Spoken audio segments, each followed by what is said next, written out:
time. The new-look Skins are roaring and ready for Reggie and the Panthers. Will Keyshawn help the Bucks take the next step, starting with the Pats?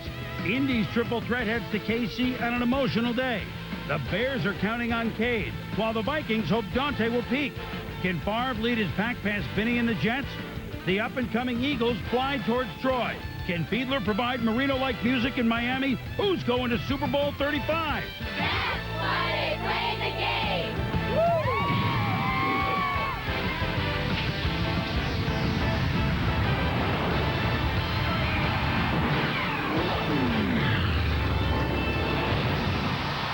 NFL Primetime is presented by Miller Lite. Here's your host, Chris Berman. Hello, everybody, and welcome to the first prime time of the new millennium. I'm Chris Berman, along with Tom Jackson. He played 14 years for the Broncos. We've been together 14 years. Good to be here, Chris. I've heard a rumor. It's a one-hour prime time, the way God invented it. Is that true? It's the way it was supposed to be. We landed the spaceship. We landed everything else. Now, it's odd. The champion Rams don't begin until Monday night, but in many ways, it's as if the Washington Redskins, by all their acquisitions, Tommy, we go into the season, kind of have been anointed as a Super Bowl favorite because the game they played against the Panthers at FedEx Field, a reminder that owner Daniel Snyder positively, absolutely expects a Super Bowl to be there overnight. Here we go. Would the Skins look Super Bowlish with Dion and Bruce Smith and, well, Brad Johnson starting with Jeff George on the bench? First and 10 from the 37, and it's play action. Johnson had such a big year last year to Stephen Davis. Just signed 9 years, $90 million. Already there's 10 yards that he's paying back to the Skins. Albert Connell, 17-yard pass.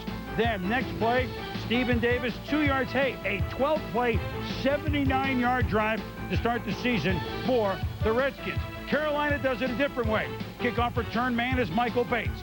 And he makes the move. And I don't think Mark Mosley or Kurt Knight or any Redskin kicker's going to catch him. He could go all the way. 92 yards. Game tied at 7, Tom. We're going to take a look at LeVar Arrington, first-round draft choice of the Skins in coverage, and he will learn. Remember, he didn't cover a lot of kicks when he was at Penn State. You have to move around the blocks, get out of your lane, get back into the lane, and make a tackle. Delivered a great hit, but missed the ball carrier, Michael Bates, as he went by. Bruce Smith against the back from retirement, Reggie White, combined 363 and a half sacks. How did they do, Tom? Well, Reggie White with a great bull rush there, gets around the corner, doesn't get the sack, but puts great pressure on the quarterback, Brad Johnson. And then look at Bruce Smith. He is the eternal one. He gets 2 sacks on the day. Just Bruce Smith. There's never been anything like him. Remember, he finished with 3 sacks in that playoff loss to Tennessee last year. But here come the Panthers. They lead 10-7. Steve Berline, Wesley Walls. But Richie Cunningham, not happy days. Remember, kicker Casey got hurt toward the end of preseason. So the Panthers come up empty on a 27-yard miss. Still 10-7 Carolina in the third quarter. Could they upset? Here's Bruce Smith. He forces a fumble. Andy Kalu falls on it. Bruce shaken up on the play, but would return. But my goodness, Tommy, the 2 sacks and that forced fumble. After a 1-yard, Brad Johnson gives the Skins a 17-10 lead. It's Michael Bates, who's been a Pro Bowl special teamer. He's going all the way again. Or is he? He doesn't quite get him, but it's an 88-yard turn. But the dreaded flag on the play, and they're going to go against number 44, Chris Hetherington. Why? Well, Chris Hetherington with the great block there on Eddie Mason. And look, that block right there, Mason started to turn his body. Hetherington got him right in the chest. What a bad call by the officials. The guys from Yale don't make penalties like that, Tom. That's just the way it goes. So Steve Berline now has to go the length of the field, does find Donald Hayes. This is later on, 2 minutes left to go in the fourth quarter. It's a 20-10 Skins lead. 20-yard drive keeps the drive alive. Berline to Walls, and Wesley slips a tackle from Sam Shade, and it's a sunny day for Walls and the Panthers. It's now 20-17. Onside kick. Whoop, whoop, whoop. And one of the old reliables for Washington, Irving Fryer. Walls on, look at George Seifert. No, watching it. No. He's doing the bossa nova on the sideline. The Panthers played the Redskins awfully, awfully tough, but Washington gets what they expected, although tougher than expected, 20-17 as they beat the Panthers, who, remember, had a winless preseason, admittedly sitting a lot of their guys. but now the Panthers have not won since they've come to training camp. That might start to wear on you, as well as they played today, and Norv Turner knows it was a battle. We've added 4 or 5 guys that are real pros, and they want one thing: they want to win, and they'll do anything we want them to do to win. And they know, just like happened today, they're going to get a chance to be the guy. And through 16 weeks, we got a lot of guys who have a chance to be the guy. You don't have to be the guy every week. One of the guys today was Stephen Davis, who ran for 133 yards. As you see some of the other numbers, Batuka finally, a couple years after the surgery, it's almost like he's been in mothballs for 4 years, starting to run well. But Davis, really, Tom, both teams averaging for a team about 5.5 yards a carry. That goes for both teams. Of course, Washington ran for 162 yards. One thing Washington's going to have to see this year is everyone's gunning for them as if they are champs of some sort.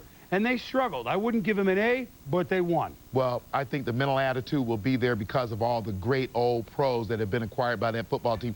But you have to understand, everything is keyed offensively by Stephen Davis. His 133 yards rushing and that 1 rushing touchdown is the thing that they had to get going. Then that gets the passing game going, relieves a little bit of pressure from Brad Johnson. I think the one negative you take away if you are the Washington Redskins is that the rush defense, which was a problem the entirety of last year, still remains a problem this year. Batuka had an outstanding day. I think the Carolina Panthers rushed the ball for over 120 yards. They only had 20 carries. So had they been in the game late, gotten that touchdown off the return game, they would have been able to continue to run the football. That call, you call it good or not, they would have been right back in the game. Carolina would have changed the complexion. But Washington gets the win. And it's the first of what they expect to be many. When we return, hey, Super Bowl 2 years ago, Jamal Anderson now back after an injury for the Falcons. And speaking of Super Bowl, he was a Super Bowl hero in this building. Desmond Howard in New Orleans. I'm Donahoe. You can also vote for the NFL.com game ball. Here are your choices. We'll announce the winner at the end of the show when Tommy and I give out our game ball. NFL Primetime is presented by Miller Lite. Grab a Miller Lite. It's Miller time. And in part by 3Com. It pays to be connected. San Francisco at Atlanta. The 49ers do not have Steve Young. This just in because we have him. He was with us this morning at NFL Countdown. For the first time since 1980, an opening day starter not named Younger Montana was in there for San Francisco. But when Jeff Garcia hit Fred Beasley, it was the first touchdown of the new millennium for anybody, 7-0 Niners. First play from scrimmage Atlanta, it's Jamal Anderson. How would he do coming back from the knee? 6 yards on that play, 11 yards on this play. He had 24 carries, 77 yards. Later on that drive, another Anderson who, I don't know, does he get better every year? Morton Anderson, 5 first-half field goals for Atlanta. Chris Chandler with the Falcons up 12-7. And chances are Terrence Mathis is open for a touchdown. First 5 possessions, all scores for Atlanta. That touch for the Morton field goals. Third quarter now, Falcons driving again. And one of the big pickups off season was Sean Jefferson, former Patriot, moving on up with 7 catches for 148. That's a beautiful pass and catch. This is a beautiful play-action fake. Zach Bronson is in coverage for Lance Shoulders, but look at the fake. If you get your head in the backfield, which the safety did here, you're a step late. And what a beautiful throw and catch by Mr. Chandler down the football field. And you talk about a guy aptly named to play in Dixie. Ashley, it's Ashley Ambrose playing in Georgia. Ashley running all the way to Tara. It's a touchdown. Frankly, I don't give a damn. And Falcons beat the 49ers 36-28. So points not a problem in this game. We told you Jamal's numbers and Jefferson's numbers. And so Jeff Garcia, his numbers pretty good. The Niners will score some on offense.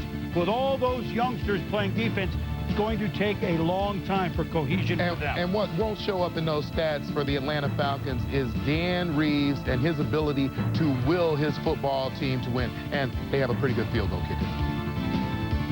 Lions at the Saints. And the Saints, one of 7 teams with new head coaches. Jim Haslett, one-time Bermuda Triangle linebacker with the Buffalo Bills. Stepping in for Mike Ditka and stepping in front on the Stoney Case pass is Sammy Knight. Good night. 36-yard touchdown. The Saints march to a 7-0 lead. Haslett fired up. Saints fired up. Ricky Williams at times looked very good, Tom, running left for 31 yards, but this is going to be called back because of holding. The Saints were guilty of 12 flags. Williams alone had 52 yards rushing, called back because of penalties. You're not that good that you can give that much back. 7-0 second quarter, and the defense says, come on, defense. Crowd says, come on, D. Leroy Glover thinks he has a safety. Stoney Case, they call him just out. Well, judgment called by the official. You see Stoney Case right there, realized where he was. He actually held the football outside the end zone. The judgment was in his favor by the referee. It's not a safety. With the score 7-6, Saints Desmond Howard in the Super Bowl, in this building at the 96 Super Bowl, was immense for returns for Green Bay. This is 95 yards for a touchdown, and it's 14-7. The Lions convert a two-point conversion. Ron Reich with a big block on the play. So, with a minute left in the fourth quarter, here's that vaunted Saints 2-minute drill. They're down 14-10. Timeout after a dump to Ricky. The Ricky Williams is in motion. Your big running back is already out of the play at the bottom. We're going to roll the quarterback to the short side, Tom? Yeah. For what? On 3rd and 5. A most unusual call, and Ricky Williams, not a great receiver, a great runner. And then, Stephen Boyd makes the play, and Saints 2-minute drill. It's not exactly Dan Marino, John Elway, or Joe Montana, or Steve Young, is it? It hurt because New Orleans had a chance, but in the end, Detroit, who's gotten off to fast starts, only to fade late, again win, and they win on the road with Charlie Batch hurt and Stoney Case playing quarterback. They win 14-10 despite the fact they only got 187 yards in total offense. And Detroit, a playoff team, we'll see. James Stewart held pretty much in check. Well, yeah, and they're waiting on Charlie Batch to get back. They pull out a win without him. When we return, plenty more to come. The Jags and the Browns, Courtney Brown, the first pick, and here come the Ravens on defense. What a great Sunday night opener. The Bills and the Titans in a playoff rematch. Eddie George, 1,300-yard rusher. Titans at Buffalo. Wow. Jaguars at the Browns. Mark Brunell is healthy, but so many of us offensive mates are not. Fred Taylor out, Leon Searcy out. Tony Baselli did play. Brunell to Damon Jones. Dalen McCutcheon is a hit, and Jones leaves the game with a sprained knee. This game saw the debut of the #1 overall draft pick, Courtney Brown, and I want you to watch young Courtney Brown, who the Browns just say, oh my goodness, did we make the right pick? Look at this play, Tom. Yeah, we'll take another look at it, and even in slow motion, watch Courtney Brown close this last 5 yards on Mark Brunell. He does it in about 5 quick steps, and Brunell actually looked like his knee was almost on the ground before he delivered the football, but that is an amazing athlete. The Jags had trouble with the Browns, certainly for 3 quarters. This is Tim Couch to Juwan Dawson. Welcome to the NFL. Here's a catch, here's a touchdown, and we're tied at 7 late in the second quarter. 10-7 Jags third, and Couch in his second year having his moments. Avoiding the rush, scrambling, and then says, you know what, I'll run it. And he can move pretty well. 31 yards. Couch saying, hey, here you go. We're on the move. But momentum was a fleeting thing for Cleveland. This is Aaron Shea with the reception, but the hit by Aaron Beasley. Lonnie Kmart with a blue light special. Picks it up for Jacksonville, and the Jags in business. The end of the drive, Brunell to Stacey Mack. Touchdown, 17-7. Later on, Mack naturally would get hurt. I mean, if the Jags have enough players left, they're going to be all right, and they win it 27-7. Brunell throwing for 301 yards, Tom. Well, you look at the rushing yards, and I think that's the real problem for this football team. Until Fred Taylor returns, where do the Jags find rushing offense? McCardell, 9 catches for $115. Meanwhile, team that's on the move in that AFC Central is Baltimore. In Pittsburgh to play the Steelers in the last year of Three River Stadium. Cordell Stewart benched. It's Kent Graham for Bill Cowher to start. going up against the Baltimore defense, the key to finish, that went 6-3 in the last 9 games last year, and an undefeated preseason as well. Yeah, let's take a look at Rob Burnett on a twist right there, goes inside, and this is the kind of pressure that Kent Graham was under all during this game. Now, that was an inside move by Rob Burnett. Then Mr. Inside, Mr. Outside. Here he does a great job of reading the reverse, holds his ground, stays as deep as the football. Another big loss for the Pittsburgh Steelers. Davis and Blanchard. I don't believe it. 3-0 first quarter. Tony Banks. Plenty of time. Kadri Ishmael. Plenty of room. 53 yards to the missile. 10-0 Baltimore. Second quarter, a guy named Priest should be pretty good on Sundays. And Priest Holmes runs for 11 yards, helped setting up a field goal. 217 to 39 the yardage in the first half. Pittsburgh, like midway through the second quarter, had no yards rushing. With the score 16-0, Kent Graham to Mark Bruner. It's a nice catch, 23 yards. So on the goal line, they bring Cordell in, hands it Jerome Bettis. The bus looking like a Yugo, gets nothing. Stewart, second down, third down for Quay to fumble. So on fourth down, let's bring Kent Graham back in on fourth down. And their number 1 pick is a good-looking receiver named Plexico Burris, but he's tall. He's not that tall. 7 shots inside the 3. The chin out for Bill Cowher. Graham angry. Steelers hadn't lost an opener at home in the 90s. They lose this one 16-0. Here's one thing to know for the Steelers. They have a bye week, so they got 2 weeks to talk about the we got no points and who you're going to start a quarterback. That almost works against them because the best thing for them to do is to play a little more football. The Steelers end up with 30 yards rushing. But meanwhile, I want to start with Baltimore, Tom, because the Baltimore Ravens, we saw it at the end of last year. Are they a playoff team? I'll tell you what, they bring a very serious defense, and they don't need to score very many points, do they? A shutout on the road in the division. Well, Chris, they're going to get tremendous pressure on the quarterback with that front 7. They have maybe the best middle linebacker in football in Ray Lewis. I think the only question for this football team was how would the quarterback play, Tony Banks? Would we see the guy that we saw at the tail third of the season that we saw last year, or the guy that we saw the previous couple of years before that? If Tony Banks plays, he's now got plenty of weapons. Brian Billick has given him a great system to work with, and their confidence is only going to get bigger and bigger as the season goes on. You win games like this, your confidence begins to grow. This could be a team to reckon with before we get to the midway point of the season. Very interesting Week 2 game. Jacksonville at Baltimore. I know it's early, but that's a big game, and we'll learn a lot about both teams. When we return, we learned a lot about the Giants' running game. They didn't win all August. They look different. Peyton Manning and the Colts on the road in KC. The classiest fantasy football on the intranet. It's primo.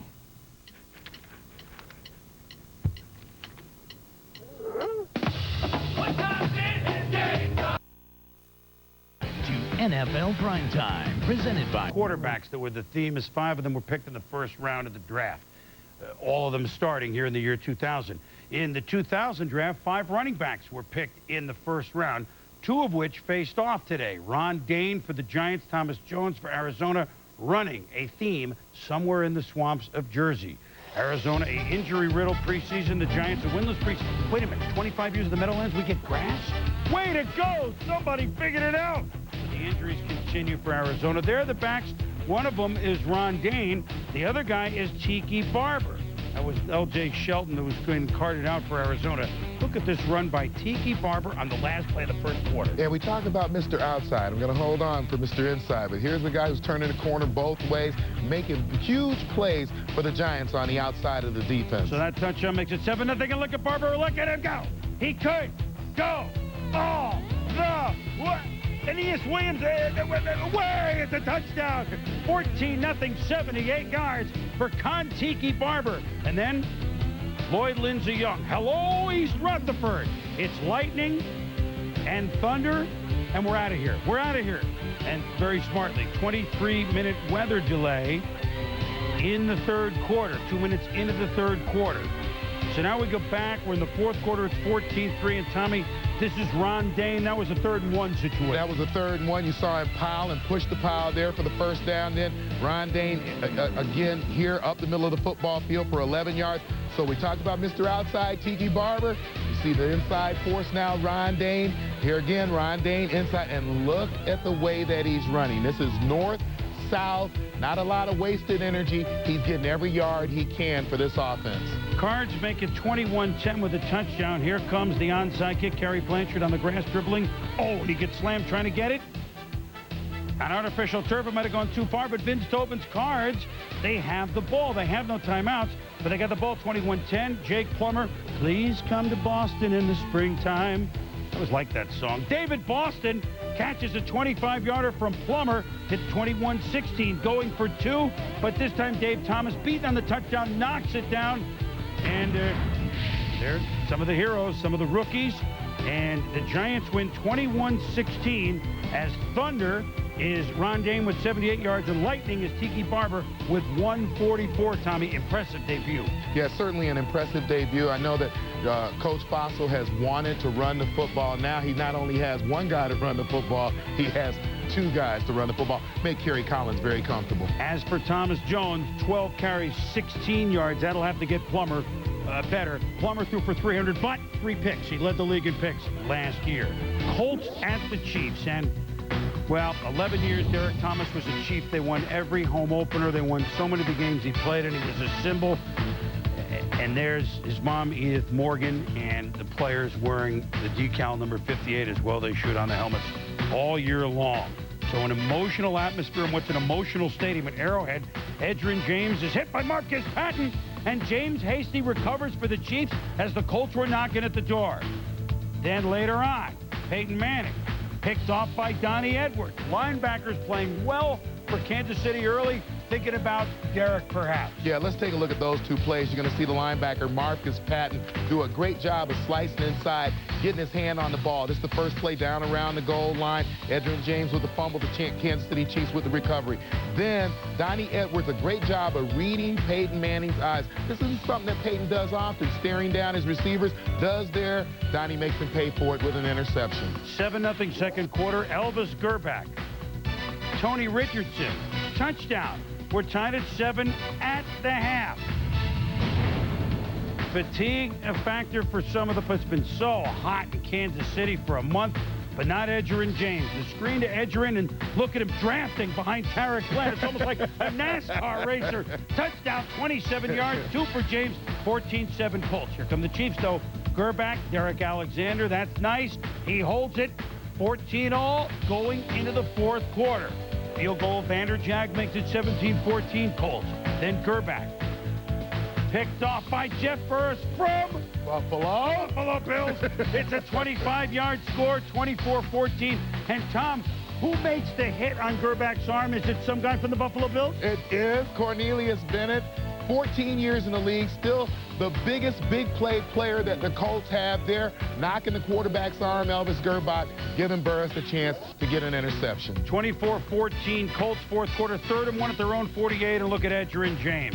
Another classic 100-yard game for him. This a 30-yard run, so he's played 1 year and 1 game, and he has 11 100-yard rushing games. An emotional effort by the Chiefs and Gunther Cunningham, but they lose to the Colts 27-14, and here are those triplets that you went out to see this week. Peyton Manning, 22 of 32 for 273. Edgerrin James ran for 124 and 2 TDs. Marvin Harrison caught 9 for 115. Offensive production, and I would say that the Colts, going into a place where the Chiefs haven't lost a home opener since 1988, and the Chiefs giving them all they could handle, but the Colts drawing away in the 4th quarter, I was very impressed by Indianapolis today. They're growing up continually before our eyes. Well, I can certainly tell you firsthand how tough it is to go into Arrowhead at any time and play. But the first game, with the emotion that they knew, the Colts knew would be in that stadium, they knew it would be a very difficult task to go in and win. The Colts had to fight the adversity of the turnovers that were created by the Chiefs' defense. They did that. And I think the key is that Edgerrin James, we're going to talk a lot about this, running the football. You give a guy the ball 23, 25 times. Edgerrin James is a great running back. He gets stronger as the game goes on. Eventually, at the end of that game, Peyton Manning started to get comfortable. And I think the surprising thing, the defense played pretty solid run defense. If Gunther Cunningham can only run the ball for 70, 80 yards, then the Chiefs aren't going to be a good football team offensively. I think as a football purist, whether you root for the Colts or not, the continued development of their star players and the whole team, it's just one of the nice things about watching this season unfurl. Speaking of defense, Tampa Bay plays some. Just ask Drew Bledsoe. And 2 second-year starters. They start in New England, where Keyshawn Johnson has played many times, but as a Jet. Sean King, play action in the second quarter, and there's Keyshawn, 26 yards plus, unlucky to Bucky Jones with a 15-yard personal foul. Yeah, and you watch here the linebacker. Watch Sean King with the great play fake. That's Teddy Johnson playing linebacker. His eyes are in the backfield, gets frozen for just a second. The crossing route by Keyshawn Johnson, that great intermediate route runner that he is. Beautiful play by the Tampa Bay Buccaneers.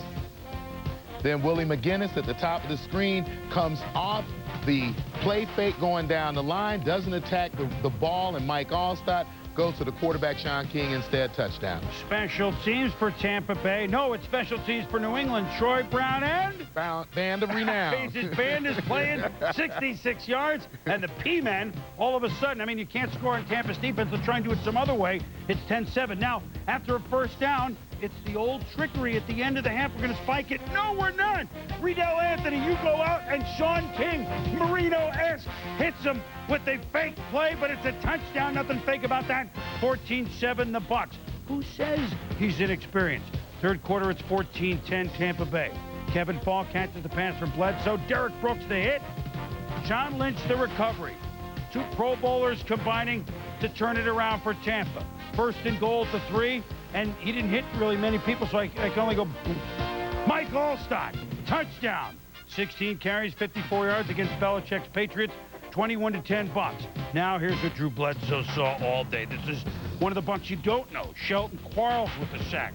Warren Sapp behind the line of scrimmage, dropping Kevin Fall.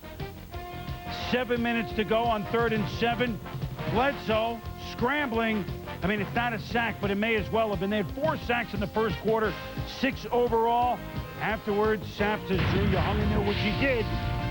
In the end, New England actually had a shot at the end. We're really not sure how it all happened. Tampa Bay was around. They win it by the score of 21-16. Afterwards, 1 game as a Buck. Keyshawn happy.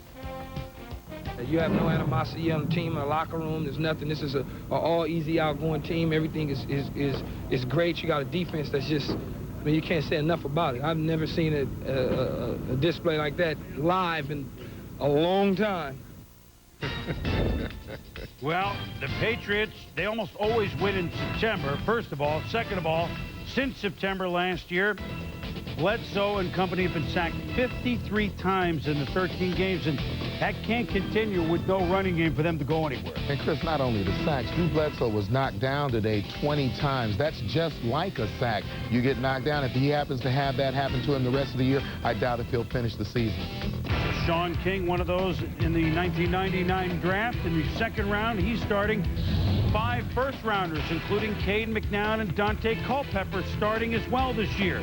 Bears at Vikes. Cade McNown, he can throw it, he can run it. What do you do? Well, if you're John Allred, you double clutch, you catch it. 18 yards, 7-3. The Bears, they lead 13-9 at the half. Third quarter, third down. It's McNown in the shotgun. 3rd and 6. He goes for 7, Tom, and it's a first down. 3 plays later, this combination, they sparkled in the second half last year, and McNown to Cuckoo Marcus Robinson. He's gone.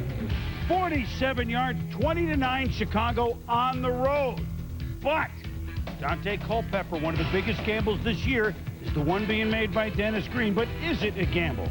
Culpepper, 260, moves to 10 yards and a first down on 3rd and 4.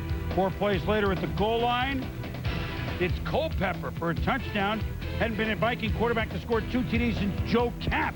And all of a sudden, well, sooner or later, you got to go to Randy Moss, don't you? Yeah, you want to come back and win the game. This is Randy Moss here for 9 yards. Good little throw by Culpepper to the sideline. But remember, these aren't the kinds of catches that you're used to seeing the Vikings make. You're used to seeing Randy Moss down the football field, and eventually, that's where Culpepper knew he wanted to go. There it is to Moss. And Moss is going to be brought down inside the 10.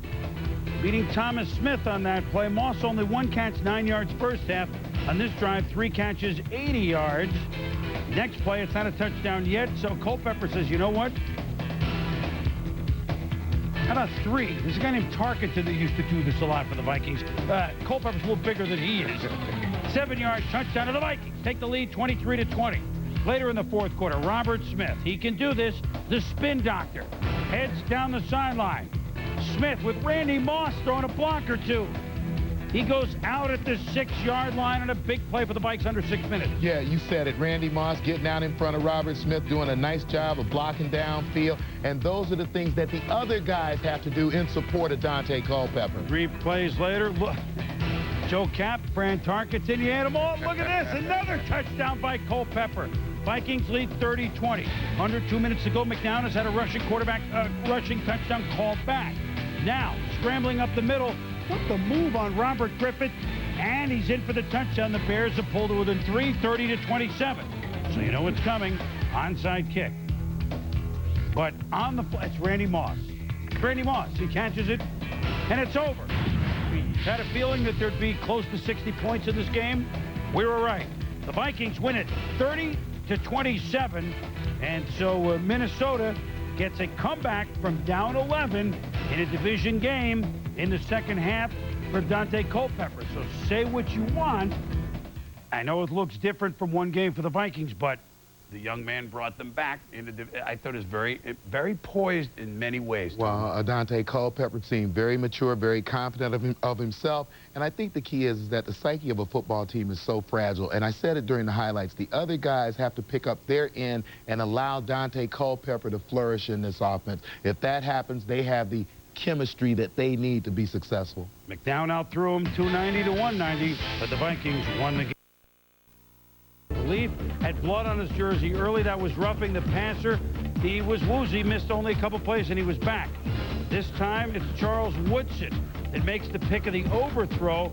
Ryan, turnover prone, had 2 picks in the first half. And Leaf looks to his quarterback coach, Mike Johnson, a young man brought in by Mike Riley from Oregon State for a little guidance. Sebastian Janikowski, Raiders lost a lot of close games last year. Pick a kicker in the first round, 41-yard field goal, no good. Third quarter, Raiders punted. Tim Leckler. They also drafted a punter this year. And this works. Johnny Harris downs it at the 2-yard line. It's a scoreless game here in the third quarter. Robert Chancey ran out of luck. And the Raiders, Oakland, get the 2-run homer from Jompy, and they lead it 2-0 over the Padres. Ryan Leaf down 2-0. That's right, it's 2-0 with 10 minutes to go to the game. Fred McCrary, a 10-yard pass. The Chargers in business. This time, Robert Chancey, and chances are better luck. 6-2. Two-point conversion fails, Tom. Could Oakland come back behind Rich Gannon? Well, this is the thing you love about Rich Gannon, his ability to create. There he fumbles the ball at about the 45-yard line, is able to pick it up, get the first down, get 7 extra yards beyond the first down, and start to put them in a position to think about scoring. Under 3 minutes to go. Gannon to Andre Bad Moon Rising. It's a touchdown. Raiders lead it 9-6. Lead. Minute and a half to go, trying to rally the Chargers. Picked off by William Thomas. 3rd interception for the Raiders on the day. The Chargers led 6-0 in this stadium a couple years ago to lose it 7-6. They lead 2-0 in this one. They lose it by the count of 9-6. So defense they carried the game, but Oakland gets a win, and many feel they might win the division, Tom. Well, I think they certainly have a chance. They've got a pretty solid running game. They've got an experienced quarterback and a highly aggressive defense. For the Jets and the Packers as they meet at the not yet frozen tundra of Lambeau Field. That's Mike Sherman for the Pack and Al Groh replacing Bill Parcells for the Jets. Vinny Testaverde hurt last year, back this year. Vinny to Wayne Raspberry Cribetti, never turns around. And Darren Sharper images there. Leaps a tackler, returns it inside the 10-yard line.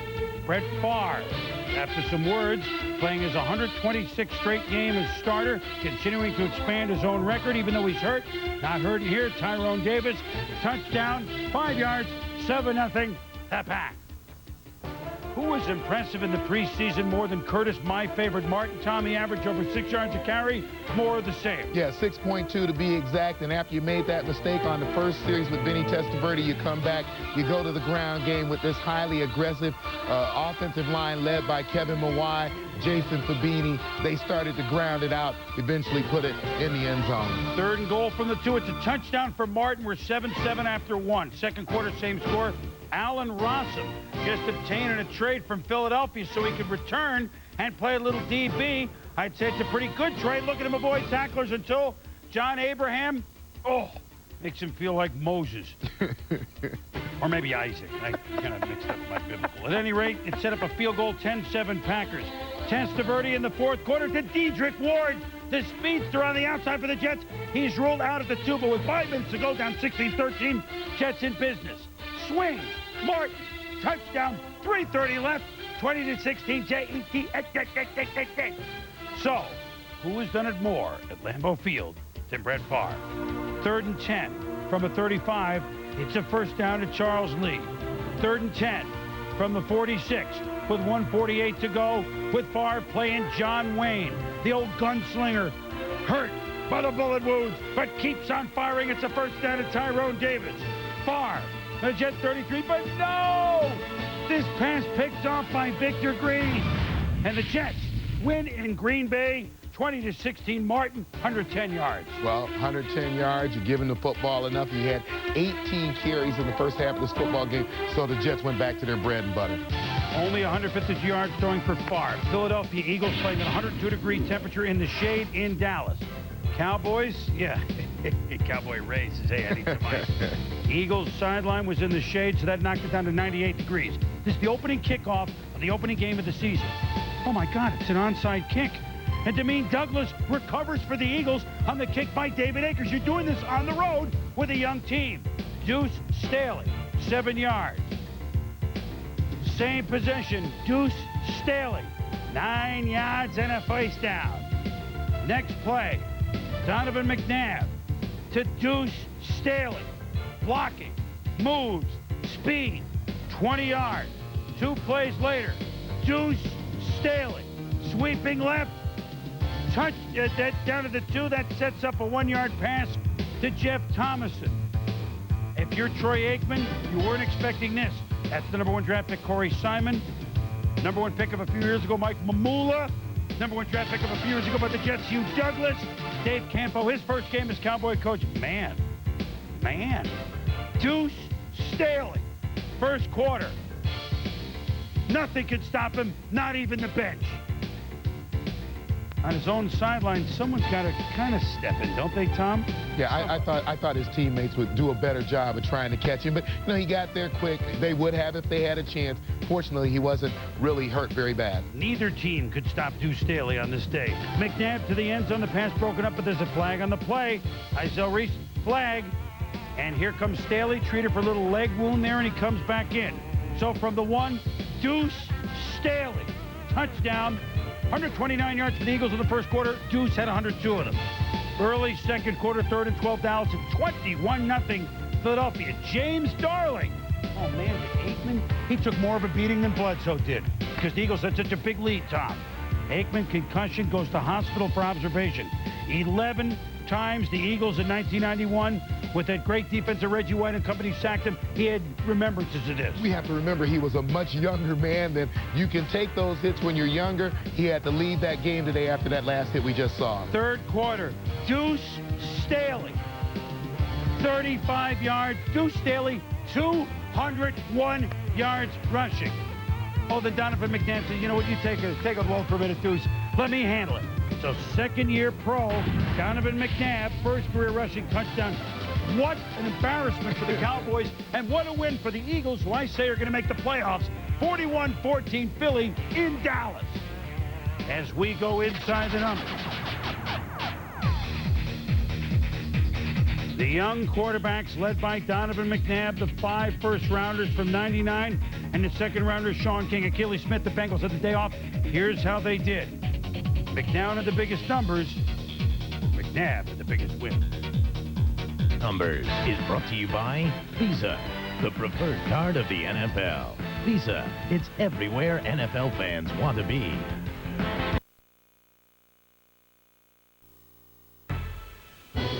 The Bears at the Bucs in what Tampa Bay hopes is 11 games this year at Raymond James Stadium. That would include playoffs and Super Bowl. First things first, Keyshawn home opener. Cave McNown and the razzle-dazzle Bears hoping to pull off an upset. But very quickly, when it was in and out of the hands of James Allen and intercepted by Donnie Abraham, he Martins and Johns it for a couple of picks in the first half. And Dick Geron says, you know what? We get a great offense, but against Tampa Bay D, we just can't get it done. Now watch this series. Sean King calls a timeout. Keyshawn Johnson upset. So what do? Well, they run a play, and then you know what? Call this play, the swashbucklers. Now, do you think the Bears possibly could be distracted so that when the next play that the Bucs, there's, by the way, the end zone that way, the next play is you would have it a naked bootleg. How can you expect the Bears to play defense after that? It's a touchdown, 13-0 Tampa Bay. And you see right there, Troy Wilson on the end of the line, defensively up the top of the screen, bootleg. He has contained Sean King, a great job of faking, able to walk into the corner of the end zone. But you know, the Bucs have more than just the swashbucklers. They're the 13-0 lead late second. It's a completion from McNown to Des White. Abraham with the hit this time, and Rondé Barber picks it up, and it's a touchdown. Bucs defense, 20-0. Michael Jordan, I guess he's rooting for the Bears, but wouldn't have a lot to whoop about. 7 possessions, 4 turnovers, 3 punts. First half for the vaunted Bears offense against the Bucs. As for Sean King, King to Keyshawn. Sean to Keyshawn, 13 yards, 27-0. And you know what? Warren, I love you, but get off my damn back. The Tampa Bay Buccaneers with offense, with defense. We'll talk about more of this in a moment. 41-0, the biggest win in the history of the Bucs. Yeah, the Bucs did a lot of things well. They put pressure on Cave McNown. He hasn't had a lot of success against this football team. We'll talk about it in a minute. So the Bears start 0-2, 2 road losses in the division. And the Bucs begin the way they want, a 2-0 start. The Packers trying to avoid an 0-2 start under new coach Mike Sherman. Brett Favre banged up, but yes, he goes to the post always. 127 straight starts. In Buffalo, Rob Johnson shelved late last week with the ankle injury. Eric Mould complained, throw me the ball more. Well, he only needs one hand to make that catch. It's 41 yards, Tom. Look at the readjust right there. Meanwhile, on Rob Johnson, he's not that mobile. Leroy Butler knows that. Yeah, Leroy Butler, a great job of disguising his blitzes today. A little bit of a delayed blitz, putting the pressure on right there, and then watch this hit up around the head, forcing him to release the ball. And boy, that'll shake you as a quarterback. Look at Karl Mock. Come on, nice hit, and away we go. Come on. Come on, I'm really serious here. Second quarter. Good night, everybody. No, it's Favre. That's another collision routine. Favre and Amon Green bump into each other, not the way they want. It's 10-0 at the half, Buffalo. Play action, Johnson much more mobile this year, showing it to Jay Reamersma, such a good pass-catching tight end. 17-0 Bills. And Reamersma here on David Bowles does a great job of selling the block at the line of scrimmage, then takes him off the coverage, goes out to the flat, makes the catch, and gets into the end zone.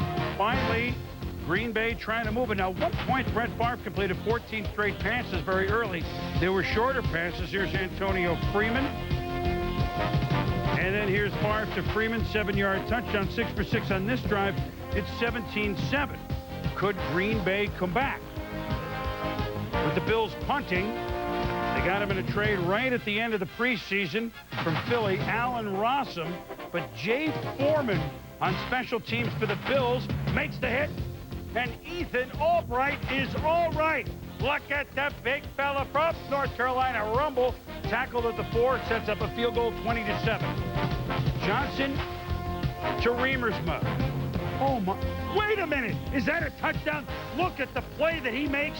Ball around the pylon. Tommy, pretty special. Well, great job of getting his feet up in the air so that when he put the ball around the pylon, it would officially be a touchdown. So the Bills beat the Packers 27-18. As successful as they have been in the 90s, it's a rare 2-0 start for them. They don't start 2-0 that much. Of course, they've had 2 home games.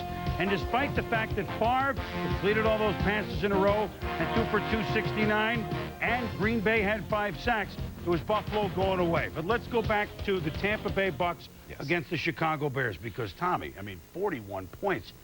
They could divvy that out over about 3 games, and that's good enough for the way they play defense. Well, I think this is Coach Dungy's team at its best. This is scoring early with the offense, opportunistic defense, taking advantage of turnovers, running the football, being conservative, and allowing that defense to do what they want to do. I think the big thing about today's game is that Coach Dungy wanted to open up the football field more. He wanted Sean King to throw the throw the ball down the field more to Jaquez Green. They got that done. If they can continue to do this, there are very few opportunities for people to beat them because it's so hard to score on their defense. The Buffalo defense led everyone, including Tampa Bay, last year statistically. Now, they've lost several of their big-name players, but they're going, we saw that again, we saw it on Sunday, they're going to be a top 5, 6, 7 defense. If their offense, now Mold's caught 7, it wasn't great today, their offense, but if their offense can be a 20, 24-point scoring team like Tampa Bay, they can be a much bigger force to reckon with in the AFC than people in the preseason really thought because they bring that D. 2 similar type teams. When we return, Raiders and Colts. The Colts had a big lead. Would it stand up? Vikings. Can they win a pitching duel? Sunday Night Football from the desert. Arizona at home against the Cowboys. Emmett looking to get to 14,000 yards, only the 3rd to ever do it. Dolphins and the Vikes. Both teams winning last week. Miami with a shutout. Denny Green's team scoring 30 points behind Dante Culpepper. Culpepper ran it last week. This time he throws it to Chris Carter. 42-yard completion sets up a Gary Anderson field goal. 3-0 Minnesota in the first. Dolphins offense sputtering. They use wide receiver Bert Emanuel on an option on 3rd and inches.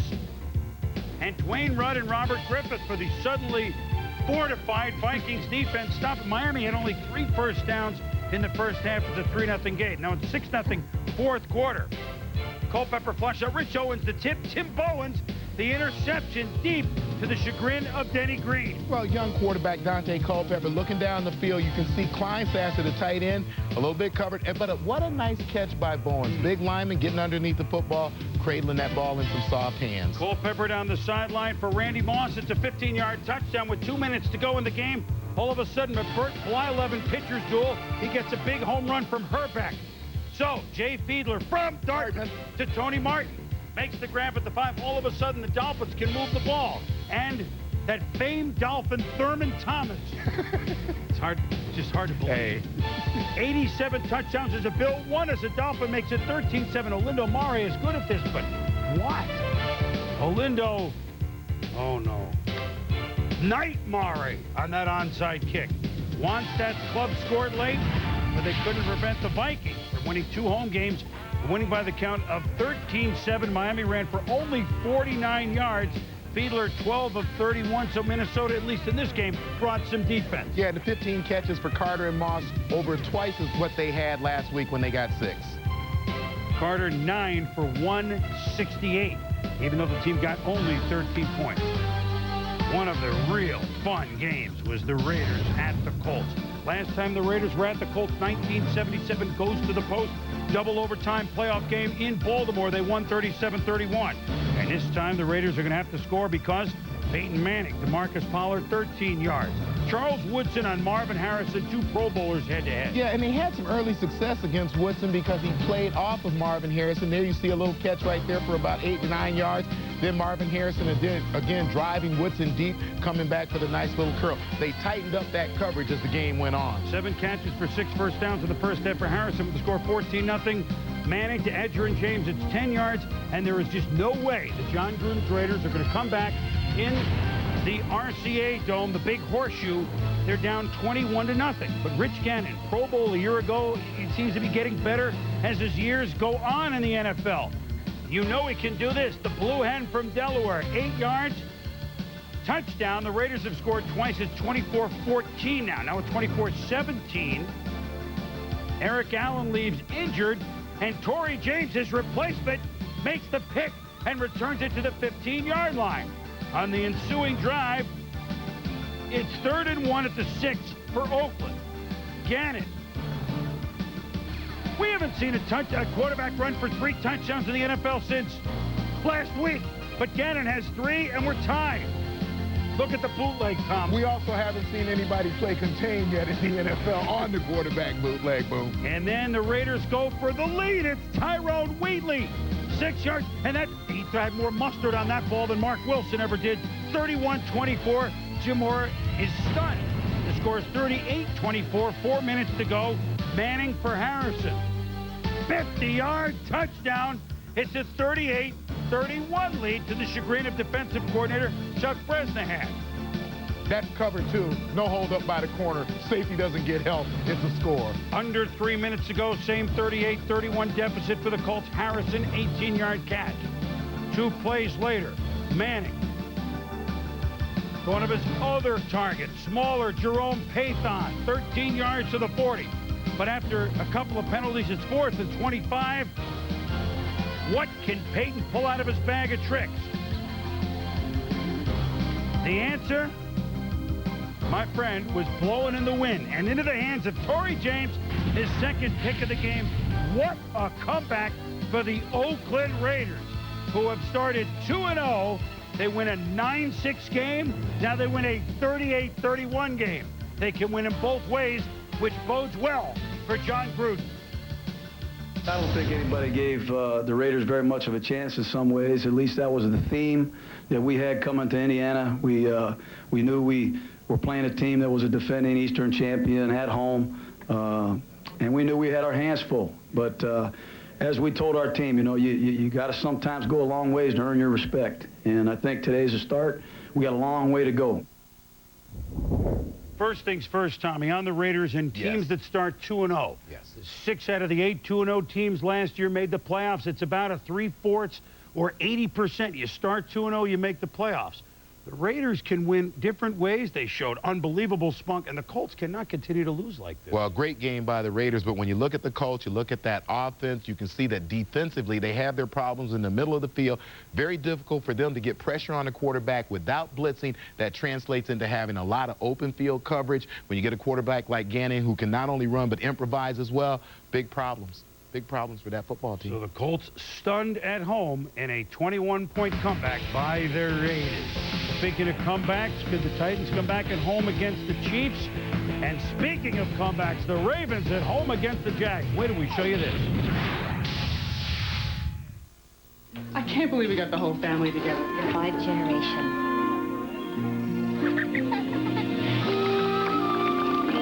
Night loss at Buffalo. The Titans undefeated. After 1 year at Adelphia Coliseum, open up for Jeff Fisher at home against the Chiefs. Oh, wait a minute. This is Frank Wycheck to Kevin Dyson on a home run throw forward. The Bills were right. It was forward, Tom. Well, you get this one is backwards. You get the throw to Frank Wycheck. You see Greg Wesley come up. Eric Warfield, the corner, also coming up. You see him coming to the photo late.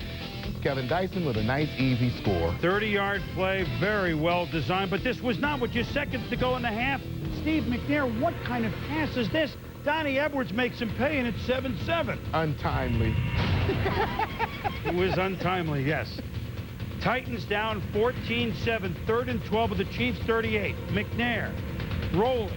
And look at the big man, Dwayne Clemens, hit him with the saxophone, Tom. He's down. This is the hit you don't want as a quarterback. Great scrambler, Steve McNair, but he comes up. He doesn't see Dwayne Clemens coming from his left, and my goodness, he takes a shot in the chest. X-rays inconclusive, but he left the game. Bruce has the good news, Tennessee off next week, so even though McNair had trouble breathing, he's got 2 weeks to come back from it. And Neil O'Donnell, this is why they have a veteran backup like this. Under 2 minutes to go, he finds Carl Pickens 20 yards. O'Donnell to Yancey Thigpen. Breaks a tackle at the goal line. It's a touchdown. With 50 seconds to go, we're tied at 14. In overtime, Titans win the toss. This is that possession. Eddie George, 29 yards, the biggest run of the day. The Chiefs played tough defense. Al Del Greco, been around a long time. He's hit a lot of these. 36 yards. Good. Good. The Chiefs play tough, but Tennessee wins in overtime 17-14. Their 9th straight regular season wins to open up a stadium. Ties 71-72 Cowboys, and 2 teams Tom played against, the 1920 Akron Indians and the 1920 Buffalo Bisons. You're not laughing. Well, Titans getting closer to running the ball the way they want with the 21 carries and Eddie George. But for Gunther Cunningham, 33 carries, 62 yards, he has to run the ball better than that to be successful. The AFC Central has consisted of Jacksonville and then last year Giants and Eagles each winning division games last week. The home opener at the Vet. Last week, Andy Reid, special teams coach John Harbaugh. The Eagles started with an onside kick. So what do? Well, Brian Mitchell receives a kick, and it's a fake reverse Mitchell, one of the very best. Came the sixth man over 17,000 total yards in the NFL. But it was not the same result as an onside kick at 3-0 Giants. And what about the Giant defense against Deuce Staley, Tom? Well, Michael Strahan, Jesse Armstead and company, that front seven controlling the line of scrimmage. And you can see that they're forcing Deuce Staley there to turn the ball inside, dictating where he runs the football. Here he tries to come outside. The great force by the corner coming up. And Deuce Staley, you see the 5 carries, 4 yards. Same guy who got 201 yards last week. The Giants, they have thunder and lightning. Ron Dane and more specifically Tiki Barber. But this is Kerry Collins off the pump fake to well-dressed Amani Toomer. 13-3 with 1:05 to go in the half. Ensuing possession, Eagles, the full Monty. Pete Monty on the blitz, sacks Donovan McNabb. 3 and out again. Short punt, and it hurts the Eagles because Tiki Barber, look at the moves, whoop! And then he beats the Eagles to the corner. What a 2 touchdowns in 45 seconds.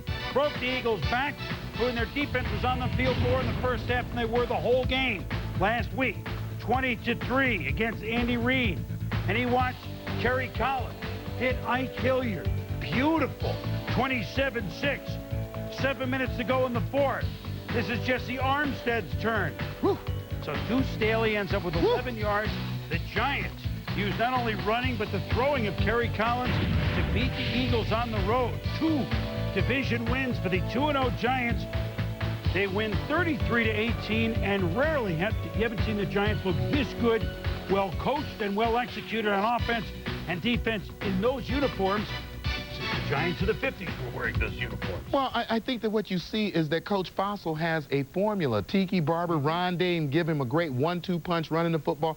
This defense was a little quicker than what they saw when they played Philadelphia, than what they saw when they played the Dallas Cowboys last week. Add to that the maturation of Kerry Collins, and you look at time of possession. This is a team, and we said it during the highlight package, where you had 201 rushing yards from Deuce Staley last week.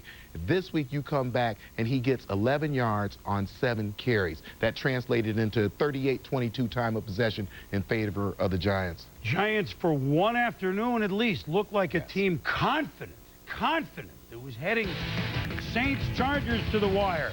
And could the Lions upset the Skins?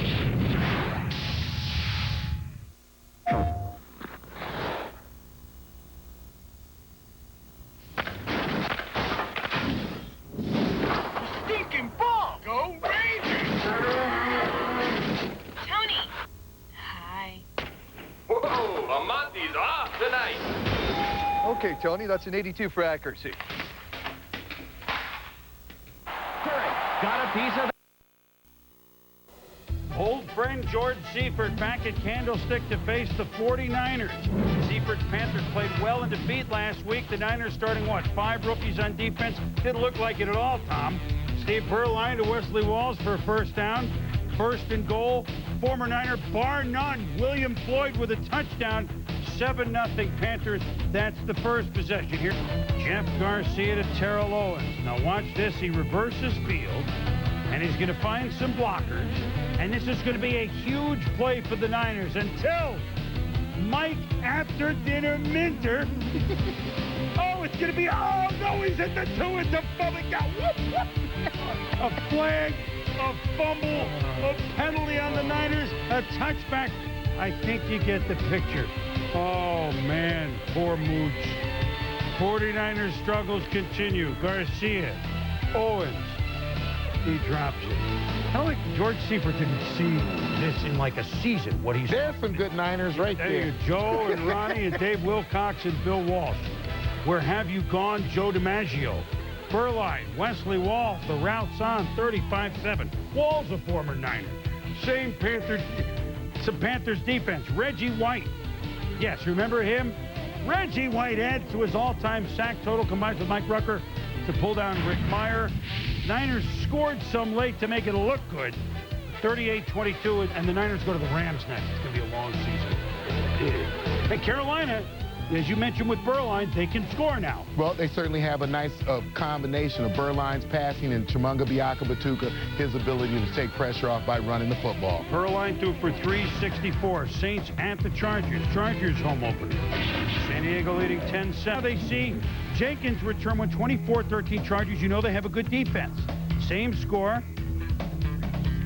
Jeff Blake avoids pressure throws to San Diego native Ricky Williams.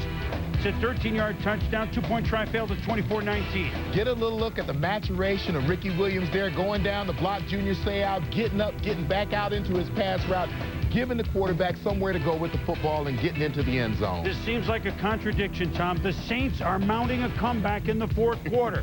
It's 27-22, and that's Blake to Andrew Glover. Personal foul, Rodney Harrison. Blake likes it. Now it's first and goal at the 8, 52 seconds to go. Blake to Joe Little Bighorn. But wait a minute, there's a flag. The Saints have seen this too many times. But you know what? They're not going to see it this time. Jeff Blake, 33 of 47 for 259. And the Saints win in San Diego, 28-27. Ryan Leaf throwing for just 134. Meanwhile, the Skins have beaten the Lions 17 straight times, back to 1965 till the regular season loss here at the Silverdome last year. Skins came back to crush the Lions in the playoffs. This time the Lions at home. Kelvin Pritchett deflected ball, and he goes the other way. Look at him rumbling, bubbling, stumped. Oh, he's caught at the one, but Pritchett winded.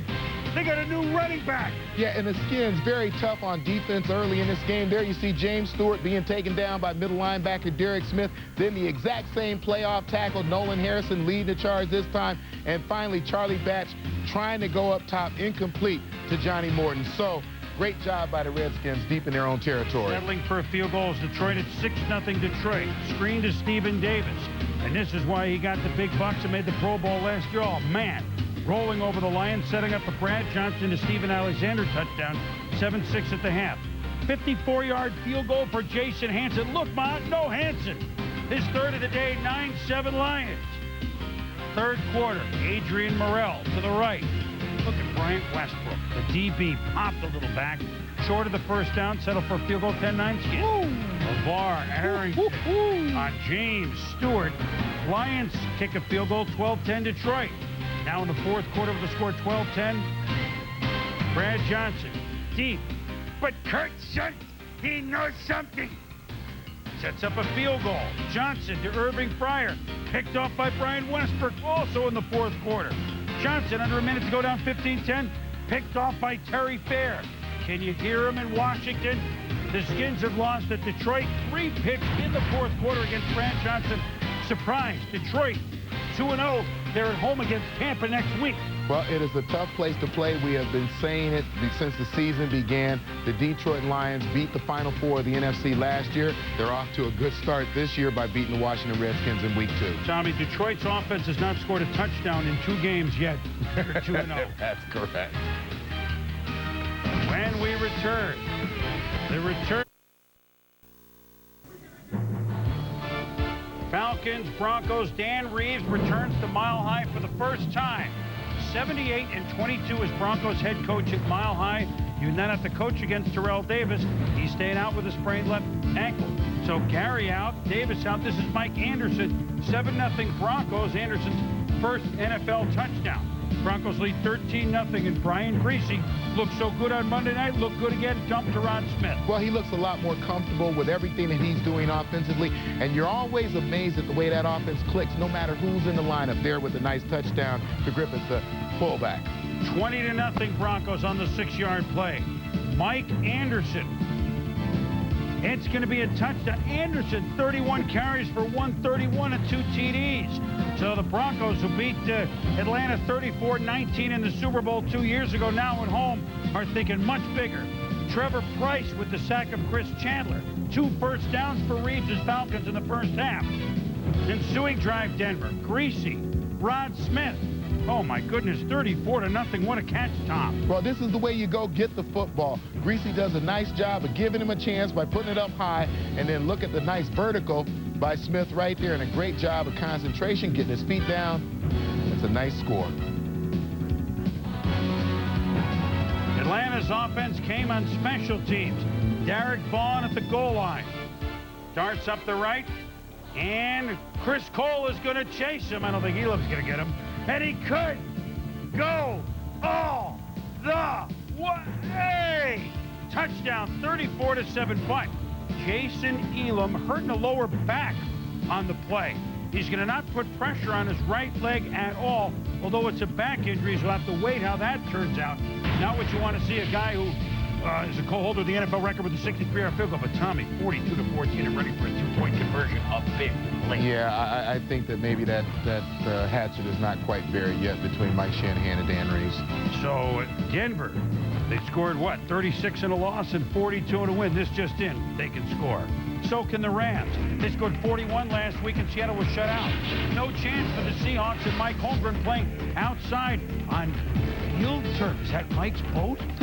Well, let's see if the Seahawks could sail to an upset on, well, the turf. It looks like flubber. No one really knows what it is. Jay Bellamy picks off the pass of Kurt Warner, and Seattle leads 10-3 at this point, down 13-10 at the half, playing outdoors.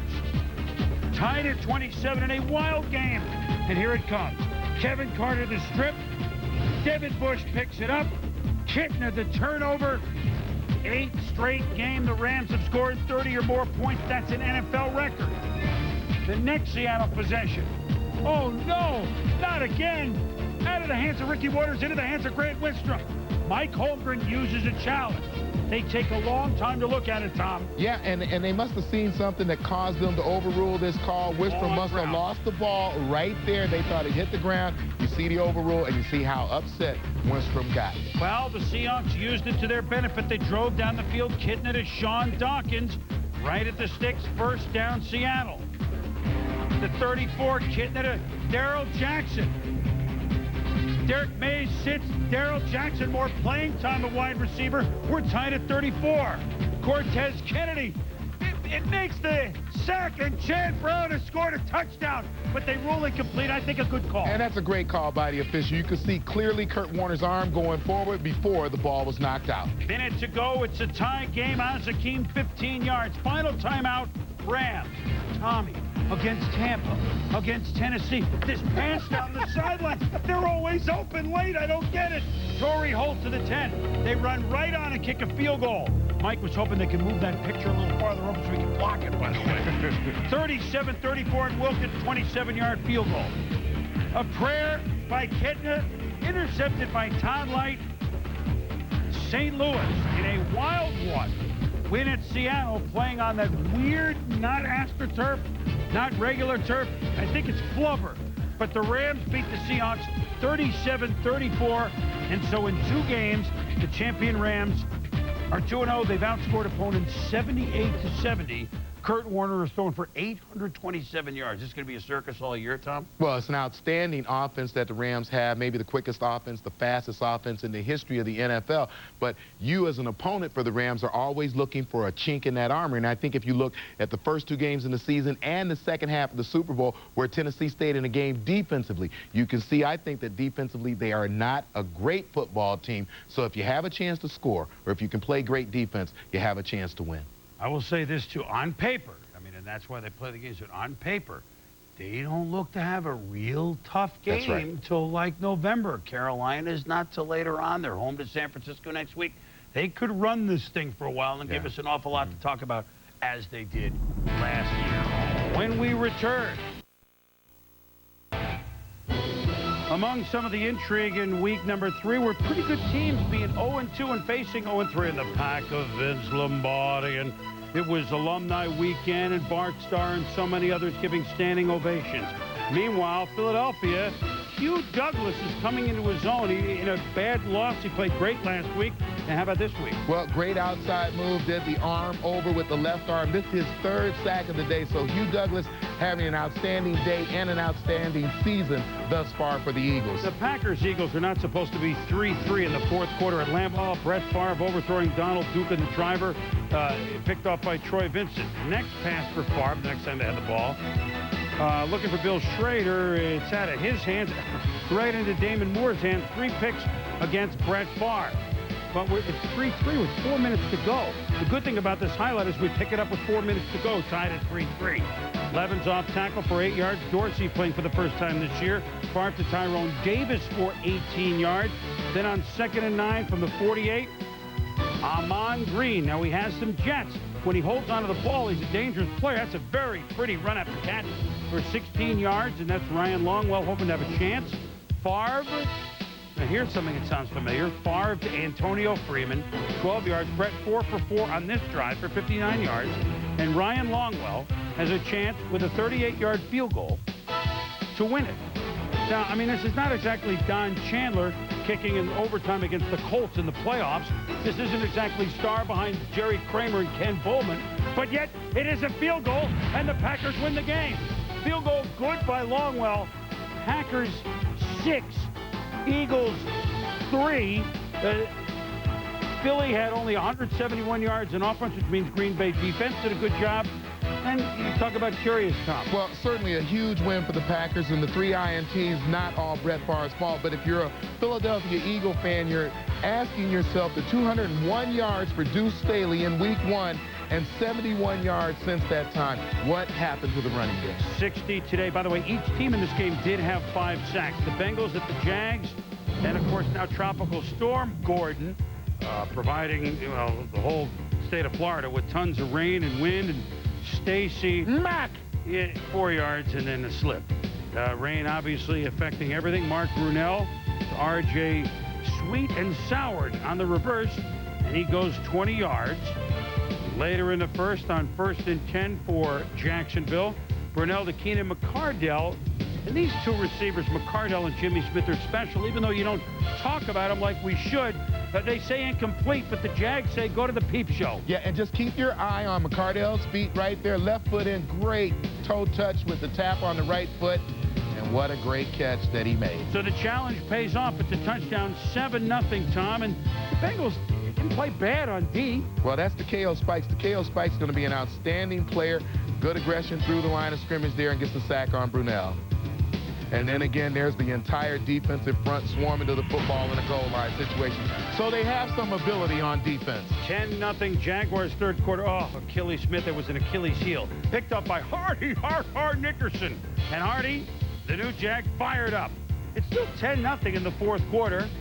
And Achilles Smith trying to throw the out to Damon Griffin, but Aaron, beastly. It's beastly. And the Jags get the pick and their first shutout in the brief history of the squad. I mean, it certainly wasn't pretty. It certainly wasn't dry. Jacksonville up there marked at 2-1 as they win at home against the Bengals. That was their home opener at Alltel, winning 13-0 on Mark Brunell's 30th birthday. And you see the 5 receptions there by Peter Ward. He had some great play-making ability. You see the flashes. But when Achilles Smith outruns Corey Dillon, you have a problem with your offense. And he was sacked 5 times as well by the Jags who pitched the shutout. When we return, speaking of running, Jamal Anderson had a couple of intriguing plays. Speaking of scores, and here's the news: Atlanta and Carolina, each team 1-1. Second quarter, Falcons up 3-0. Chris Chandler to Jamal Anderson, a handoff. And this, we've seen this from a couple of years ago, Tom. Jamal seems to be regaining that burst through the hole. He's always been a good power runner once he is through the hole and downfield, and we're starting to see it again, Chris. 10-0, Tommy. Steve Berline picked off by Ashley. Ashley playing for Atlanta. Ashley Ambrose running to Tara. The ball to the 30, and Morton Anderson. A long time ago, someone said his leg was no good. I guess those reports were false. Falcons lead 13-10. Under 3 minutes to go at 13-10. And the swing to Tim Biakabadei. Can't finish his name, and it's a fumble. Ray Buchanan from Louisville picks it up for Atlanta. 2 interceptions, 2 fumble recoveries by the Atlanta defense, and there's the play. So now Jordan Seifert hoping for a stop to get the ball back down 13-10. and this is Jamal Anderson. And he could go all the way. No, it's stripped by Doug Evans, picks it up. No, it's a touchback, right? And Carolina has a chance to drive for the winning score. But wait a minute. Wait a minute. Rashard Anderson out at the end. Wait, what's the call here? It's a tough ruling for the official because actually he ruled that he grabbed the ball, had control, took it through the end zone, and ran out rather than his momentum of the ball taking both of them into the end zone and calling it a touchback. It's a tough call to go against the Carolina Panthers. Doug Evans gets called for, so Jamal makes that run and gets 2 points in favor of Atlanta for fumbling the ball. I guess they ruled that if you're 2 feet stop before the end zone, that they carry that as motion does not go into the end. As you're a defensive player, that's an impossible play to stop on a dime. It's an impossible play to make because you're running hard to get to the football. Your momentum's going to carry you in. An odd call, I guess by the book, a good call. Jamal at 97 yards, Atlanta wins 15-10. Kurt Warner and the record-setting champion St. Louis Rams at home against the 49ers, who used to own them. And wait a minute. Could the new-look Niners on the first play of the game with Winfred Tubbs with the pick pull a shocker? The Niners are in business. And you know who played well for San Francisco was their quarterback, Jeff Garcia.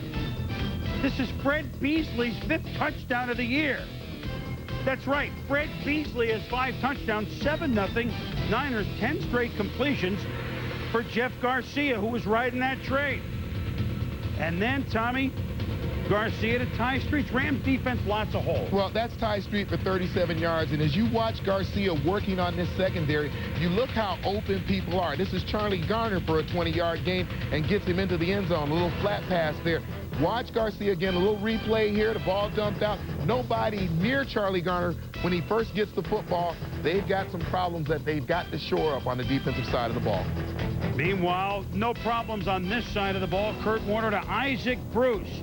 And Bruce, remember Flipper Anderson? What was that, the playoff game, Rams at Giants? He runs right out of the tunnel. He's gone. 78 yards, ties at 17 all at the half. Third quarter, Warner to Bruce, 22-yard gain. Sets up a Marshall Faulk touchdown, 24-17. Later in the third, Warner to Marshall Faulk. And then, very, very scary moment. Junior Bryant makes the tackle, number 90. And she make the play and flip over and land, oh man, on his head. 49ers trainer, rush out. Everybody in the stadium, and that's Niners, that's Rams, that's fans, concerned. He's wheeled out, but he was able to move his legs, and now comes the good news. X-rays negative. CAT scan proves to be normal. No neck fracture. He flew back with the team. That's great news. Meanwhile, fourth quarter down 10, 27-7. Look at Jeff Garcia trucking. And then on the next play, Garcia, Terrell Owens, it's a touchdown and a dunk. It's 27-24. He's the dream team. But the Rams do have this, Tom. Yeah, Marshall Faulk is one of the great runners in this league. Watch the patience that he has when he needs to have it, getting through the hole right there for 12 yards. Then off right tackle again. Look at the patience. Then watch him hit it. Right there, turns on that great burst of speed. All of a sudden, he's 18 yards down the football field. And watch his blocking. Ryan Tucker right here blocking on Bryant Young to open up a nice hole on the right side, getting a good turn on the interior tackle. And then later on, there's Marshall running into the end zone. He had 199 total yards of offense, 134 on the ground. He had 3 touchdowns. And the Rams now have extended their NFL record of 9 straight games by scoring 30 or more points. They beat the 49ers, who were, like 30-7 against them from 81 to 98. But now the Rams have won 3 pretty big scores in a row. But once again, although their comeback was earlier this week, they had to come from behind. Kurt Warner says, Ringo Starr, it don't come easy. There's got to be a little more pressure when you come back after winning the Super Bowl that you know you're going to play against the best teams, and you've got to go out and perform. We're not going out there saying, oh my gosh, we got to score 40 points or we're going to lose. We just go out and say, we're going to score every time we get the ball, and the defense is going to make the plays when they're there to be made, just like they did again today. They gave up some points, but they made critical plays when they needed to make them, critical stops, which helped us get the victory. Kurt Warner threw for 394 yards, which in 3 weeks' time gives him an obscene. This is obscene. On pace for 8,000. Well, over 6. Whatever, over 6 yeah. 1,221 yards, Warner throwing after 3 weeks. But they've scored 119 points. But, Tommy, they've allowed 94 points and they've had to come from behind all the time. I mean, can they walk this tightrope forever? And giving up no less than 24 in a game. Right. And I think that certainly if you are a coach, and I've played for teams where you've had a coach say to you, we can't continue to do this. At some point, it's going to hurt us. Like when they play the last third of the season, when they play some tougher football teams, you know, Kurt Warner spoke to the teams that they played thus far. The Seahawks weren't playing great when they played them. The 49ers weren't playing great when they played them. So I think when they get into the tougher part of their schedule, they will have a problem. It's a defense that lacks a lot of size up front. Last year, the Rams got up on people very quickly. By 21 points. That's right, and they allowed the defensive front to rush the passer, which is what they want to do. If you can establish yourself in a game, stick with them, and be able to run the football, you now have a chance at least to be in the game. Now, Kurt Warner continues to score at the rate that he's scoring. I don't think anybody's going to beat him. But it's hard to continue to score 41, 41, 36. It's just hard to do that every week. Something about number 13. Many of the contenders have gone to the Pontiac Silverdome and fallen, as Tampa did last year in an ESPN game. 2-0 Tampa Bay at 2-0 Detroit. Would the same thing happen? These are the Bucs of 2000. However, Detroit's best weapon this year, remember, they're 2-0 without scoring an offensive touchdown. Their best weapon. 5 years as head coach and 6 years as an assistant, started 0-3. Seahawks at home against the Saints. John Kitna dumps it to Ricky Waters. Look at him bounce off that flubber for 14 yards. 3 plays later, first and goal at the 7. And Ricky Waters, you know, he's running like a young Ricky Waters. 7-0 Seahawks. Yeah, watch Walter Jones at the left tackle spot. He's going to seal off the defensive end there, form a nice little crease for Waters to get through, go in, got a little touch at the goal line, but that's a pretty easy score for the Seahawks. Later, first quarter, Ricky Williams up the middle for 5 yards. 2 plays later, the Saints figure, well, let's do this. And Ricky Williams, with a lot of room, picks up 8 yards on a sweep. 2 plays later, Williams will go left and spin and move forward for 7 yards. Ricky, 23 carries for $107 today. Jeff Blake, West Coast offense for Jeff Blake to keep Poole. And they have Waters, they got Poole. Touchdown. We're tied at 7, Tom. Yeah, let's take a look here at the Seahawks linebackers and watch their play at the line of scrimmage and realize one of the key rules for you as a linebacker, something in front of you, something behind you. They've got 2 guys. Now, they couldn't necessarily have helped on this play, but they have 2 guys to go cover 1. You need to start freeing up people, get to open people, help out your safeties, help out your corners. 10-10 in the third. Anthony Simmons, Michael Sinclair stuffed Ricky Williams. They held him to 32 in the second half after a pretty big first half. Then John Kitna playing outdoors. Remember the Seahawks this year at Husky Stadium. To Darrell Jackson, 26 yards to the 6. Then 3rd and goal. Kitna to Itula Mili, the tight end. And the Seahawks win for the first time this year. They go on a 3 in a row on the road trip, so that all the more reason why they had to get through and win it 20-10. Ricky Waters ran for 105. Kitna much more under control, 22 of 29 for 193. So Seahawks and Saints each 1-2. But here's a big game. The 2-0 Bills, both at home. 2-0 Jets, both of the late variety for new coach Al Groh, whose Jets have not been 3-0 since Joe Namath's first full year as a starter in '66. Rob Johnson and Jay Reimers, a great one-handed catch. Later in the game, he leaves with a knee injury viewed not serious, at least at this point, but he was out. 7-0 after a touchdown pass to Eric Moulds. Kevin Williams, remember last year in the hospital, it's this Kevin Williams. And look at him go. Makes the cut on Steve Christie, and he could go all the way. Nice downfield shielding by the Jets special teams at 97 yards at the Meadowlands. Remember, they play on grass there this year. We're tied at 7. Vinny Testaverde, incomplete to Richie Anderson on 3rd and 1. So Al Groh, very Parcellsian, going for it on 4th and 1 and up the middle. It's Curtis Martin. Asking that young offensive line to do the job and create a crease for Curtis Martin in a goal line situation. Second quarter, Rob Johnson to guy injured all last year, Jeremy McDaniel. The youngster, one of many youngsters on the Bills, 74 yards, tied at 14, second quarter late. 4 seconds left in the half. From the Bills' 45, Vinny Testaverde hits a Hail Mary. What are you supposed to do? Knock it down! There's 4 Bills, but there's 6'2" defensive back, Marcus Goldman. Touchdown! Look at the catch he makes, Tom. Well, the DBs, 3 of them were there. They just got behind the receiver. He was bigger than them. He shielded them off, made a great catch. What a play at the end of the half. And then Steve Christie, is there a hand on it or he slips it? Again, it failed. Special teams for the Bills. And then down 24-14 in the fourth, Rob Johnson complete to Peerless Price. But unfortunately, he had many peers on this play. Some of them wearing green. They fall on it. Victor Green recovers. Tom Tupelo Honey punts it. Chris Watson returns it. No, he's going to fumble it. The Jets recover, Tom, and look at the play by Chris Hayes to make it. Well, Chris Hayes is going down. He's the gunner on the left side. He gets run past the play the first time. He will stick with it, get up, come make a hit on Chris Watson from behind, force the fumble, and get the ball back to the Jets. Hey, over 5 minutes to go, still 24-14. Here's Watson again. Oh, it's another fumble. But don't worry, if he didn't fumble it, they roughed the punter anyway. I mean, it's a complete disaster for the Bills special teams. 4 turnovers, Buffalo overall in the fourth quarter. You give up plays like that at the end of the half. Kickoff returns 27-14. The Jets 3-0 for the first time since 1966.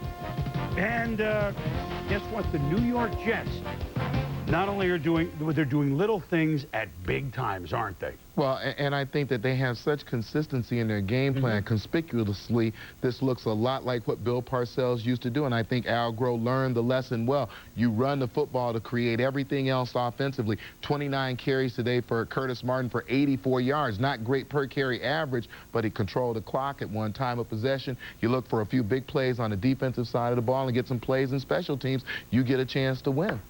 Speaking of special teams, Bruce DeHaven, the longtime special teams coach of the Bills, now especially coach of the Niners, was made one of the scapegoats last year for that Music City miracle. I would say so far the Bills special teams have not improved. And that's the understatement of the Jets 3-0. Meanwhile, as we roll on, Raiders and Broncos out west. Ladies and gentlemen, now the Broncos at the 2-0 Raiders. 1-1 and 2-0. Terrell Davis couldn't play because of a sprained ankle, but let's load in another running back. Mike Anderson from Utah runs left, breaking tackles. He's a running Ute. It's 28 yards. Next play, Mike Anderson, the only guy in the league that had over 100 yards last week in week 2. Then later, you know this, Brian Greasy to Ed McCaffrey. And a great catch by McCaffrey coming up. Well, look at McCaffrey plant himself at the back of the end zone. Make sure that he has his feet in front of him so he gets a chance to tap the feet down and make a score. And here's Eddie McCaffrey running his route. No, just watch him stay alive. Just watch what he does for the quarterback. He's going across the field. He gives Brian a target, stays alive, gives him a place to throw the football. Raiders first play from scrimmage. Rich Loose Gannon. It's a fumble. Trevor Price picks it up, rumbling, bumbling, stumbling, touchdown. 28 yards, 14-0 B-Men. They lead 17-0. And Gannon, can they author another comeback like they did at the Colts? That's a dart to Tim Brown, 11 yards. Now it's 24-10 second quarter, and it's Greasy who fumbles. Reagan Upshaw recovers at the 12. So the Raiders in business at the 12, and then a play later, it's Gannon to Tim Brown, 10 yards, 24-17, and Brown passes one of his coaches and a Hall of Famer and a great guy, one of our favorites, Fred Biletnikoff, all-time receiving leader for touchdowns for the Raiders, 77. Congratulations, Timmy. Tom Ruin, punt. His day's ruined by Randy Jordan. It's a touchdown, the Raiders! They trailed by 17, and now we're tied at 24, Tom. We'll take another look at this. Randy Jordan lined up on the far left side. Look how short that corner is on the left side. When he comes in, it shortens up even further with the end guy going inside the block. Gets a chance to make a direct play on the football and does a great job of blocking right through the football and knocking it down so you get a chance to handle it once it's on the ground. So now John Gruden's club has come from way behind again with the score 24 all early third. Gannon picked off by John Gads Mobley, who returns it to the 12-yard line. And so the Broncos on a long drive. And it's forget Terrell Davis, forget Olandis Gary, forget Sammy Winder, forget John Keyworth, forget Rob Lytle. It's Mike Anderson for 23 yards. And ex-Raider Joe Nedney, remember, Elam hurt his back, so He kicked field goals, did Nedney, who was 4 for 4. Put in another kicker, put in another back. Denver and Oakland are tied atop the West, 33-24. Denver wins it. They can still score, Tom. Well, Anderson, 32 carries, 187 yards. The rail blocking by the offensive line, backs who run north and south. They are highly successful doing it. It's just great punishing football from that offensive line. And Ryan Greasy, although he made some turnovers, continues to put points on the board with running like that. When we return, Vikes, Pats, Giants, could they go 3-0 against the Bears? Football. It's football after dark. Welcome back to NFL Primetime, presented by Miller Lite. Grab a Miller Lite. It's Miller time. Well, the teams that people are surprised are 2-0. The Vikings, will start with them. They're at the 0-2 Patriots off that tough Monday night loss, and they're got to be playing desperate football. But on the first drive, Tom, Dante Culpepper, you know he can run it. That's a 14-yard run. Then Dante Culpepper rolls. Look at the moves here by the youngster, and he goes down for first down. 3rd and goal from the 3. Henry Thomas has a shot, but no. Robert Smith scores. This is a 17-play, almost 9-minute drive to start the game for Minnesota. So maybe they don't need to run and gun that much. They're up 7-0. Now they lead 21-7 in the 3rd. Culpepper flushed out. Oh, you can't throw that. Lawyers in love. Malloy makes the pick. Well, he's a young quarterback. He's going to make some mistakes. He's playing great right now. You know, he tries to get rid of this football. I don't think he was necessarily throwing it to anyone. He was trying to throw it away. Lawyer Malloy made a great play on the football. 4th and goal from the 4, Drew Bledsoe. Oh, no, it's Orlando Thomas with the sack, and the Patriots turn the ball over on down. Boy, in red zone, the Patriots just are absolutely horrible. After Minnesota goes 3 and out, next Patriots possession, 3rd and goal from the 8. Terry Glenn, there's a touchdown.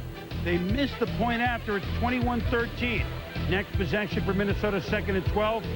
And Chris Carter has passed Andre Reed momentarily. Reed now a Redskin for number 2 all-time. Congratulations, Chris. He doesn't only catch touchdowns. All he does is catch 942 balls. Patriots' last chance is over 2 minutes to go. It's a drop play to Kevin Falk. At time running well. Into Viking territory. 2 plays later, buck 39 to go. Bledsoe to Falk. Falk, nice moves. 23 yards out of bounds. 4 plays later, 4th and 7. They need 8. Oh, no, it's another sack. It's one-time, big-time sack artist Bryce Pop, who does the job against the Natalie-clad Bill Belichick Patriots. And the Minnesota Vikings are 3-0. The Patriots, the Red Sox with shoulder pads, are 0-3. And you have to wonder, it's not even fall yet. 0-3 is a hell of a hole, Tom. Well, and I think the thing that's surprising about the Vikings is the defense. Everybody talks about Dante Culpepper. Defense playing outstanding football right now. McDaniel, 8 tackles, 2 assists from the inside there for the Vikes. Meanwhile, talk about a team that a lot of folks are surprised at 2-0, the New York Football Giants against the at-home 0-2 home opener Chicago Bears. Kerry Collins, 34 yards to Ron Dixon. Tommy. Kerry Collins is a new man. Chris, look at this stance by Paul Ettinger. Amazingly, this ball went wide right. He lined up as if he was going to kick it in the stands to the right. And then Brad Dom DeLuiso is wide left. What do they all look like? Tony Batista, that batting stance for Toronto. Bad hold by Brad Maynard G. Krebs. And DeLuiso misses again. Oh, by the way, it's 7-0 Giants still. Cade McNown to Bobby Engram. And he's shaken up. He leaves the game with a strained knee, but sets it down to the 1. So 3rd and 1 at the 2. My mistake at the 2. McNown, Eddie Kennison. That's a quick pass. 7-7 at the half. 3rd quarter, you've heard about Thunder and Lightning. Ron Dane is Thunder. Tiki Barber in his 4th year is Lightning. Tiki looks great. I love the way Tiki Barber is hitting the hole. It is full speed. He's not worrying about what's in front of him. And then you pound away with Ron Dane and the big body. 2 plays later, here's Ron Dane. 8 yards. Oh, man, it's a pound for first down. 2nd and goal from the 3. You need a little fan. Oh, no, it's going to be a sweep with the quick guy. Tiki. You have no Tiki, you got no Shirty, but they got Tiki and they got a touchdown. It's 14-7 the G-Men. Kerry Collins sacked by Troy Wilson, and no call despite what looks like a face mask. Yikes. Looks like. Man, there's no call. The Bears get the ball back. McNown, fumbled exchange. Rumbling, stumbling, fumbling again. Giants recover. Was it a fumble? Well, we'll look at the knee, and you tell us if he hits the turf. What? You know what? It's a good call. That's a good call. Jim Fossil, that's a good call. The G-Men, the New York Football Giants, win at 14-7. They go into Chicago. Collins throws for 249. Barber runs for 86. Dane runs for some more. Giants had 407 yards in total offense. This is a package. Mind-boggling. Well, no, but we didn't know that all this package would arrive at the same time. They look good again. Well, it's really solid offense, complete offense, and to drive home this thunder and lightning theory when you talk about Ron Dane and Tiki Barber, this is the third game. They're now 3-0, where Ron Dane has had more attempts in every game, and Tiki Barber has had more rushing yards. So they pound away with Ron Dane. When they give it to Tiki Barber, he is the change of pace that gets you the big play. So what a joy it has been. And then it's Warner to Roland Williams. 18 yards. Warner. Marshall Faulk. 6 yards. Warner. Robert Holcomb. Down to the 9. They've now scored 217 points with don't even bring it up. Don't even bring it up. For the 160th time, the Chicago Bears and the Green Bay Packers. Brett Favre going deep, picked off by Tony Parrish. The 0-4 Bears, who won at Lambeau last year on that blocked field goal by Brian Robinson. Down to the 17. McNown, a 1-yard run, 7-0 Bears. Cade McNown, scrambling, throwing. Where have you gone, Marcus Robinson? He's going into the end zone. Cuckoo-ca-choo, 68-yard touchdown. 17-3, the Bears. Look at McNown out of the end zone. Well, this is the element that we talk about with these young quarterbacks, the ability to use your legs. Right there, Cade McNown, a great job of buying his team a little breathing room around their own goal line. Well, where have you gone, Joe DiMaggio? A question to be answered another day, but the simple flanker screen of Marcus Robinson, he could go all the way. Now, these are the Bears that we saw last year. Rolling it up on offense, McNown to Robinson, second time it's 24-3. But Brett Favre at Lambeau with a comeback. What could happen? Favre to Antonio Freeman, 14 yards. Then he looks for Bill Schrader.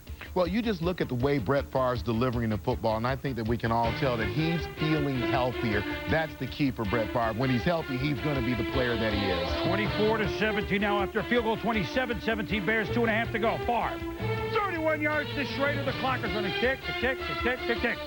Schrader, heavy breathing, but he doesn't want to come out. Why should he? Because Favre's going back to him.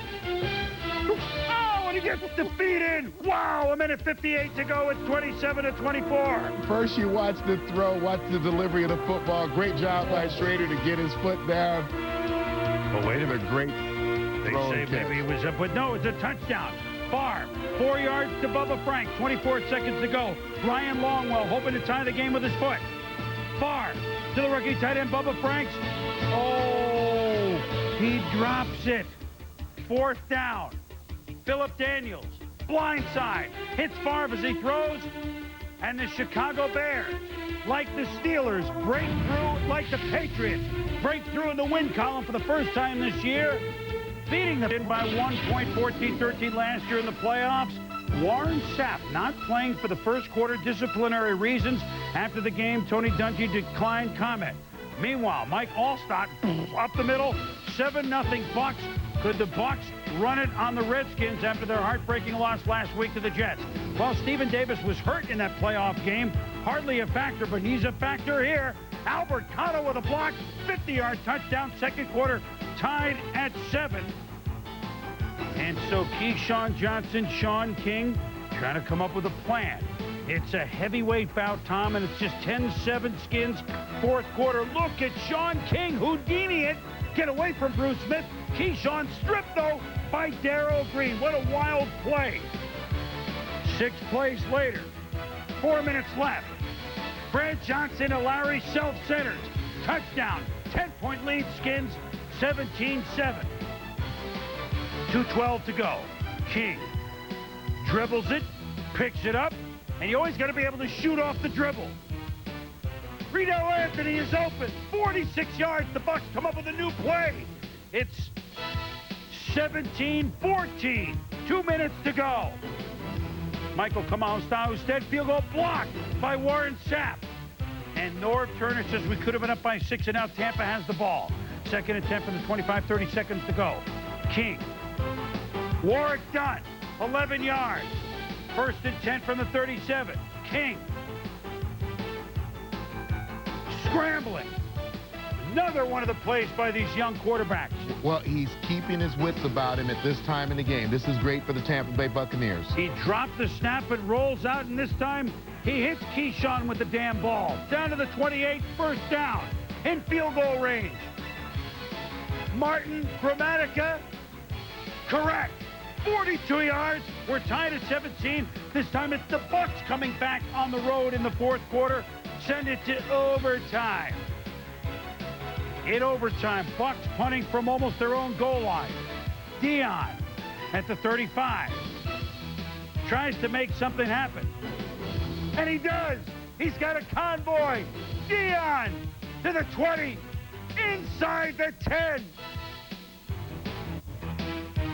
He said it was only a matter of time that he would do something, and he did. Ooh, a close call on a block by Matt Stevens, but no call. John McLaughlin leaves limping.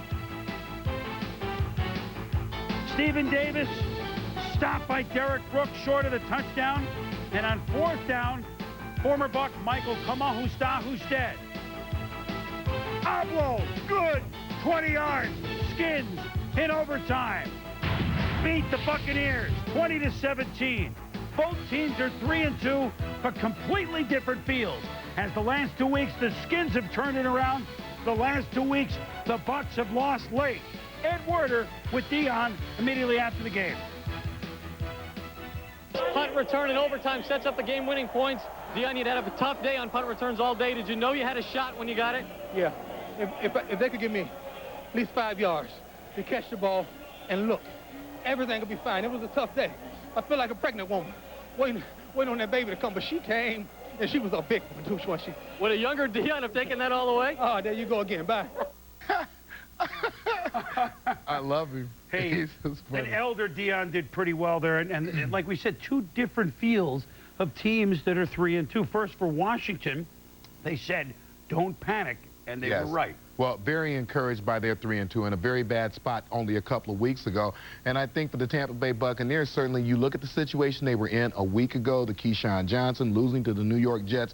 The only thing that will cure that is winning a football game. And I think that Coach Dungy was hoping it would happen this week, so relieves a little bit of that pressure going to play Minnesota next week on Monday night. Yeah, next week at Minnesota on Monday night, and they could fall 3 games behind them in the loss column. The Bucks' chemistry, and you know, maybe we talk about this too much, but this is the most together team that we've seen in a long time, and I think that the fact that they're spending extra time trying to get it back together maybe has gotten them off track a little bit, in my opinion. They need to have a win or it will get worse. They need to have a win.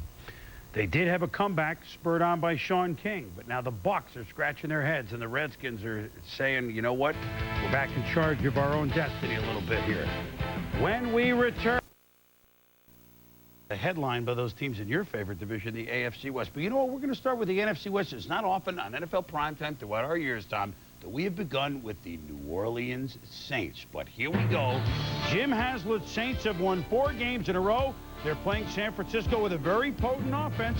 And Jeff Garcia came into the game with 23 touchdown passes, more than anybody in football. But Sammy Knight, good night for the league-leading defense of the New Orleans Saints.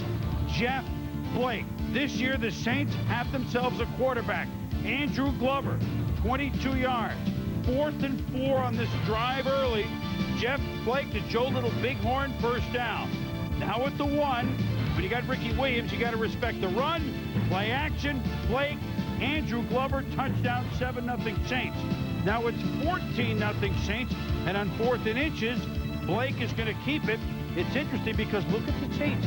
Game plan to keep that Niners offense off the field, Tom, and they get the first down. Well, and what a great percentage Jeff Blake had today. But when you look at that sneak, look how low he got. He's not a big guy. He doesn't go over the top. He stays lower and gets underneath the line. Now on 3rd and 10 on the same drive, Blake to Ricky Williams. Ricky, 15 yards, first down. Later on, look at the throw by Jeff Blake. Just watch this. Boom! Like Warren Moon in his prime. What a play to Joe Horn. 43 yards, 21-0 Saints. Second quarter on 4th and 7. It's a pass interference on San Francisco on Jason Webster. Drive continues. So 3 times they went for it on 4th. Every time they converted first down. The last one by a flag. Ricky Williams touchdown. The Saints lead 28-0 at the half. So by the time San Francisco's offense gets on the field, score a couple touchdowns, not even close. Saints win it 31-15. So already in Week 10, they have doubled the wins for them. 6-3, doubled last year's wins. They have won 5 in a row for the first time since they started. 5-0 in 1993. Joe Horn says to our Ed Werder, you don't believe? Pay attention. We know a lot of people are going to count us out. We know a lot of people are going to say we haven't played anybody. But, hey, if that's the way they want to prepare against the Saints, and when we play against them, they be scratching their heads in the 4th quarter, then, hey, that's going to be on them. But we know what we have in the locker room. Tommy, we've talked about it on the show week after week. We have moved them from the B flight to the A flight. Because when you bring defense and an offense that's starting to feel like, okay, we know we can count on that. Boy, this offense is growing every week. Blake looked great. Well, people who don't get to see the New Orleans Saints a lot got to see them at their best today. The #1 defense in football, great front line, great front four.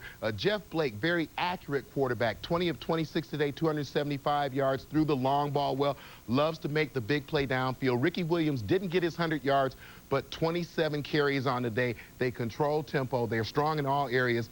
And 3 weeks from now, if they can continue, Carolina, Oakland, Rams. That Rams game could be huge. Here's something for the Saints. They had lost to Atlanta 10 straight times before they beat them earlier this year. Against San Francisco, they were 5-19, dating back a decade. Now they beat them. I know San Francisco wasn't what they used to be, but you know what? These are major steps for a franchise that has not been accustomed to making major steps. You cannot say enough about the job Jim Haslett and Jeff Blake and company have done. Cowboys-Eagles coming up, and the Giants very quietly a first-place team. Log on to ESPN. Miller Lite. Grab a Miller Lite. It's Miller time. And in part by Visa, the preferred card of the NFL. Visa, it's everywhere NFL fans want to be. Week 1, Philly went to Dallas and shocked the Cowboys 41-14, knocking Troy Aikman out. Troy not available today. So, for the first time since '95 as last year's an Eagle, Randall Cunningham back in the bed as a Cowboy. And, Tom, who can forget plays like this? Randall in his prime was unbelievable. One of the great plays I've ever seen on Monday night, keeping his balance off of the Carl Banks hit and throwing that touchdown. Now he comes as the enemy Cowboys, and here's a guy that Eagle fans have been saying, why won't he go away? Emmitt Smith with 17-yard run. Look at the replay, and Rocket Ishmael's going to get caught under the pile, leaves the game with a sprained right knee. Rocket, get out of there. Later on in the drive, 1st and 10 for the Cowboys at the 11. Cunningham. Early second. Little pressure. Thinks he's throwing it out of the end zone, but Brian Dawkins, Pro Bowler last year, makes the pick. Eagle fan thrilled. Later second, Emmitt Smith. He's done this before. Touchdown, 7-0 Dallas, 7-yard run. 10-0 Dallas 4th quarter. Darnell Autry takes the screen from Donovan McNabb, and he acts his way into the end zone, 23 yards. Eagles, who look listless on offense, have now pulled it within 10-7. Now down 13-10. David Greenacres is the place to be. 34-yard field goal is the life for me. Tied at 13, we go to overtime. Philly gets the toss. McNabb out of the hands of Chad Lewis, picked up by Barron Wortham. It was tipped, but now McNabb knows his defense has got a hold. Tommy, Robert Thomas gets the ball. Well, where is Emmitt Smith? He's your crunch time player. He's having a great day. He deserves to have the football at this point in overtime. Thomas fumbles. Tim Houck recovers, and here come the Eagles again. The swing to Darnell Autry, and let him go down to the 14. This sets up. Greenacres is the place to be. 32-yard field goal. The Eagles, not very pretty, but they upped their mark to 6-4. Winning in overtime over Dallas, 16-13, despite 134 yards rushing by Emmitt Smith. The Eagles learning to win without Deuce Staley and finding a way to win. They're in the hunt no matter how ugly it looks. Well, yeah, the 26 carries by Emmitt Smith for the 134 yards is the reason you expect him to get the ball in overtime. Randall Cunningham, a subpar day, makes you lean even more on Emmitt Smith. The big fumble cost them in overtime. Only 109 throwing for Randall. First sweep of Dallas by the Eagles since 1990. When you think Giants-Browns, you think of Jim Brown, number 32, carrying the ball for the Cleveland Browns against the likes of Sam Huff and the New York Giant defense.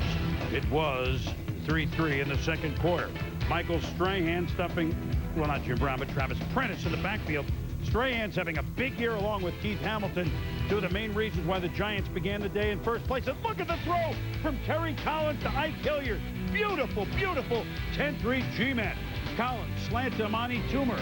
And the well-dressed man, 17 yards, 17-3 early third. Later in the third, Doug Peterson, Emmanuel McDaniel picks it off. Tommy, what? Well, this from ground level. As you watch Peterson, he goes back, and by the time he looks up to throw the ball, pressured by Strahan, now bottom right of your screen again, you see how he got rid of the ball, not really seeing where it was going to go. McDaniel, pretty easy interception. Too bad. With Tim Couch out, the growth of this team is really retarded, but not of this team. Collins to well-dressed Amani Toomer, around a 100-yard day on 6 catches. Touchdown. The two combine again. 24-3. The Giants are now 7-2. Cleveland's lost 7 in a row. The Giants are up to their best start since Bill Parcells' team went 10-0 back in 1990. Tommy, they're the quietest first-place team we know, but you know what? Efficiency. Yeah, and the game plan is consistent. Exactly, Chris. You get the 31 passes from the quarterback position, but you get 43 runs from Thunder and Lightning. That's a great run-to-pass ratio for Jim Fossil. The New York Football Giants remain in first place. By how much? We'll show you Washington later. Meanwhile, Tampa, they beat Minnesota last week. Could they continue to roll? And Doug Flutie in New England. What could happen? Night football, how many points might we score in this game?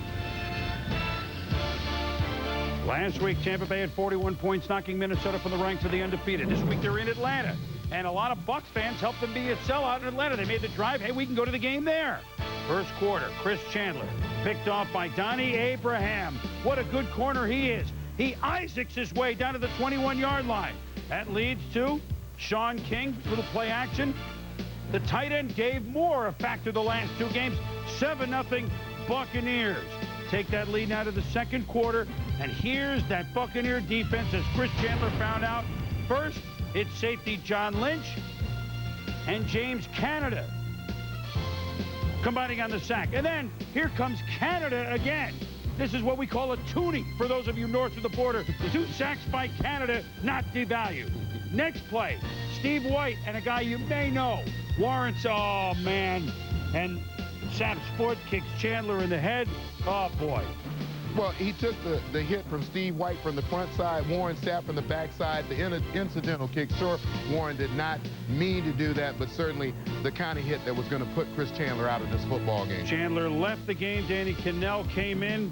And meanwhile, look at this. For the 6th time this year, the special teams of the Bucs have delivered on a block. John McLaughlin, one of the McLaughlin group, blocks the punt by Straczynski, leading to a touchdown. 3-block punt, 3-block field goals. Third quarter with the score 14-0. Atlanta makes it interesting. Danny Cannell to Tim Dwight, 20 yards. Then Cannell, and chances are he's going to find Terrence Mathis.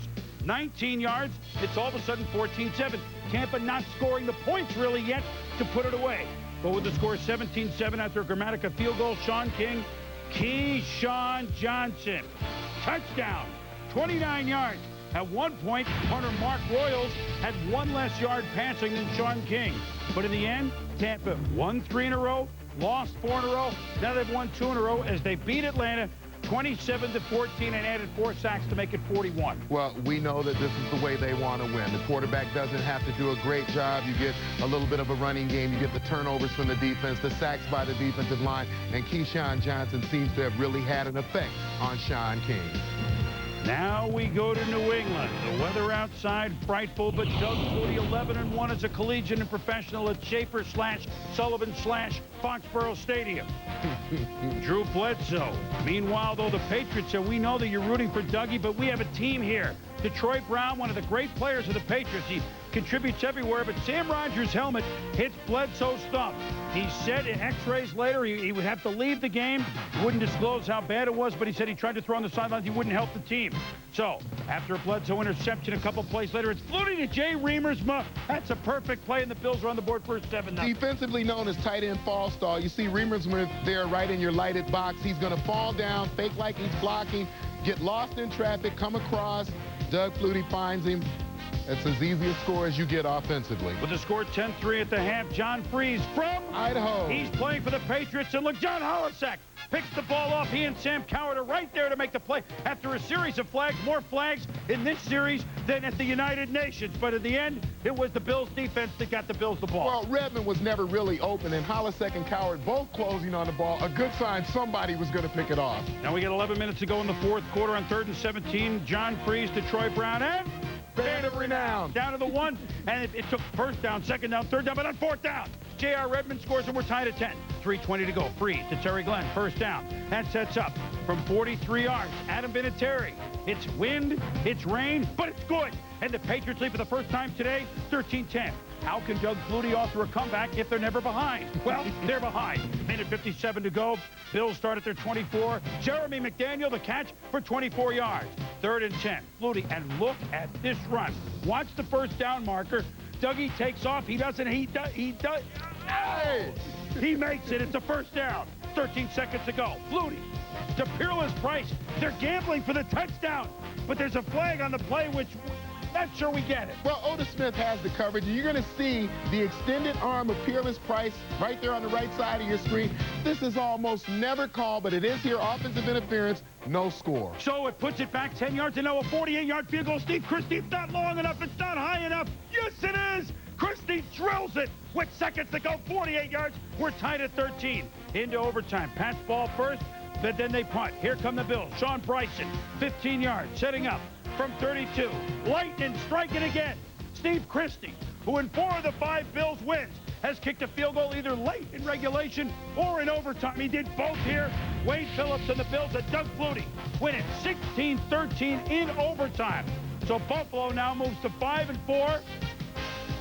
And a game that, well, now the questions start to be asked. As the Buffalo Bills, Rob Johnson will probably be healthy enough to play next week. Doug Flutie came in late in one game, beat San Diego, almost beat Minnesota. It was nip and tuck last week, but they win it against the Jets. It was nip and tuck this week. They win it against New England. Look, Wade Phillips, the reason he went to Rob Johnson last year, and a move still people are talking about, is I want more offensive production. This is the way the games are going to go with Doug. They don't get 24 or 31. However, I would say, and Wade knows more about it than we do, Rob Johnson is your quarterback of the future, Tom. Doug Flutie is your quarterback right now.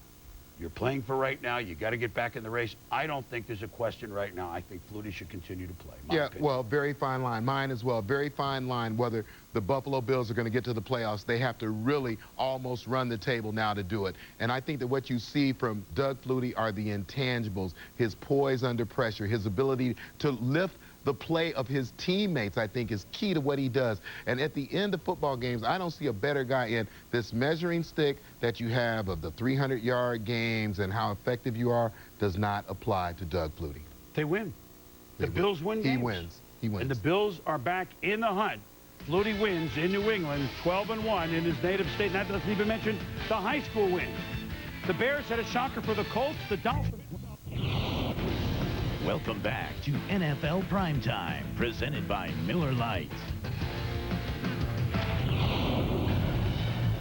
Colts began the day in a three-way tie for first place. They went to Chicago, who's only won one game. Jim Miller juiced up for the Bears, and he juiced up the off. Curtis Enos, where, Tommy? Where's he been? Person report has him back at Soldier Field. 11-yard touchdown, 7-0 Chicago.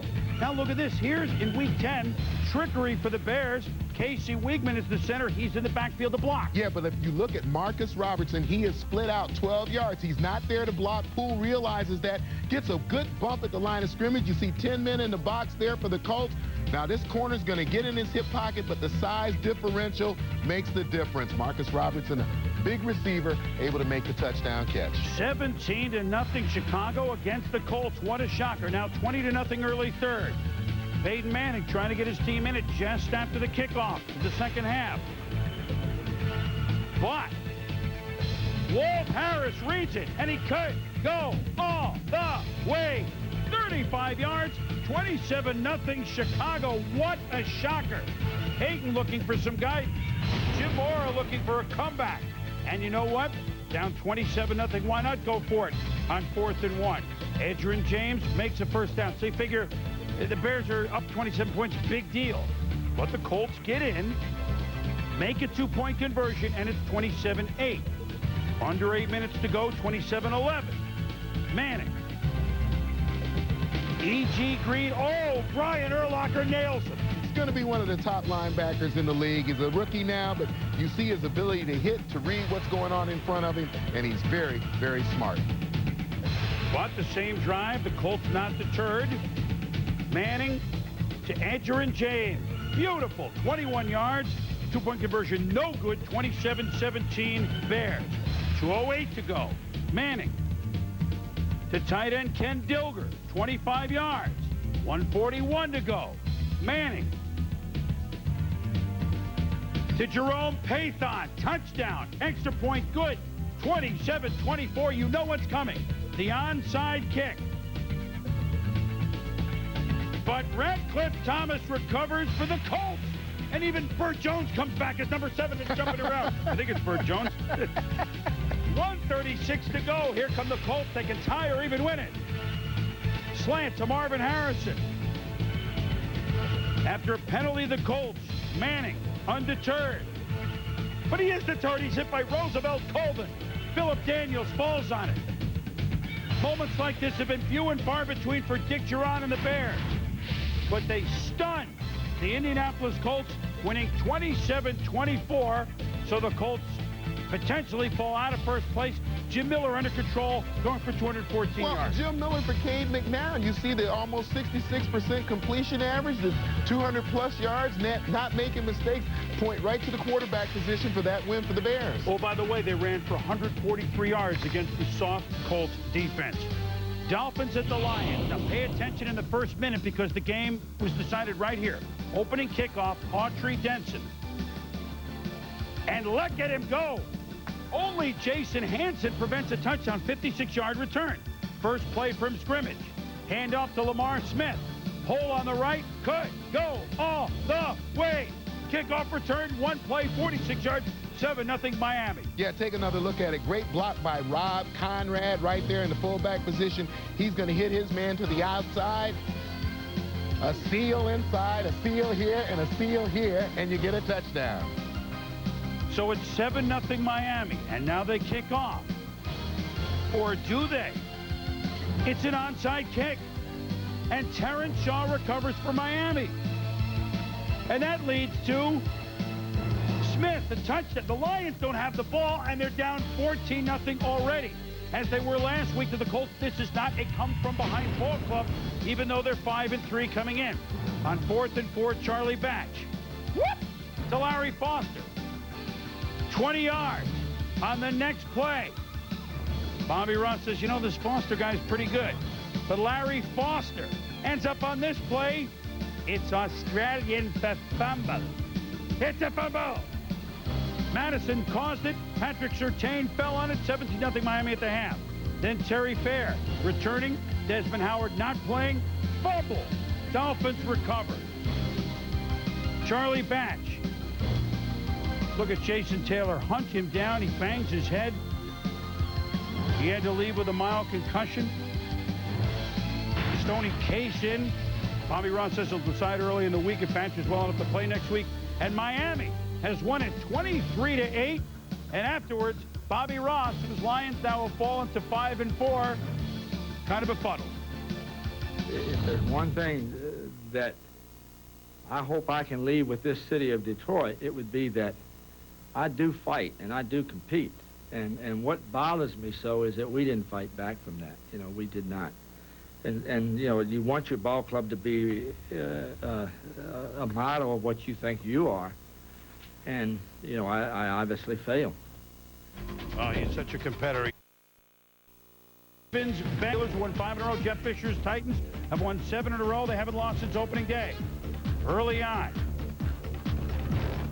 it is Hank Poteet fumbles the punt.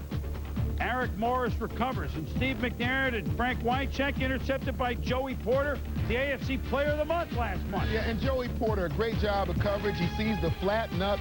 He does a great job of staying in Wycheck's hip pocket, turns when he turns, makes a great grab on the ball. Good play by the linebacker. Tommy, you knew this game would be a slugfest, but even though Aaron McNair says we can make some big plays, look at Chris Sanders, the unbelievable leap at 5-yard line.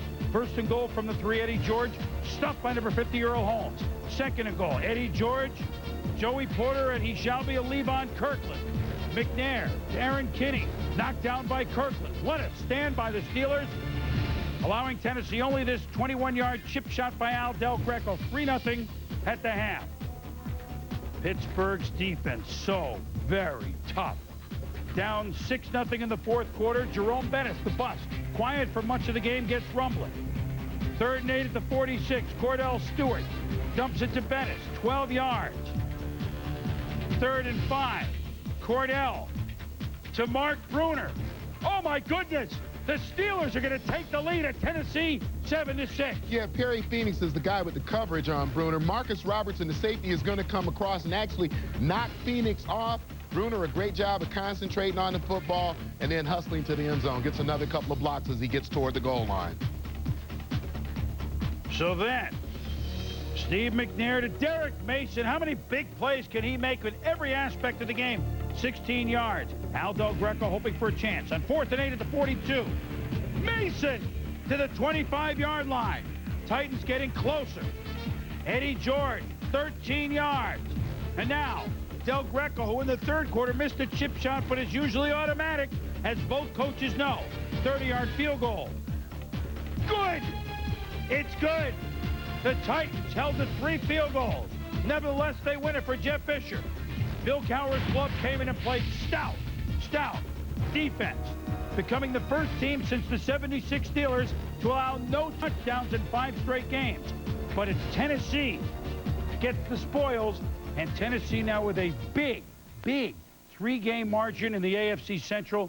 They're 8-1, and this is a team that every week finds another way to win it, Tommy. This was a gut check because Pittsburgh gave them all they could handle. Well, kind of a mid-season report. When we look at the team that may be the best team in the AFC, you see them good in all thirds, offense, defense, special teams, outstanding quarterbacking, Steve McNair, outstanding defense, a workhorse in Eddie George, and different guys coming up with plays. And what happens when Yancey Thigpen and Carl Pickens start contributing big plays to this offense? It's going to be a tough team to beat. They held Bettis to 42 yards. They held Pittsburgh to under 200 yards. And you know, here they are, undefeated at home. The road to the Super Bowl in the AFC, no question, goes to Tennessee. Now, in this division. Meanwhile, Broncos at the Jets. And you know what? Joe Willie Namath. If things don't work, you can put him in. Because Vinny has had trouble very early. At home against Denver. And his early troubles continue. Kenoy Kennedy at the 5-yard line picks it off. Ensuing drive by the Broncos. Brian Greasy to Terrell Davis. Welcome back, his first catch of the season. We want to see him run the ball. And Tom, frankly, he looked pretty darn good. Yeah, you saw him with that nice burst downfield. He's running north and south. And what you were looking for is this right here, Chris. That stamina that gets him into the end zone once you get into the red zone. There it is, a 5-yard touchdown, his first of the year. Third quarter. Well, you know that Corey Dillon ran for 278 against Denver, so if you're Al Groh and the Jets, you might as well run Curtis, my favorite mock, 37 yards. Look at the moves by Martin. His moves are sometimes overlooked. Well, very subtle the way he runs. He put a move right there on Eric Brown, the safety, just to get by him, just enough to slide by and then continue downfield. Testaverde to Anthony Becht. One of those 4 first-round picks, touchdown, his first NFL TD, and the Jets have pulled it 20-17. Fourth quarter, 23-20 Denver, and easy Ed McCaffrey is wide open, burning Aaron Glenn, 47-yard touchdown. Broncos lead 30-20 with 9 minutes to go. Under 2 minutes to go. It's 30-23. Can Vinny pull another comeback? It's the final. Seattle's beaten San Diego. Vinny complete the Dedrick Ward to the 30. 2 plays later from the 22. Vinny to Wayne Corbett, but there's a flag on the play. And it's going to be the same theme, Tom. It's going to be the Jets coming back, although where was this call? Well, you take another look. It looks like Wayne Corbett just slips in the middle of 3 Broncos right there. He gets the call. You could see Mike Shanahan very upset because he just saw the replay. Now look at the Jets on the goal line. First down at the 2. Incomplete to Corbett. You got to run at some point with Curtis Martin, don't you, Tommy? So it's 2nd and goal. Not even a play action. Nobody open. Incomplete. 3rd and goal. You know it's 4-down territory. You got to run at some point, don't you? Play action. Incomplete to Anthony Beck. Well, you're not going to run now. It's 4th and goal. And Denver's going to send Glenn Kadraz. Vinny gets away. Does he have enough mustard? Oh, he doesn't have enough steam. Incomplete to Richie Anderson. Wide open. Missed it by that much. Al Groh dismayed. Mike Shanahan, yeah. Well, he had them in pads during the bye week, Tom, and it paid off. They have the Raiders next Monday night at Mile High, and although they're way behind Oakland, Denver gets an important win, winning 30-23 and knocking the Jets from first place. So Miami's alone in the AFC East, and Denver with TD looked very much a different team. Well, huge game for the Denver Broncos. They're on life support, but they still have an opportunity to play the rest of the season and play well. The 33 carries for Terrell Davis will be the most encouraging thing for Mike Shanahan. When we return, Reds chance to lengthen their lead in the Central.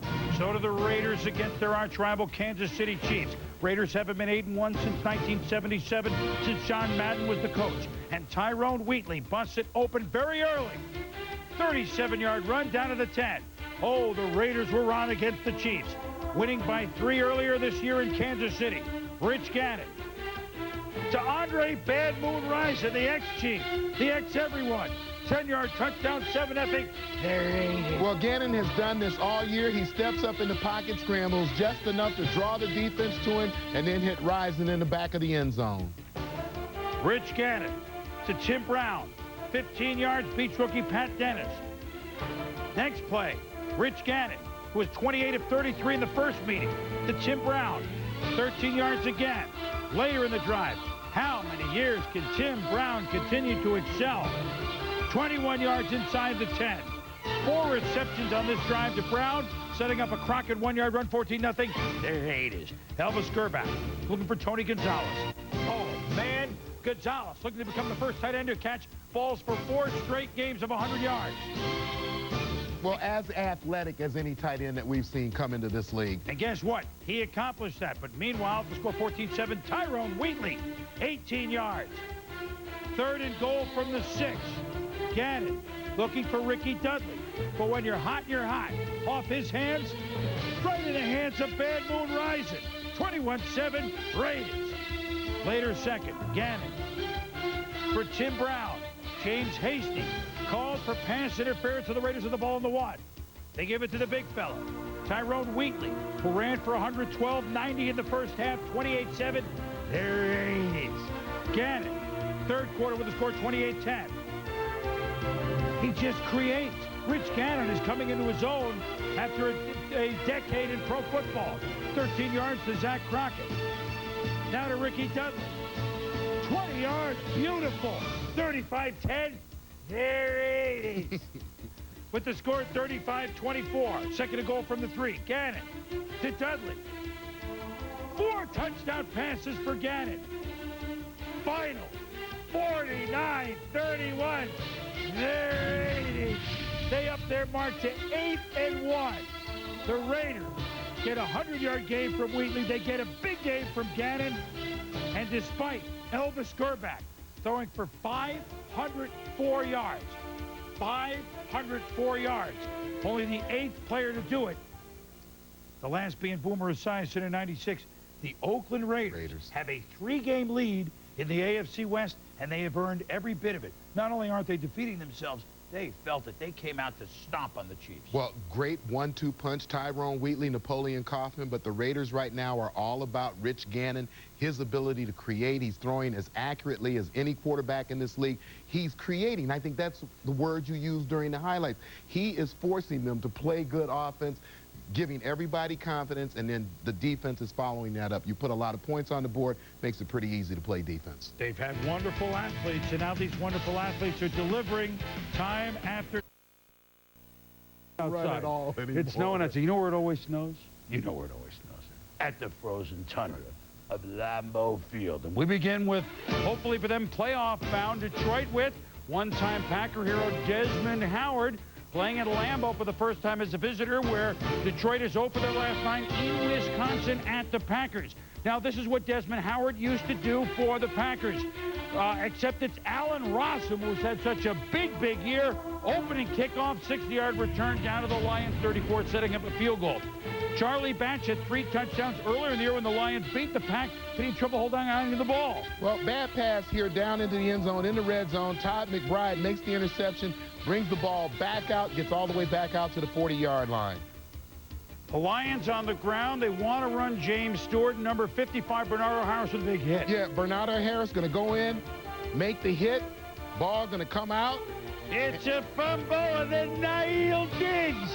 Look at him go for a nice return. 3 Lions turnovers in the first half. The Lions, that's how they built that big record of theirs. 5 turnovers, but not today. Gary Moeller, 3-1 since he's taken over as head coach for Bobby Ross. Brett Favre, 3rd and goal. Oh, but that's what Detroit's done. They forced the turnovers. Darnell Walker with the pick, and so it's only a 6-0 Green Bay lead at the half. Now it's 12-3 in the 4th. Batch, little bit of play action, but you're down by 9. You're not really fooling that much, but between double coverage, it's Jermaine Crowell with a 39-yard pickup, 1st and goal. 2nd and goal, 3rd and goal. Now 4th and goal. Gary Moeller says go for it. And James Stewart is in. It's a 12-10 game, and the Lions have gotten the Packers to 3rd and 8. But Favre, who's not one of his great statistical days, but how many times have you seen him do this at Lambeau, Tommy? To Billy Schrader down to the 4, and then on 2nd and goal, a couple plays later, to Amon Green, 3 yards, 19-10 lead. Lions field goal, onside kick, recovered Pack. Long run late by Amon Green to make your final 26-13. The Packers beat the Lions. Packers don't look like they're going postseason, but at 7-7, they can have a winning season. They host Tampa at the end of the year. And for Detroit, down to 8-6, they got to think about it. Yeah, and Amon Green to 27 carries, 118 yards. Their leading rusher receiver this year. So done a great job filling in for Dorsey Levens. By the way, did I mention that in games, home games, in Green Bay or in Milwaukee, in which the temperature is 34 below, Brett Favre from Mississippi, now 26-0. It's a good stat. That stat will win you a lot of ball games. When we return, Ravens looking for the record book, but more importantly, looking for the playoffs, as are the Giants and perhaps the Steelers. Log on to ESPN.com, where you can chat with their NFL guru, Tom Donahoe. There he is, right there. You can also vote for your primetime player. Here are your choices.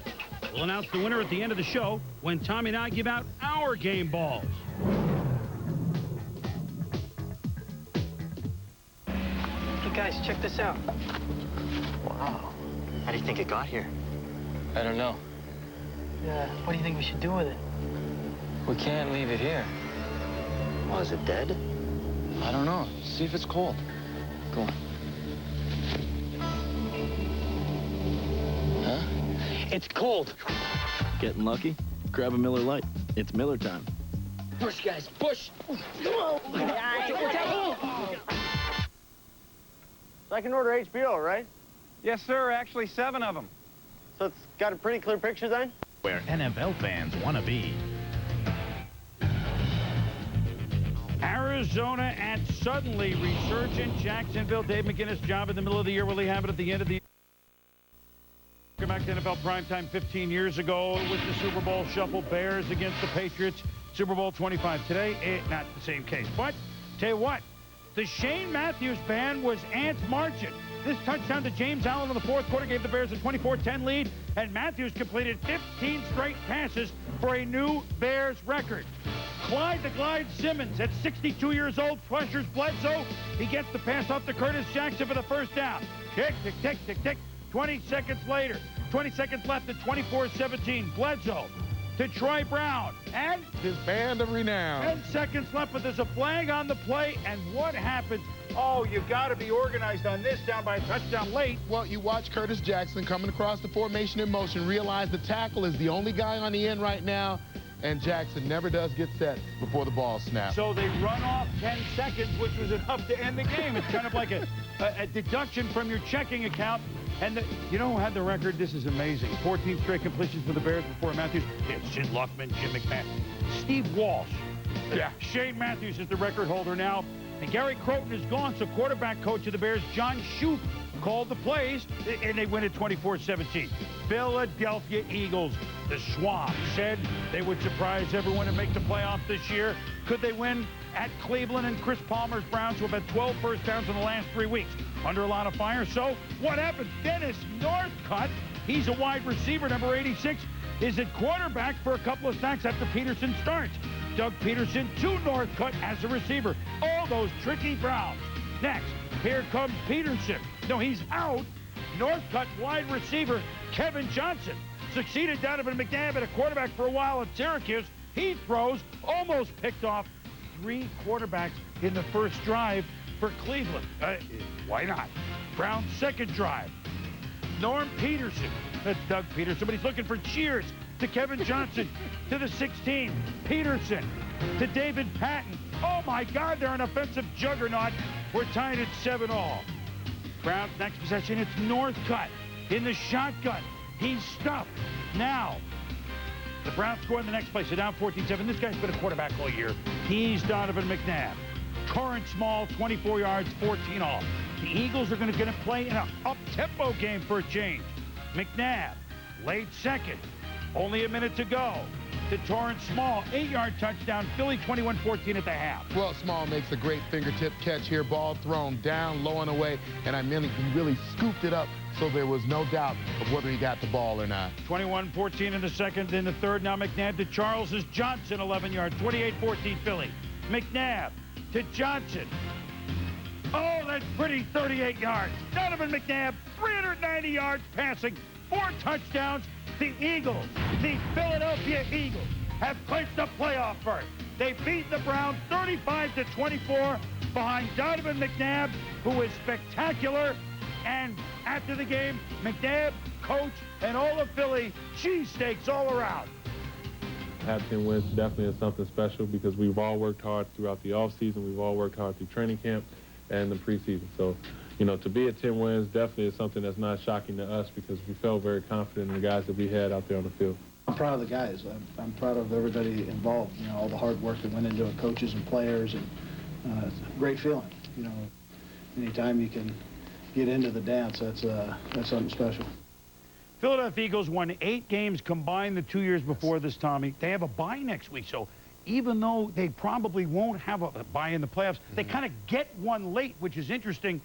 And let me just tell you something else. 122-1 the 3 previous years on the road, 6-2 this year. Maturity, Donovan McNabb. Yes, because we could talk about the defense or the special teams, but I think you start with Donovan McNabb. He's shown us over the last few weeks an ability to run the football 100+ yards in a win. He threw for almost 400 yards today. He seldom makes a mistake, but I think that without the running game, now you see a guy, Deuce Staley out. He is really making things happen on this offense. He is everything and maybe as dynamic a player as we have seen come into this league. And that's really saying a lot when you think about all the young guys that are playing well in this league right now. And a different sort of dynamic because not a bombs away, a Culpepper or a Warner or something like that. And I think they'll do all right in the playoffs because he's mature beyond his years. How do you throw for 390 and not get picked at all? Yeah. Pretty good. Congratulations, Philadelphia Eagles, who along with the Ravens thus far today are in. Bengals at the Titans. Tennessee looking for some offense, knowing that if they win, they're in the playoffs. Question mark for Steve McNair. He's a tough kid. Ankle, leg, he's playing anyway. McNair to Yancey's Thigpen. Some names that, you know, been kind of idle for Tennessee. Hurt, etc. 56 yards, 7-0 Titans. Next possession, McNair to Yancey's Thigpen. Watch this catch. That's pretty impressive. Ball to 28. Yeah, we'll take a look at both ends of this play. You're going to see Steve McNair under some pressure as he delivers the ball. And Thigpen, a great adjustment at the end of this play to get his body in between the defender and the ball, make a nice catch with the hands first. Thigpen, Pickens, if these guys can show up at the end of the year, how great would it be for Tennessee? What a surprise. Frank Wycheck involved in a play that's a lateral. The lateral to Wycheck, he throws it to Derek Mason. Those tricky Titans are down to the 5. Nothing tricky about Eddie George. 5 yards, 14-0 Tennessee. 14-3 quarter, play action, McNair, moving, lobbing, Eddie George, 7 yards, 21-3, Tom. Yeah, take a look. Takeo Spike's going to be in man-to-man coverage on Eddie George, and Takeo Spike's going to be an outstanding linebacker in this league. He takes his angle inside, the little step inside, cost him as Eddie George gets outside and to the front corner of the end zone. And now it's Scott Mitchell, sacked by Javon Curse. Had a lot of sacks this year. It's at the forward, forces a Bengal punt. Tennessee marches right down the field, and there's the 3rd touchdown for George on the day. Pass for McNair, 28-3. Time to get Neil O'Donnell a little work. And O'Donnell, he play action, little toss to Lorenzo. I got it, Lorenzo Neal. He's got it. McNair, O'Donnell, happy, tight. Defending AFC champs, well, they slam the Bengals, and they're into the playoffs.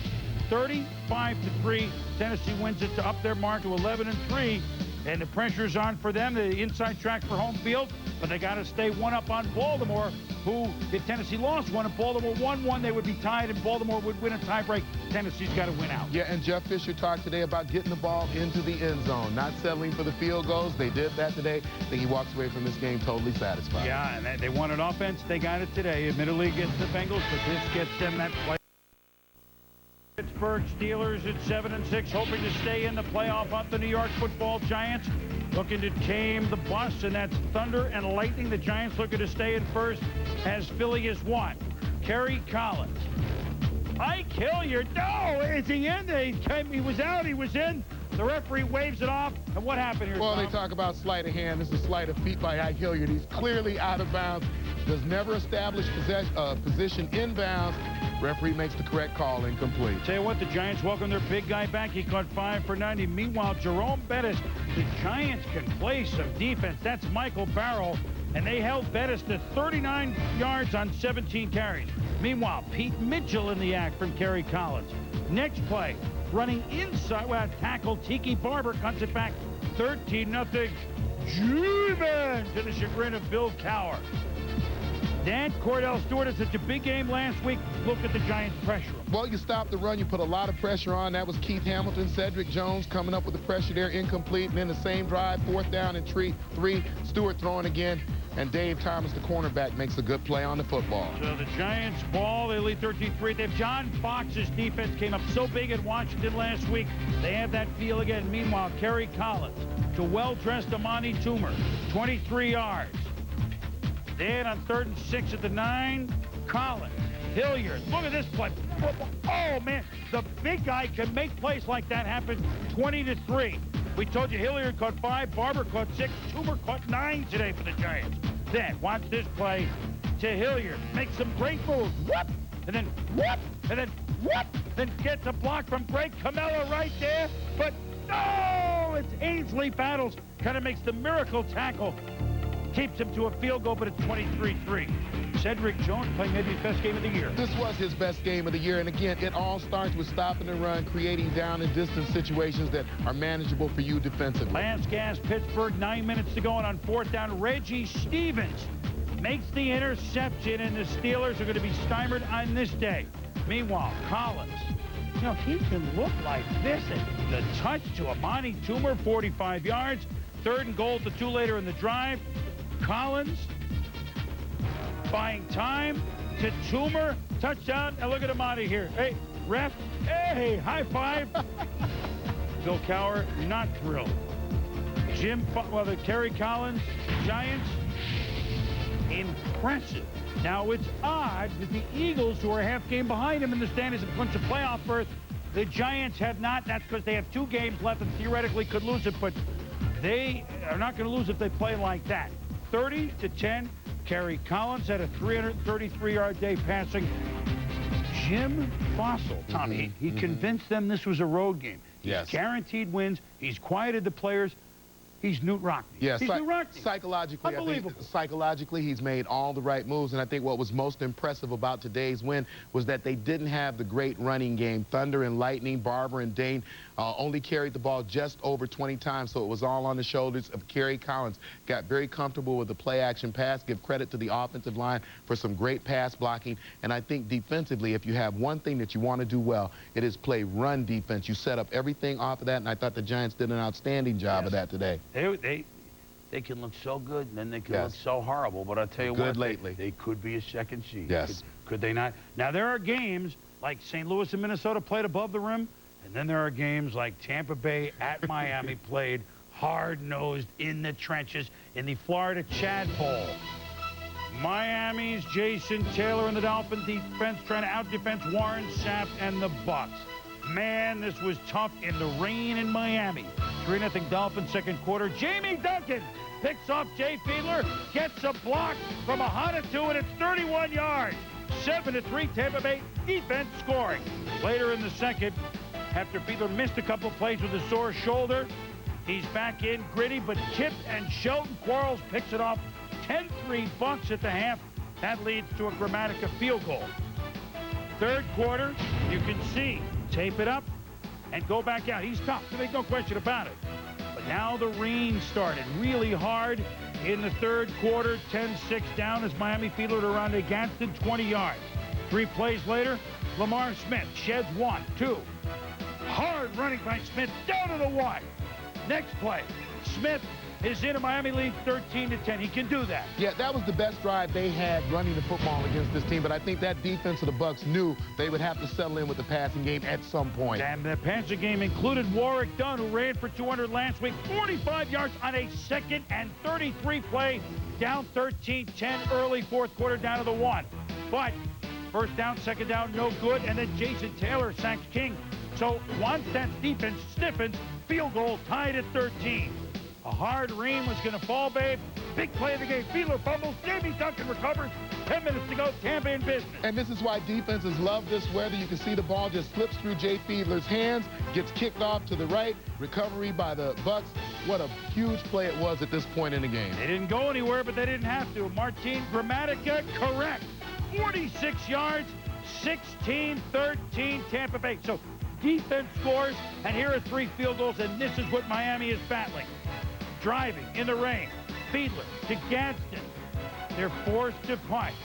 And after the punt on third down, it was an excellent punt down within the 2-yard line to play the game. Oh, man, it's almost picked. Oh, man, it's almost a safety. What a play by Warwick Dunn to avoid the 2 points. Great play that won't show up in the stat sheet. Patrick Surtain with a big hit that would have been a safety had he brought Dunn down. Done a great job of giving the punter room to kick the football. And not much room, but maybe as big a play is Mark Royal's 53-yard punt in the rain under his goalpost, and good coverage tackling Jeff Ogden right there. Excellent play, Tampa special teams. 3rd and 8. Fiedler, throw it, flag. Miami in business, at least perhaps for a tying field goal. Brian Kelly with the coverage on Gadsden, and this is all judgment on the part of the official. He felt like Kelly held the coverage got a bit too long. And so, 3 plays later on 1st and 10, they're well within field goal range. Uh-oh! And it's a good call inside the tackle box. Intentional grounding. So now 2nd and 21 at the 31. So it's like a 48, 49-yard field goal, which forces Miami to go longer, which forces the interception by Damian Robinson. Wannstedt Dolphins, who have played so well, but lose the cross-state rival, the game to Tampa, 16-13 in a game played not for the meek. But if you're a defensive stalwart like John Lynch of the Bucks, you love it. It was a lot of fun. I had a blast out there today. It was, you know, the elements. It was kind of sloppy out there, but, you know, just hanging on for your life and coming together as a unit. This was a big game for our team in terms of continuing to come together. And you know, anyone who follows the Bucks for the last couple of years knows our wins aren't always that pretty, but that's all right when you're getting W's.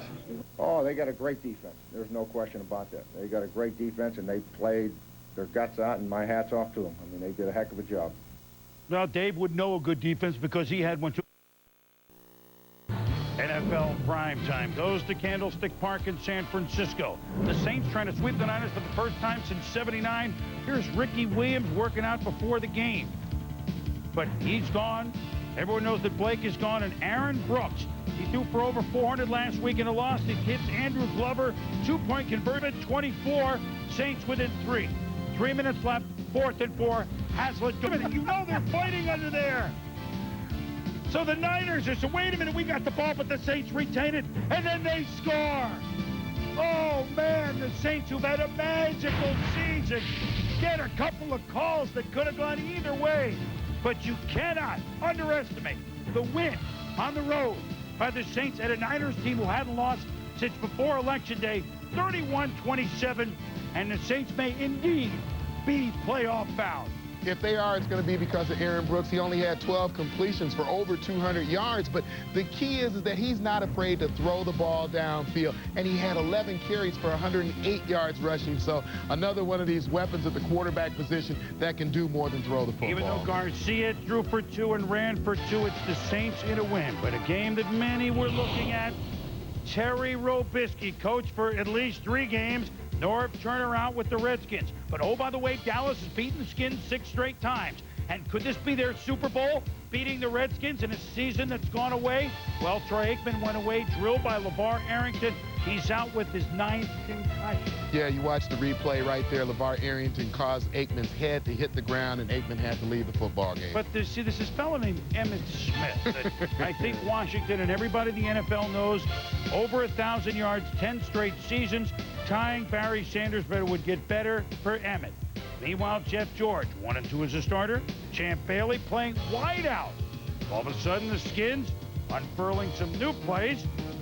First NFL reception for Bailey. Later in the drive, Dallas has controlled the action, but Davis scores. Steven does. Makes it 7-6 for Terry Robisky. Second quarter. So Anthony Wright is going to play quarterback. Right to McKnight. Good night on Deion Sanders. Flag for pass interference in his return to Dallas. Fake to Emmitt. Wayne McGettis. Oh, those running Irishmen. 22 yards.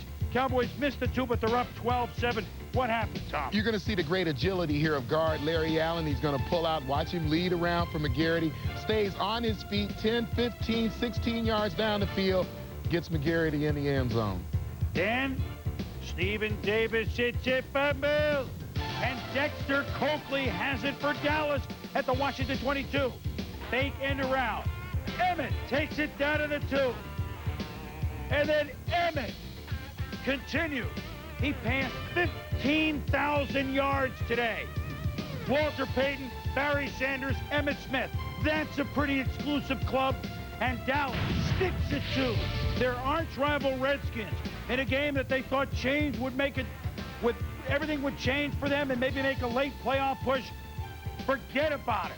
32-13, Dallas crushes the Skins. 7 straight over them. And Deion on the losing side of this one for a change. I feel so bad for Coach Rubinski because we had a great week of practice. We was prepared, we was ready, we was fired up, and we just could not get it going today. And that's ignorant on our behalf. I just hope Washington would not blame Coach Rubinski. I would hope that Dan Snyder would not blame Terry Rubinski, that he would blame us. Well, line this morning. That's the key to this game. Only 1 pick by Gus Frerotte, 8 catches for McCaffrey. And now the game we've been waiting for. The greatest show on earth. Would it return with the Rams 2-5 after a 6-0 start? And if the playoffs were to start going to the weekend, they would be out of there. They're playing Minnesota, the team that had the point record going into, well, at 556 points 2 years ago. Kurt Warner, second game back from injury, to Isaac Bruce, to Marshall Faulk, to Torrey Holt. You can see him going. Warner, Bruce, who's had big games against Minnesota, down to the 2. Marshall, touchdown, 7-0, St. Louis. Can you believe it's their first touchdown on opening drive all year? Yeah, unbelievable. They had 8 last year, first one this year. Now receiving the punt. Zakeem. He gets away from the Vikings. He was horrible last week. He fumbled the punt against Carolina. But look at Oz on the turf. 35 yards with a tremendous return. 2 plays later. Kurt Warner. Jeff Robinson. 8-yard line. Throw a great block here. James Hodgins going to throw a block as well. Falk going to read it perfectly, get right on the hip of the guard, and just cut right into the end zone. Here comes Minnesota. Their best record in football, 20-14. But Marshall Falk down to the 5. He's playing revved up. Kurt Warner's certainly back. Falk, Marshall. Touchdown. 5 yards.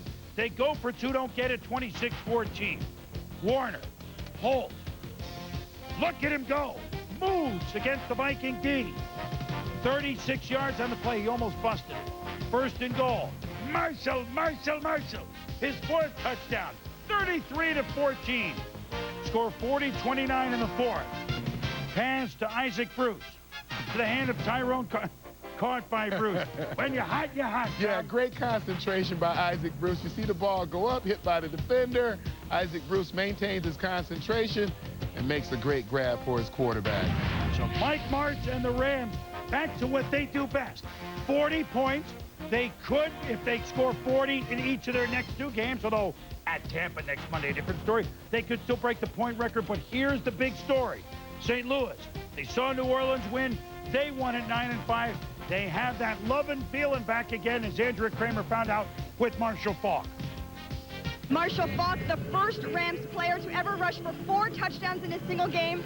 I don't know if you know that or not, but there seemed to be a concerted effort to go to you early and often. What difference did the increased workload mean today? Nothing. I think, you know, like I've always said, the one thing that I do is when my numbers call, I just try to perform.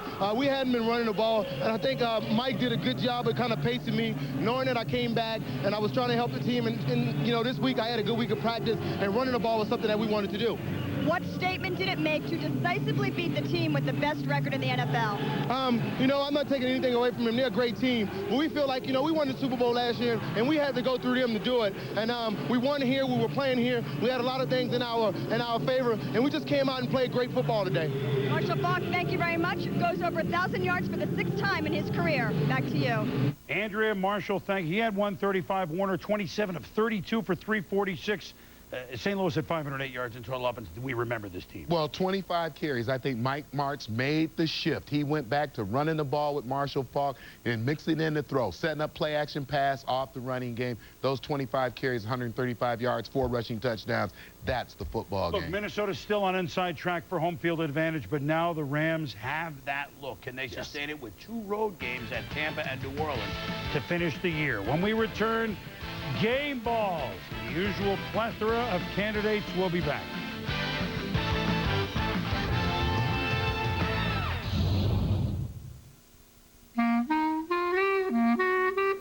The new economy won't be like the old new economy. The new economy will have no ideas. Ideas like profitability with powerful Time player. Brought to you by 1-800-COLLECT, the easy way to save.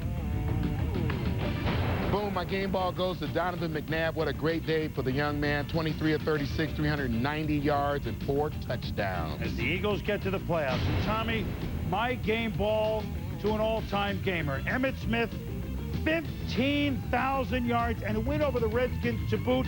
Congratulations, Emmett. Although bad news for the Cowboys, certainly doubtful, according to Jerry Jones, that Troy Aikman will play again this season after his 4th concussion in 2 years. You voted for McNabb over Falk in an election almost as close as the presidential one on ESPN.com. We'll be back.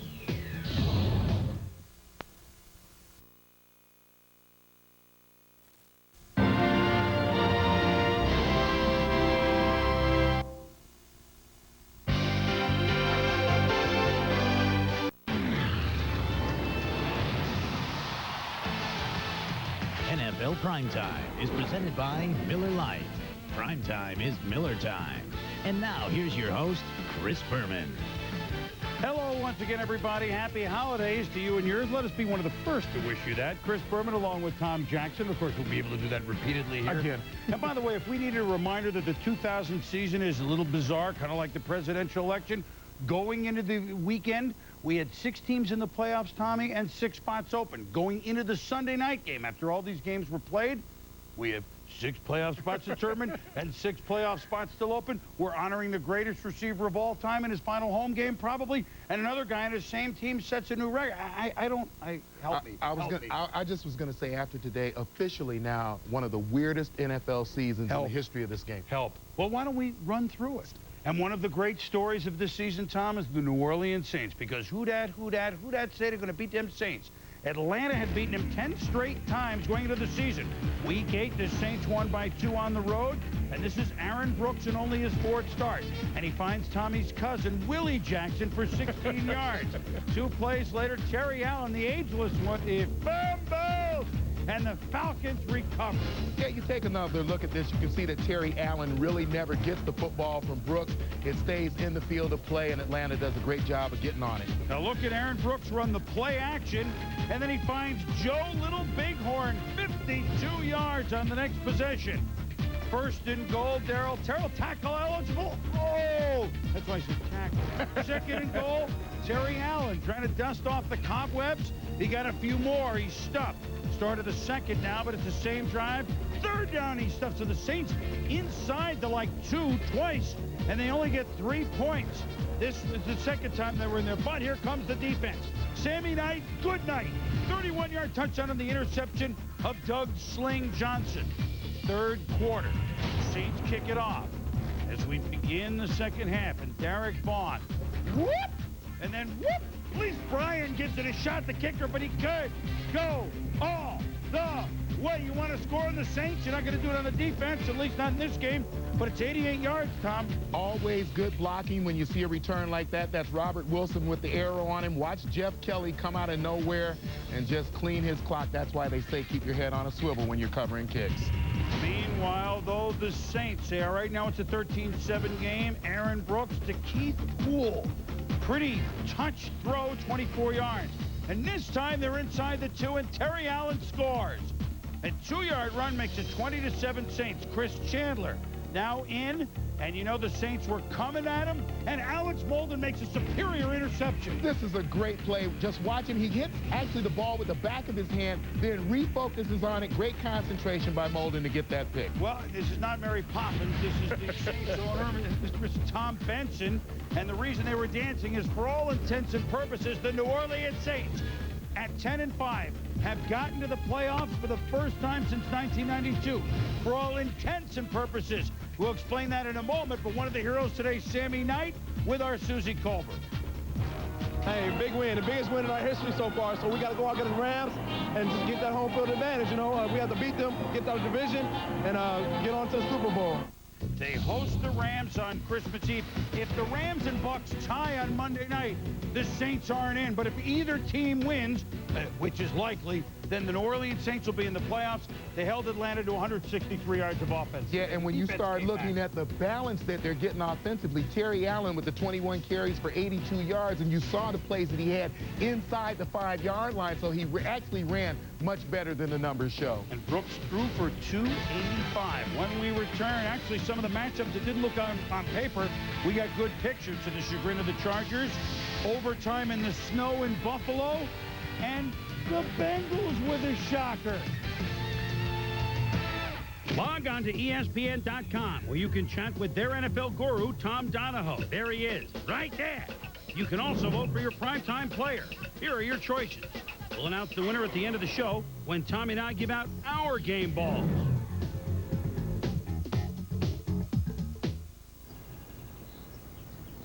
Oh, yeah, that's a first down. Woo! Way to read the D. Yeah. That's what I'm talking about. Can't get enough football? Grab a Miller Lite, and anytime is Miller time. Who's calling these plays? Put in a backup! As you can see, the DNA sweeps through the cell after meiosis. This ensures proper dispersal of... Can't get enough football? Grab a Miller Lite, and anytime is Miller time. Proper dispersal of the... Back to NFL Primetime. Remember we told you some of the best matchups, some of the worst matchups on paper. It turned out to be one of the more interesting games. Ryan Leaf trying to lead Mike Riley. They said that he's going to stay there for another year of coaching, which got a standing ovation from the team on Saturday. Look at the play by Ryan Leaf to Jeff Graham. He crackers his way for 49 yards, leads to a touchdown. Every now and then you see the physical abilities of Ryan Leaf. Here he spins away from Reggie White. He's going to come back to the middle of the pocket, get his head back up, make that nice throw to Jeff Graham. We just don't see it often enough. So San Diego looking to win for only the second time all year, winning at Carolina 22-14. But Darren Bennett, the Pro Bowl punter, Dehiani Iwazaki. And look at him go, 64 yards. The lead is down to 22-20. Now Carolina's kicking field goal, making 23-22. John Connie. Blocked by Ralph Crandon. Sheila McCray. Doug Evans. Good night, everybody. No one touched him. Carney's field goal blocked and returned against the Chargers for 54 yards. Oh, my God, when you're 1-13, this is what happens. It's 30-20. Now look at this. On the 1 hook line, it's a fumble. Jermaine Fazan fumbles. Lee falls on it at the 11, but then they couldn't get in. Oh, so they lose 30-22. Tommy, this despite the fact that that Junior Seau and company held Carolina 15 carries for 11 yards on the ground. And Ryan Leaf had a pretty good day throwing the football, 2 touchdowns versus the 1 INT. But I think, you know, as you put it, this is a snake-bit football team right now. And the Chargers are on the clock. They have the first pick in the draft, just in case you were wondering. Patriots, Bills, overtime earlier this year. And it began not a horrible day, but boy, it became one. Wind chill. Johnson leaves with a concussion, so he's gone. For the Patriots have tied it 10-10. Now they're clearing ground for a winning field goal by Adam Vinatieri. Do you remember December 12, 1982? Ron Meyer at home against the Dolphins says, with the John Deere tractor, come on out here, Mark Henderson from Walpole State Prison. That's right. He cleared the spot for John Smith. Do you remember? Don Shula, 20 years later, still remembers. Matt Cavanaugh, the hold. Smith was good in the snow. It was 3-0 New England that day. Now we go to Buffalo. Vinatieri trying to duplicate John Smith. They've cleared it. But what? That's not going to work. It's overtime as Lee Johnson bobbles. We move on. And it's the Patriots near the end of Buffalo Airport, closed by snow.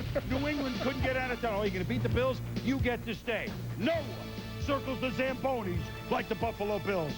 The Patriots win it 13-10. The Bills will not be over 500 as they are on a losing streak. Now we go to the Jags and the Bengals. Now, this would obviously be a roll job, Tom. But wait a minute. What is this? Paul Brown Stadium? That helped, didn't it? Watch Peter Warwick and Tommy describe these moves 11 Jaguars missed. Well, reminiscent of Gale Sayers as you watch him back out right there, take a step backward, avoid about 8, 9, actually all 11 Jags on his way to this score. This is the thing that made him the player he was at Florida State. 82-yard touchdown. First ever punt return ever given up by Jags. He hasn't been around that long. But he giveth, he taketh away. The very next punt by the Jags, Warwick, it's going to be a fumble. Well, followed by that great punt return. He fumbles the ball. The Jags get it down inside the red zone. And that would lead to Fred Taylor. 9 straight 100-yard games for him. There's 5 of them. 14-7 Jags. Jags attempting a 28-yard field goal, Mike Hollis. But whoop! Oh, this was fun for the kickers on this day, wasn't it? No good. And that allows, to the chagrin of Tom Coughlin, a minute and a half to go. Scott Mitchell's going to tie the game for the Bengals. No, he's going to run it. You got to be kidding. Look at him go. It's a touchdown. Bring out the steamroller again, and we're tied at 14-all. Ensuing kickoff. Chiron Stitt. It's a fumble. The Bengals have it. That sets up Neil Rackers. Oh, my God. The Bengals have scored twice in the last minute and a half in your hometown, Tom. And the Bengals have beaten the Jaguars 17-14. Danny Farmer had some big catches down the stretch. We're still marveling in that play by Warwick, though. Yeah, I think that every now and then we see the potential that this team has with Corey Dillon, with Peter Warwick. Let's see if they can keep this team together going into next season and add a few elements. So the Bengals beat the Jacksonville Jaguars, and they, who were 14-2 a year ago, will not finish above 500 when we return. More snow games. And Denver, could they win 7 in a row? Welcome back to NFL Primetime. The Tennessee Titans in the snow in Cleveland. 21 degrees, wind chill much less.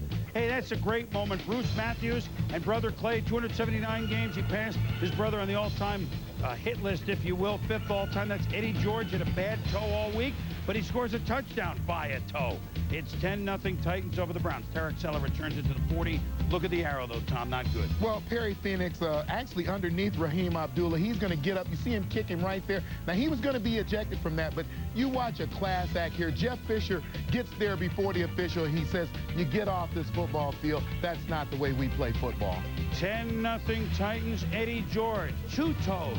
It's a tough 2-yard run in the snow. 17-0 Tennessee. Late second. George.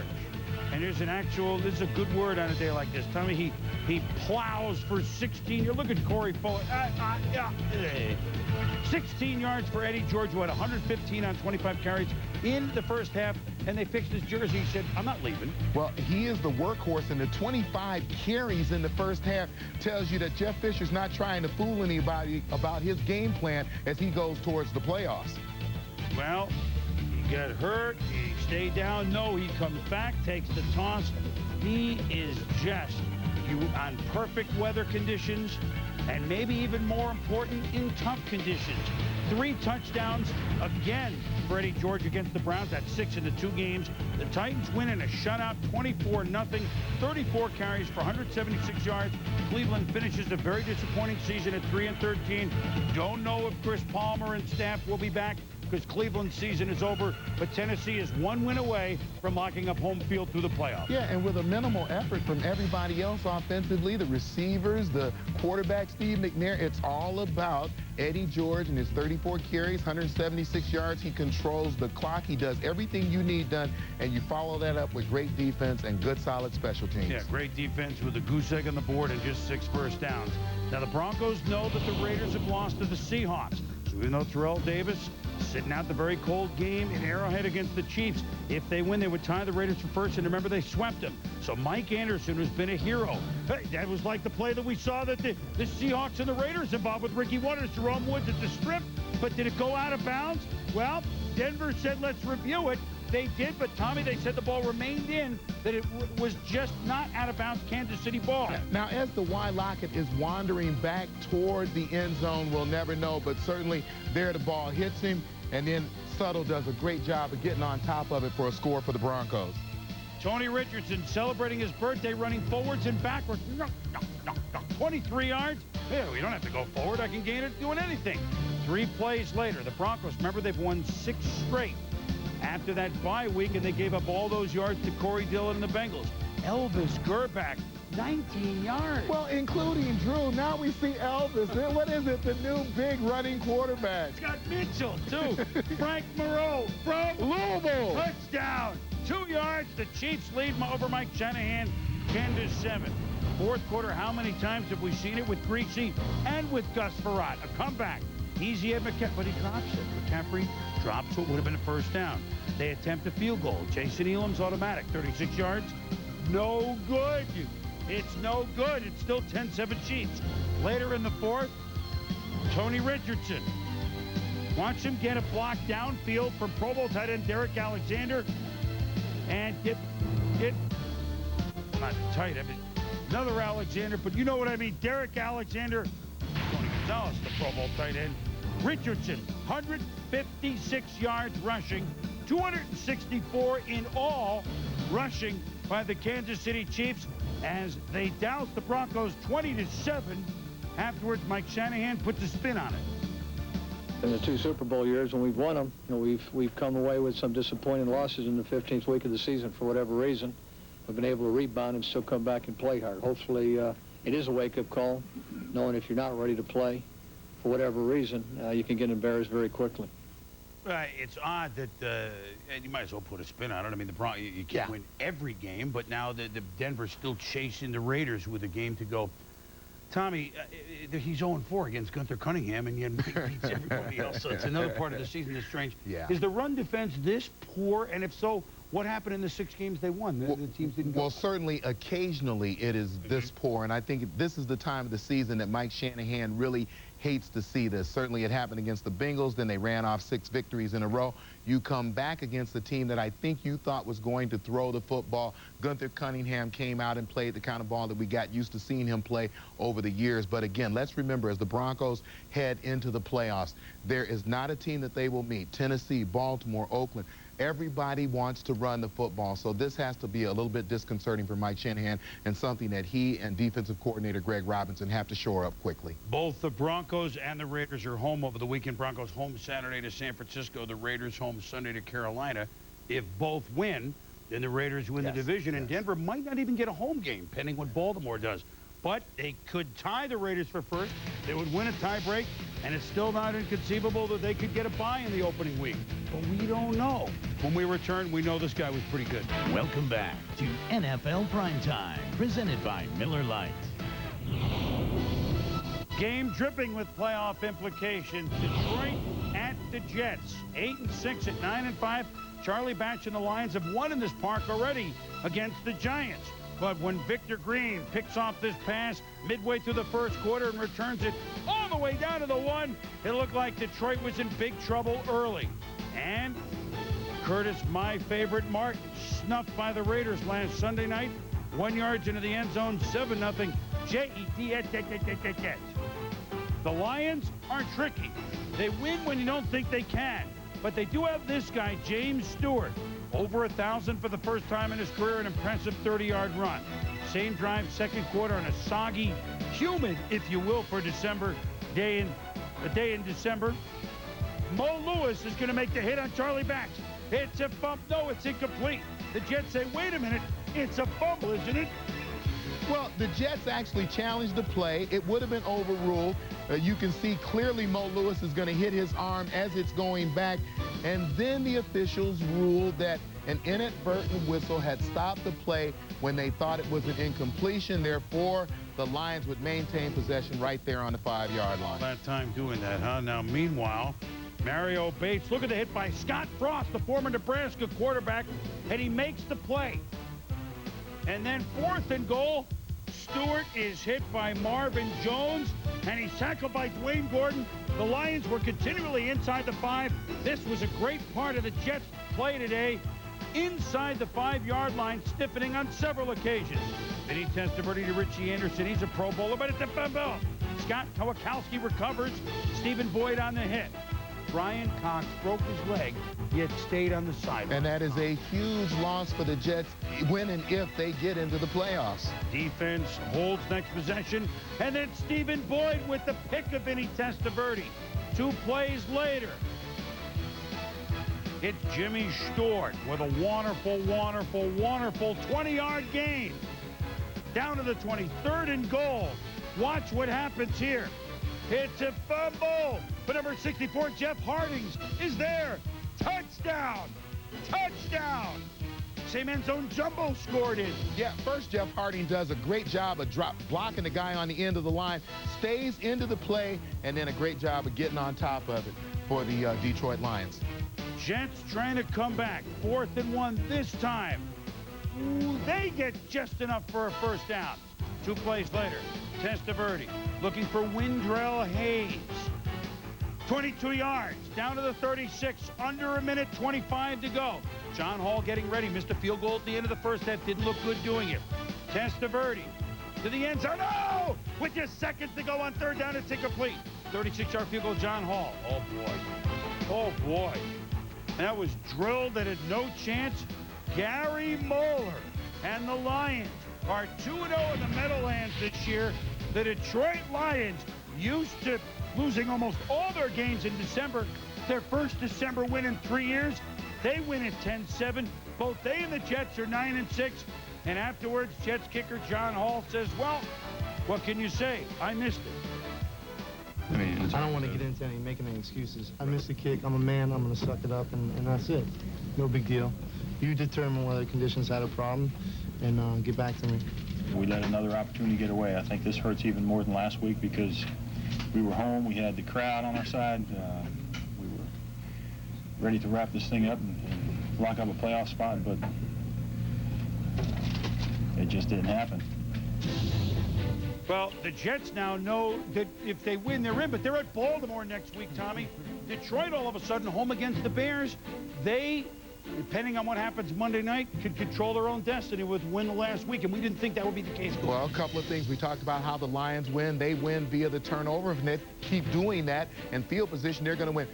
Tough task for this Jets offense that's struggling now going up against Baltimore and their defense. It's a bad spot for the Jets trying to get into the playoffs. Meanwhile, the best scenario for Detroit is if the Bucks win on Monday, then Detroit would get in with a win against the Bears on Sunday. As we go inside the numbers, this was almost an offensive touchdown. I mean, I guess it goes down as a fumble recovery. But as we go inside the numbers, technically, today, earlier this year against Washington with 5 field goals for Hansen, and in a game that may come back to haunt the Saints in Week 1 on Desmond Howard's punt return, Detroit has 3 of their 9 wins without scoring an offensive touchdown. You're looking at the playoffs, possibly.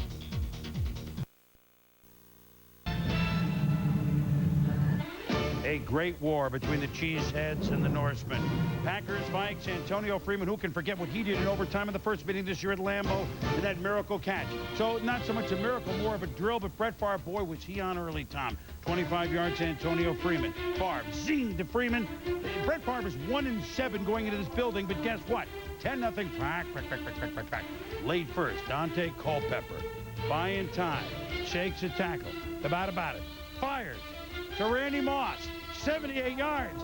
He's wide open. Sharper's not going to get him. It's a touchdown. 10-7 Pack lead. Great play on both ends of this play. First, Dante Culpepper avoiding the sack by Vonnie Holliday. And then watch the beginning of this play. You're going to see Randy Moss pull Darren Sharper through right there. A lot of savvy. That's an experienced wide receiver now. And then he takes off for the end zone. Favre to Tyrone Davis. The big fella makes a move at the 30. 42-yard play down to the Viking 9. 3 plays later on 3rd and 5, Favre to Amon Green. He spins into the end zone 6 yards. Packers lead it 17-7. 2.5 to go in the second quarter to 20-7. Packer lead, and Culpepper to Moss. And look at this. And whoop! To Chris Carter. Well, we won't tell anyone it was slightly forward, but I mean, what difference? He's only picked up a couple extra yards, Tom. Well, this is a great play by Randy Moss. You see he's going to throw the ball. He's behind the 50. When Chris Carter actually catches it, he catches it about the opposite 48. So, yeah, they gained a couple of yards, but it was a great play by the Vikings. Culpepper to Chris Walsh down to the 2, and then 2 plays later, Culpepper rolling. Then look at the cut and the power. 4 yards. It's 20-14, Tom. Now we're late in the third quarter to 23-21. Packer lead. The Vikings are knocking at the door, but it's Amon Green. Green rolling for 34 of his 161 yards rushing.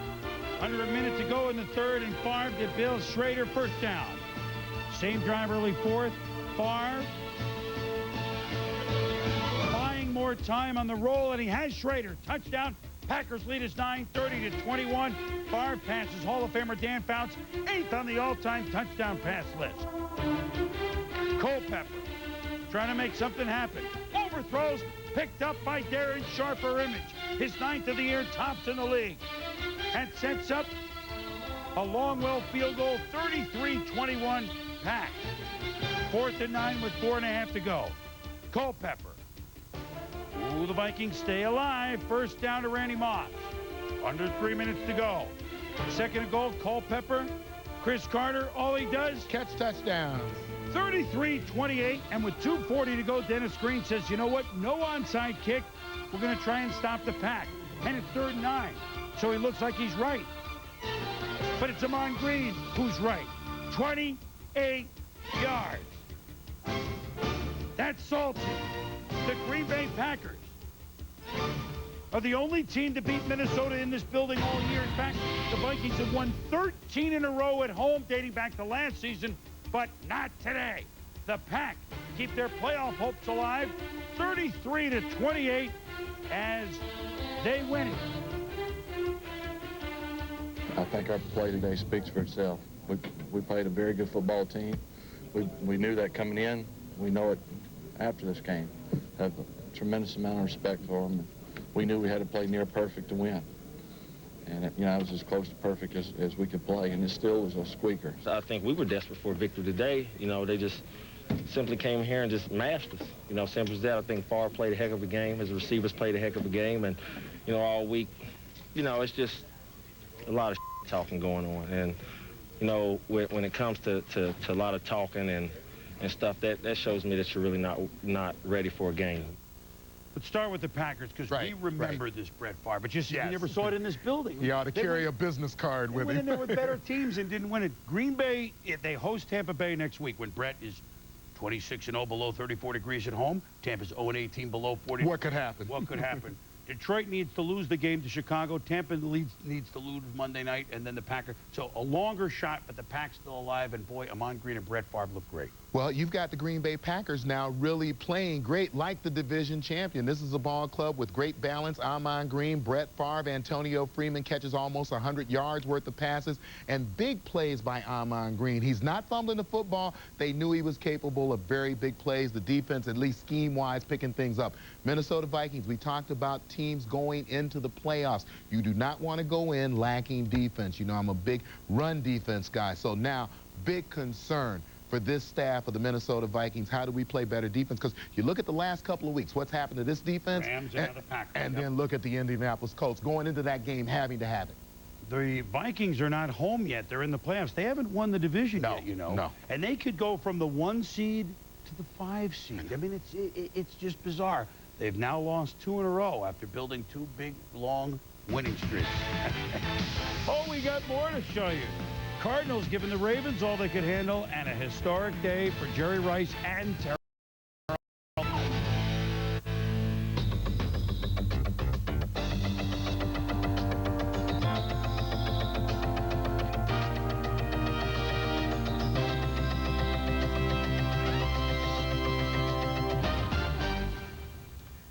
How do you measure greatness? Because there is no question that Jerry Rice is one of the greatest players ever to play in the National Football League. Well, partners through numbers, of course. Numbers including all sorts of records, obliterating almost everyone else on every stat page that you look at, putting his next to everyone else who was 2nd, 3rd, and 4th. Some are championships, and Jerry has won 3 with the 49ers. Others are making the most of yourself and never being satisfied with what you've just done, knowing that you can always do better.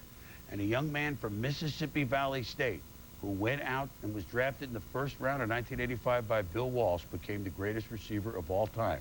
Today, very possibly his final game at Candlestick, Jerry Rice, a San Francisco treat.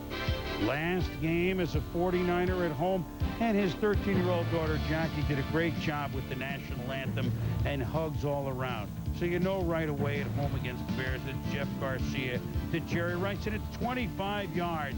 And the next play, the Pro Bowl quarterback Garcia, well, next they're going to go to Terrell Owens here, and that's going to be 6 yards. A couple plays later, although it's Rice's day, they added 1 to the number. See, 80 is Jerry and 81 is Terrell Owens, and here's a 20-yard pickup. Garcia to Rice, down to the 1, setting up a Niner touchdown. It's going to be a San Francisco day, 7-0 the Niners. But it was Garcia and Owens on this day that, well, they would go into the record books. 13 yards to Owens in the 1st, and then to Owens it's 5 yards. And I think, Tom, you're going to see a theme here. Garcia to Owens, who, well, we know Jerry Rice himself knows how great this guy can be and how much greater he can become. Continues, big target with speed and all the assets. Well, and certainly part of these catches are still a tribute to Jerry Rice. I think that Terrell would admit he's learned an awful lot from Jerry Rice in terms of being a quality receiver in this league. As we continue to roll in the 3rd quarter, 11 catches now for Owens. Garcia to Owens, a watch on the side. Oh, man, 28 yards, and look at the replay, Tommy. Yeah, great job of keeping his feet in, maintaining his balance. I mean, he may be the best athlete right now playing wide receiver in this league. And this is the 13th hookup from Garcia to Owens. You think the Bears, now knowing that they were going to throw to Jerry Rice, what, did they double cover him and leave Owens open? Maybe they should have made an adjustment. Garcia, Owens, 14 catches. Wait a minute now. With the score 17-0, Garcia to Owens, 28 yards. It's 15 catches. Garcia to Owens, 16 catches. So Jerry Rice, who owns 14 NFL records and countless playoff and Super Bowl records, is watching history in the making from his own teammates. 17 catches. Team record was 16 by JR. But they're not done. Garcia, Owens, 18. Tom Fears, Rams, LA, 1950. That was the NFL record. Here's the new one, 19. 2 plays later, let's make it a number we all can remember. How about 20 for 283? My God. Then Rice back in late in the game. His last catch at home as a Niner. High five between the record holders. I think it's time for me to go. But San Francisco, I always love you guys, okay? You guys are number 1 for me, okay? Ladies and gentlemen, Jerry Rice. 17-0. Oh, by the way, the Niners beat the Bears on a day that Terrell Owens sets a new mark for catches with 20. Jerry Rice, curtain down, San Francisco career, although he's left the door open if the fire is burning for him to play some more. It would be painful to watch him play somewhere else, but it's never painful to watch him play football, Tom. Well, we have had some great moments ourselves watching Jerry Rice, whether it was the Super Bowl against the Bengals, but I think his day-to-day work ethic is what I will remember, going out there, watching him for the first time practice, catch a little slant for 10 yards, run it 80 yards down the field. Boy, when did you start telling him to do that, Coach? I never told him to do it. It's just part of who he is. You know what I think when I think of Jerry Rice? I interviewed Don Hudson in 1988. And that was Jerry's, you know, he'd only been in the league since 85. And the occasion was Steve Largent was about to pass Hudson's longtime mark for career touchdown catches. You eventually would get 100, Hudson at 99. And he was eloquent about Steve Largent, how great he was. And this is in 88. Jerry, his 4th year, he says, but I believe, Chris, there's a young man up there in the Bay Area that may have all the records by the time he's done. Don Hudson knew, Bill Walsh knew, now we all know. Jerry, congratulations, congratulations. Thank you for all the views of you on the football field. Now we move on, more on Jerry a little bit later, but Brian Billick and the Baltimore Ravens, they're in the playoffs, but they want to set a fewest points allowed record and maybe a shutout record. But wait a minute, Jake Plummer's going to hit Frank Sanders. You're not supposed to do this to the Baltimore Ravens. They email a touchdown, it's 7-3 Cards. Plummer, boy. This is the Ravens defense. Jamie Sharper brings it all the way down to the Arizona 5. They'd earlier made a defensive turnover inside the 5, but Trent Dilfer was picked in the end zone. This time, it sets up a Jamal Lewis 1-yard run. 3 minutes to go. Plummer hit by Peter Booyah. It's a fumble. Ravens recovered. The play would be reviewed. Let's take a look. Arm moving forward. He ruled an incomplete pass. That's very close. So Brian Billick says, wait a minute, we want the ball. But guess what? Arizona has a chance to win the game. But Ray Lewis bats it away. And the Ravens hold on for a tougher than expected 13-7 win at Arizona. Baltimore has allowed 145 points. The record 187 by the 1986 Chicago Bears. So unless the Jets have a score fest, the Ravens will be in the record book. Defense, run the football. Jamal Lewis, 29 carries, 126 yards. That's what you have to deal with if you're the Jets next week trying to get into the playoffs. Baltimore could still catch Tennessee going into the last week for the division title, but it's unlikely. When we return, speaking of division lead, Miami and the Colts had a game in Florida. The start of the NFL on national TV. You're Anthony Wright. You're going to play for Troy Aikman and for Randall Cunningham, and you're going to try and stop the Giants from winning the division in your house. To NFL Primetime, presented by Miller Lite. The Miami Dolphins in first place in the AFC East against the rejuvenated Indianapolis Colts. Injured shoulder, but Jay Fiedler will play on the roof with an injured shoulder.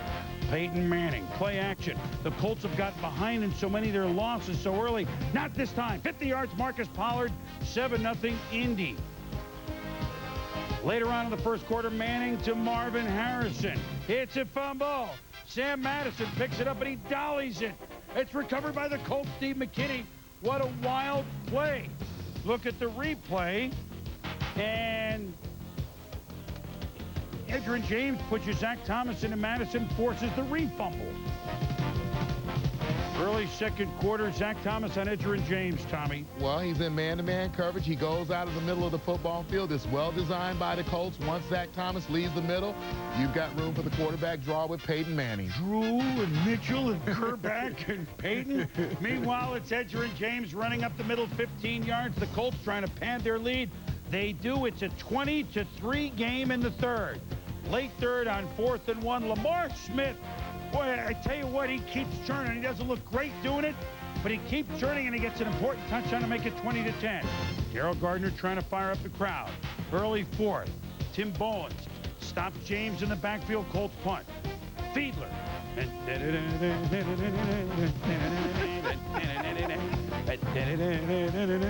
Tradition. 29 yards. 3rd and 16. Fiedler. Shotgun. Sacked by Mark Thomas. And that ends the Dolphin drive. Second straight time Thomas has done it. Manning. Play action. What play action? Jason Taylor has the action. I got your action right here. There's another Colt punt. Next Dolphin possession. Down 10. Fiedler. Rondé Gadsden. These guys hooked up to win that game in Indy a few weeks ago. Sets up field goal 20-13. Darrell Gardner playing cheerleader. 3rd and 4 for the Colts, under 3 to go. Oh, Tim Bowens stops James in his track. Colts punt. 2.5 left. Fiedler. Colts corners have had subpar years, but not today. Jeff Burris is there for the pick. And all of a sudden, they're very much alive. Indianapolis Colts win for the second time in a 6-day span. They win at Miami 20-13. Miami can go from top seed in the AFC, although unlikely now, to out of the playoffs. Meanwhile, Indianapolis is alive. Pittsburgh is alive, all keeping their eye on the Jets in that final game at Baltimore. And the Indianapolis Colts may be a little late, maybe not, finally finding a rhythm. Well, I think rhythm and finally finding the balance that they need, both offensively and defensively. And then within that offense, you see the 32 carries for minimal yards. Yes, Edgerrin James, 100-plus yards, but minimal yards in terms of per carry average. So, again, important in terms of the attempt, controlling the pace of the football game. And I can't help but say Buffalo Bills and Colts in the exact same position a game ago, and having Wade Phillips declare that I guess it's over for both of these football teams. I just thought it was just so unusual. Now the Colts find themselves in the middle of a playoff, at least playoff possibilities. And Miami, in what's been a great season for them, remember they have not played well down the stretch as of late. They go to New England on Christmas Eve. Now, I know the Patriots on paper don't match, but ask the Raiders and the Broncos about winning December road games in the division, right? Yeah, it's tough. It's going to be very difficult task for them. Miami has carved out a tough little spot for them. When we return, we told you not a lot of things were settled. Game balls, some familiar names, some very...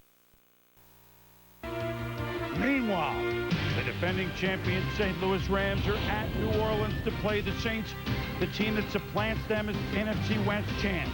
Saints looking for a sweep over Kurt Warner, Marshall Faulk. The Rams need to win and hope Detroit loses. Aaron Brooks. Where's this Rams defense been all year, Tom? Dre Bly, tricky Rams, laterals to Devin Bush. Yeah, I think that the Rams defense certainly has made better plays on the ball this week than they have in previous weeks, but this is the man who's making this offense click. Swing from Kurt Warner to Marshall Faulk, 13 yards, 7-0 Rams. First quarter, Warner sacked by Willie Whitehead. Earlier win in late November by the Saints over Trent Green and the Rams. They sacked Green 6 times. Second quarter, well, you know what? Quarterback banged up. Give it to Marshall Faulk. Look at the run, and then at the end of the play, little hit with Kevin Mathis. Rams would punt. Marshall not backing down, that is for sure. Well, this game had some playoff tempo to it, Boom. I think that they knew that certainly everything was on the line, especially in the case of the St. Louis Rams. Well, Warner being looked at the sideline. Meanwhile, this is wide. Little woozy picked off by Darren Smith all the way 41 yards, tied at 7. Rams lead 13-7 third quarter. Marshall Faulk, a recurring theme all year. A recurring theme late in the season, and certainly a recurring theme today. 9-yard touchdown. They go for two, no good, but it's a 19-7 St. Louis lead. Fourth quarter, Rams trying to come, Saints trying to come back. Keith Poole crushed by Devin Bush. Didn't see it coming. Yeah, Keith Poole focused on the football. Obviously, Aaron Brooks did not see the safety, and Devin Bush gave him a completely legal hit. But, boy, what a blow Poole had to take. You know, remember the hit that Poole took against the 49ers last year? He bounced back. He's a tough customer. Then Brooks to Tommy's cousin, Willie Jackson, 28 yards, 19-14. We have a game. Kurt Warner eventually ruled mild concussion. He wouldn't return, so it's Trent Green quarterbacking Rams. And can we forget this Trent Green versus Kurt Warner?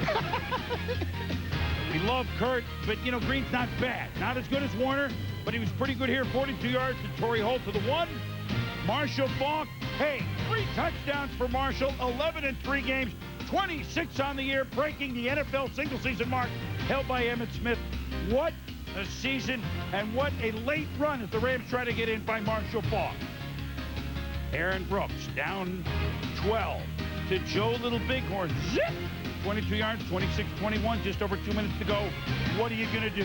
Going to hand it to Marshall Faulk. Marshall. 36-yard run. Takes 4 Saints to track him down. 2nd and 2, no timeouts left for Saints. Faulk picked up the first down, and that's it. Another ho-hum 32-carry, 220-yard day for Marshall Faulk. Mike Martz and the Rams hoping that what would go on up north would get them in. They did their part, perhaps seeing the Saints next week. We'll talk about that in a moment. 26-21, the Rams win after they lost to the Saints on their home field in November. But it all hinged on Detroit at home against the lowly Chicago Bears. Santa a Lions fan? Maybe. 3-0 lead. Glenn Milburn on the kickoff return. It's a fumble. And the Lions have it. So it's 1st and goal, Detroit. At home, they win, they're in. Charlie Batch, David Sloan, 10-0 Lions. It's going to be easy. 2 minutes to go, 2nd quarter. Shane Matthews, ants limping. Hits his hand on James Hall on the follow-through, so Matthews leaves the game. 30 players went to Dick Duran and say, please play him and not Cade McDowell, but the Bears came with defense. Well, new star of the future at middle linebacker, Brian Urlacher, has done everything for this Chicago Bears defense this year. He's going to continue to be a great one as his career goes on. Charlie Batch does not return after that hit. James Allen running for 11 yards. Bears trail 10-6 third. Marlon Barnes, not former Providence College Marvin Barnes, but Marlon Barnes, 21 yards. Marlon Barnes, 10 yards. So it's Cade McNown against Stoney Case. What more would you want in a game with playoff implications? McNown to Marty Booker, 27 yards. Pass interference, they don't need it. 13-10, Chicago. 4th quarter. We've been talking about the running ability of Stoney Case all year. 17 yards. And Gary Moeller says, you know what? Try it again. Case. Touchdown. And the Lions lead at 17-13 behind the running of Stoney Case. 7 minutes to go, 4th. Case picked off by R.W. McQuarters. And he could go all the way. 61 yards. Bears lead 20-17. Next possession. Case picked off by R.W. McQuarters. He's now a silver dollar. But wait a minute. There's a flag. Defensive holding. Lions dodge the proverbial bullet, but they do punt. James Allen, remember his fumbles against the... at his own 10, he's going to fumble? You're kidding me. Lions recover, Tom. Yeah, take a look at the replay. You can see clearly the ball is knocked out just before Allen's knee hits the ground. What a huge play this was when it came to this game's final outcome. The Bears defense holds them outside the end zone, but Jason Haynes' 26-yard field goal ties the game at 20. Detroit needs to win to get in. Minute 39 to go. Luther Ellis knocks down the pass at the line. Bears punt. Under a minute to go. Case scrambling. And it's R.W. McQuarters, who is now a $100 bill, makes the hit. Fumble. Roosevelt Coleman recovers for Chicago to the chagrin of Gary Moeller. 4th and 1. 12 seconds left. McNown. Allen. First down. Out of bounds. 6th-round pick from Michigan State is going to come into the Silverdome. Paul Edinger, 54-yard field goal. Good! Good! The Bears win. The Lions are gone. And while Detroit is stunned, after the game was over in New Orleans, the Rams saw this on the big screen, and they celebrate. The coaches, the players, and they say to the stands, we'll be back next week. Rams and Saints next week because Detroit lost to the Chicago Bears, who won for only the 5th time all year, but that was their playoff game, 23-20. The Bears beat the Lions in the Rams locker room. Marshall Faulk relieved. Eking is the word. He can outweigh into the playoffs with some help from Chicago. It's so special. But we got to put it behind us. Getting in is we can't settle for just getting in. Thank you, Chicago. We've now adopted you as our fans and our friends until we play you guys. They came through for us with a big field goal at the end, and and we were able to do our part. And it's going to be tough to come back here and repeat that feat, but now we're in, and now it's up for grabs. But we're not feeling sorry for ourselves. We're not going to sit here and say that. Obviously I'm pissed, and we're all pissed. Who's not happy? Who's not pissed when they lose? I'm in shock. I'm hurt, and I also can't believe that I'm not excited about this game because I just knew we were going to win, and it was emotionally and physically draining. One of the toughest games I've ever been in. I don't think anybody wants to see the Rams on the Rams' best day, because on the Rams' best day of football, I don't know if there's anybody out there that can beat us. Hey, get ready. Get ready. We're back. We're coming to get this thing. We're coming to get this thing. We're back. This last day of the season, we see the things going. Everyone's aware of what's going on in the other cities. So let's start, Tom, first with the game that allowed the Rams to get in Detroit. Yes. When all is said and done, the Lions at 9-17 won some games that we're not sure how they did, but to their credit, they did so.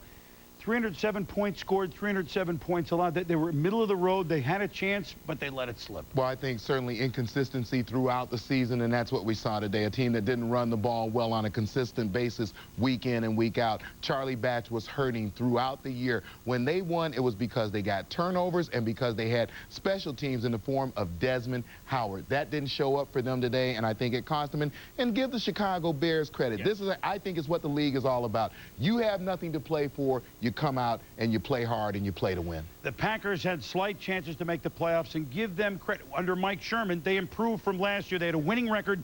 They were 9-7. The Tampa Bay Bucs did everything they could to come from behind 14-0.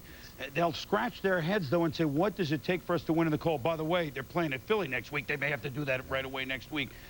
But for Tampa Bay, I think in the big picture, though they wanted a home game, they'll take the Monday night win over St. Louis and the almost game that they won at Green Bay. They're on the rise and are a real playoff contender. Yeah, and I think that they're one of the teams really to watch out for as the playoffs go on. But certainly when you look at the Buccaneers, first of all, weather is only an issue because of the fact that they haven't won when it's cold. So it will become a non-issue as soon as they win. But I think when you look at this team's success, at least at the end of the season, look at Warwick Dunn, the carries, 20, 22, 28, and then 22 again. Today, in a situation on the road, he gets 15 when you know that Coach Dungy would really like to feed him the football. I think falling behind early lessened the carries that he got. But let's remember again how they got here, what they do well, and what will carry them through the playoffs. Well, Warwick Dunn is the little big man for Tampa Bay, the big man for the St. Louis Rams, and will run through the playoffs later on in the show. The number 6 seed St. Louis Rams, Marshall Faulk, 220 yards today. Tommy, the last 3 weeks, combined running and catching, 11 touchdowns, 96 touches for almost 600 yards. Yowza. And when we talk about Mike Martz, I think that certainly he likes to throw the football. When you look at what he has done during the last month of the season, especially when he says Marshall Faulk has gotten healthy, he has fed him the football. It has given them great balance, both run and pass. No question in my mind right now as to who the MVP of this league is. It is Marshall Faulk with this new touchdown record. Well, and I'll tell you what else. The big story of the day, the Rams lived to see the playoffs as the number 6 seed. They still might be the favorites in the NFC, even though they will play no games at home. As we go inside the numbers, well, when you set a mark like this, it's not one game, it's all season. And with 11 touchdowns the last 3 games for the world champion St. Louis Rams, Marshall Faulk has passed Emmitt Smith's mark of 25, who passed Rigo's mark of 24 for most touchdowns in a single season. Marshall Faulk. Yikes.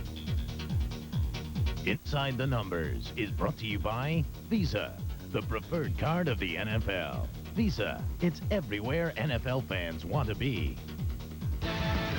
When we return, the Eagles tuning up for the playoffs. McNabb and the Eagles against Cincy.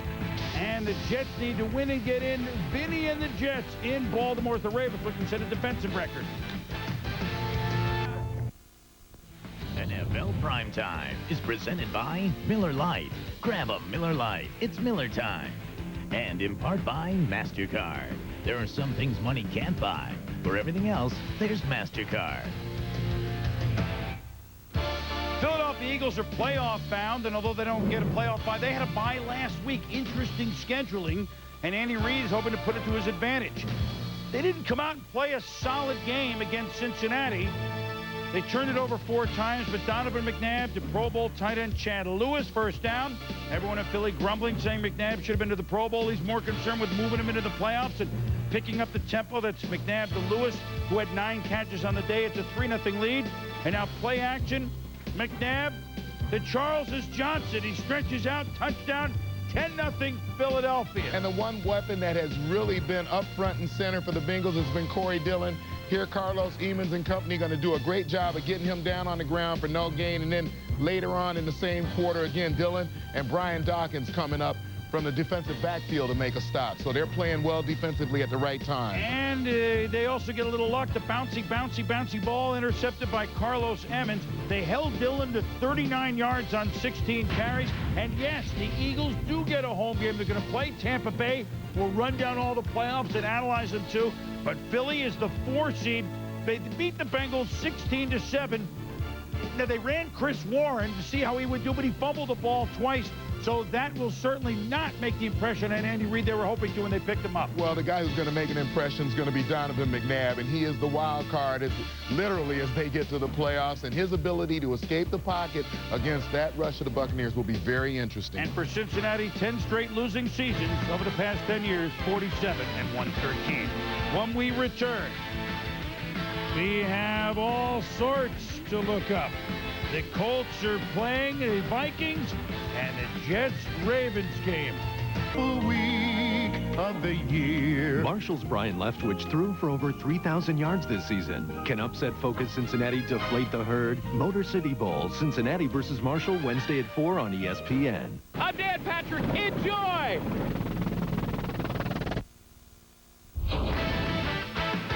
Welcome back to NFL Primetime, presented by Miller Lite. As we go to the Redskins and the Cardinals, Terry Robisky hoping to win 1 game in his 3-game run as head coach. That's Champ Bailey on offense. So does he get in? Yes, it's his first offensive touchdown. Champ Bailey catching the ball against Arizona with a big 20-0 lead. Catching the pass from Brad Johnson. Deion Sanders says, I used to do that, but right now I'm just cold. Tommy, what happened to Jake Plummer? What's happened to him? They made such an investment in Jake Plummer and have not gotten the production from him. It's just been amazing how his talents fell off once he got the money. And there's Bruce Smith going and get a sack. And Bruce Smith, what a player he has been throughout his career. 13 seasons of 10 or more sacks for Bruce, and you know what they do? Now, Terry Robisky's a good guy. I may not keep this job, but they've dumped the Gatorade on him, which you got to get out with a little bit of shampoo there, I guess. And Washington wins it, 100-yard day for Stephen Davis, 20-3 over Arizona. Well, will that one victory by Terry Robisky be enough to at least make Daniel Snyder think about keeping him on as head coach? And Arizona ends up losing 7 straight. Dave McGinnis, 1-8 as head coach. After the game, Terry Robisky informed the team that a man who played for the Redskins a long time through last year, 38-year-old Dan Turk, whose condition was concealed and kept private by his family, passed away last night in his battle for cancer. He leaves a wife and a young daughter, and it's a reminder at this Christmas time to be thankful for what you and we may have, and our condolences go out at this time to the Turk family. Chiefs and Falcons. Warren Moon. All those years in the NFL, and yes, they looked like the Green Bay Packers when they were the Edmonton Eskimos winning all those Grey Cups. Warren Moon, 70,000 professional yards and more. Would he play? Well, no, he watched Elvis Gerbach throw the reverse floater to the tight end. When you have a tight end floater like that to Tony Gonzalez, 21 yards, it's tough. 7-7 Chiefs at Atlanta. This is a play that Kansas City has always done a good job with. It is called tight end fall stall. You see Tony Gonzalez go down. He literally falls down on the ground, runs across the formation. His blockers in front of him fall down as well. Do a great job of sealing people off so he can get into the end zone. Score 16-7 in the third quarter. Look at Tim Dwight lateral it all the way to Winslow Oliver. Oh, those tricky Falcons. 40 yards. Morton Anderson results in one of 5 field goals for him. Warren Moon never played for Gunther Cunningham in this game. Hey, Warren, you were so great to watch. Nobody threw a better-looking pass, or more accurate one, we should add. But on this day, a 100-yard day for Jamal Anderson, the Falcons snap a 6-game. Yeah, and look at Morton Anderson from 24, 48, 42, 23, and 36. Doesn't look like he's a guy who's losing his touch or his touch with his foot. Well, reports are maybe he will kick elsewhere next year. Maybe Chris Chandler will be elsewhere. Lots of decisions to make for the Falcons, who end up their season at 3-13. When we return, the Steelers have a playoff shot, but they need things to happen. They need Dante Culpepper to play and beat the Indianapolis Colts, and they need the New York Football Jets to not make big plays against the Baltimore Ravens. We'll get that picture in a moment. AFC picture for the third straight week. The Jets win, they're in, but they're at Baltimore. Oh, and you knew this was going to be funny with 2 old Bucs quarterbacks, the 2 guys that have started the most games for Tampa's quarterback, Trent Dilfer and Vinny Testaverde. But early on, the Jets were on it. Flea flicker. Vinny, who, by the way, scored the first Ravens touchdown ever, throws the pass to Dedrick Ward, 7-0. You're talking about the best run defense in football. So you see that secondary come up and run support, bite on the flea flicker. Vinny Testaverde, easy job of throwing the ball over the top to Dedrick Ward for a score. The Jets under Al Groh last week looked like a team afraid to lose. They did not come out that way today, Tom. Testaverde, play action, lobs it beautifully to Richie Anderson, and he drags Corey Harris into the end zone, 35 yards. Anderson caught 11 for 139, 14-0 the Jets.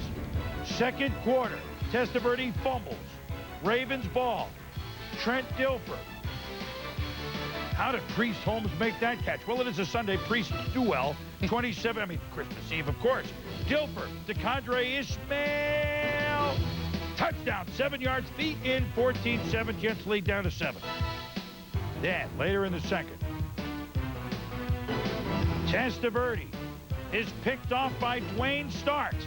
Starks high-stepping and returns it deep into Jets territory all the way to the 31-yard line, sets up a Stover field goal, 14-10. Later second, where for some reason Vinny's interceptions are like 4 times more in this quarter than ever before than any other quarter, Windrell Hayes makes the pick.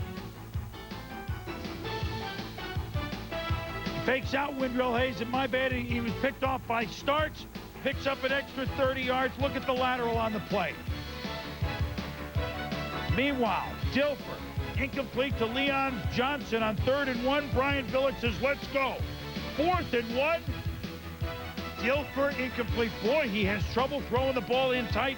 Incomplete to Shannon Sharp, but that Baltimore defense, it's a safety. It's a safety. Curtis Martin never even smelled the goal line, 14-12.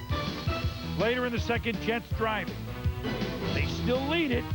And Wayne Corbett, who played a big game, made some circus catches, 39-yard gain with 24 seconds left in the half. Look at how long Vinny looks at the corner. Looking. Picked off by Chris McAllister. Curtis Martin's the only guy that has a shot. No, sir. He could go all the way. 98 yards when the Jets were going to go in. The Ravens go in. 20-14. Less than 20 seconds left in the half. You see Corbett running his route, but look at McAllister. Just follow the eyes of Vinny Testaverde right to the football. That's a fairly easy pick for a corner. Great play to make before the half. Third quarter, Dilfer sprained wrist. Tony Banks in, up, down, separate shoulder. Banks out, Dilfer in. But really, you know who was not in? The Jets cover teams on the punts. Jermaine Lewis, 54 yards, 27-17, Ravens. Lewis, in the fourth quarter, returns another punt, gets a couple of blocks, makes a cut at the 40. He could go all the way. 2 punt returns, an interception return, and a safety for Art Modell and the Baltimore Ravens. They allowed 20 points, but they still smash the record for fewest points allowed in a 16-game season. For the New York Jets, a loss at 34-20. Martin, they couldn't run. Vinny threw 69 passes. Let's first go inside the numbers and show you that the Ravens have broken the mark of the 86 Chicago Bears by 22 points. Fewest points allowed in a 16-game season. We salute their defense, Tom. It's an outstanding defense, and I think they play it the way you have to play it. It is great run defense up front that gets them in very manageable second and third down situations. It'll be that kind of defense will play great in the playoffs. So, with the Jets losing, that opened the door in a late kickoff for the Steelers. They had to win and hope the Colts would lose. Very early on, they're in San Diego. Very early, first play from scrimmage. Ryan Leaf to Jeff Graham. And look at the block downfield by Curtis Conway. These are the 1-14 Chargers. My God, there's one play, and it's 7-0. Ensuing kickoff. Will Blackwell, 0-2. Whoop! Whoop! Whoop! Whoop! Hell of a return. Look at him go. Look at him block. So we've had 2 plays, and it's 7-7. 4.5 minutes into the game. Cordell picked off by Rodney Harrison. He could go all the way. 63 yards. Tommy, after 4.5 minutes, they're on pace to score 252 points in this game. But things do settle down. Pittsburgh has a 17-14 lead. Cordell Stewart scrambled. 19 yards, touchdown. He rushed for 2 TDs. Steelers keep up their end of the bargain. They win it. 34-21. Cordell passing 190. We told you he ran for 2 touchdowns. He ran for 81 yards today. Yeah, the 10 carries for the 81 yards I think is very significant because I think Cordell has now gotten back to playing the kind of football that will make him successful at the quarterback position. But now that the Jets lost, Steelers won, the Colts control their own destiny. Playing at home against Minnesota before the game, Dante Culpepper checking out the right ankle sprain. Culpepper did start. He threw it long to Randy Moss. 42 yards. He's always between 2 defenders. We're tying at 7. Minnesota knows Tampa's lost, and so they've won the NFC Central. Culpepper sandwich. Denny Green says, you know what, that's enough. That's enough. Bubby, your arm's rested. Bubby Brister, get in there. But for the Colts, they had to win it. Peyton Manning to Edgerrin James, looking to win 2 straight rushing titles. Only the 3rd in the NFL to do that if he does. But he takes the pass. It goes 52 yards. 14-7.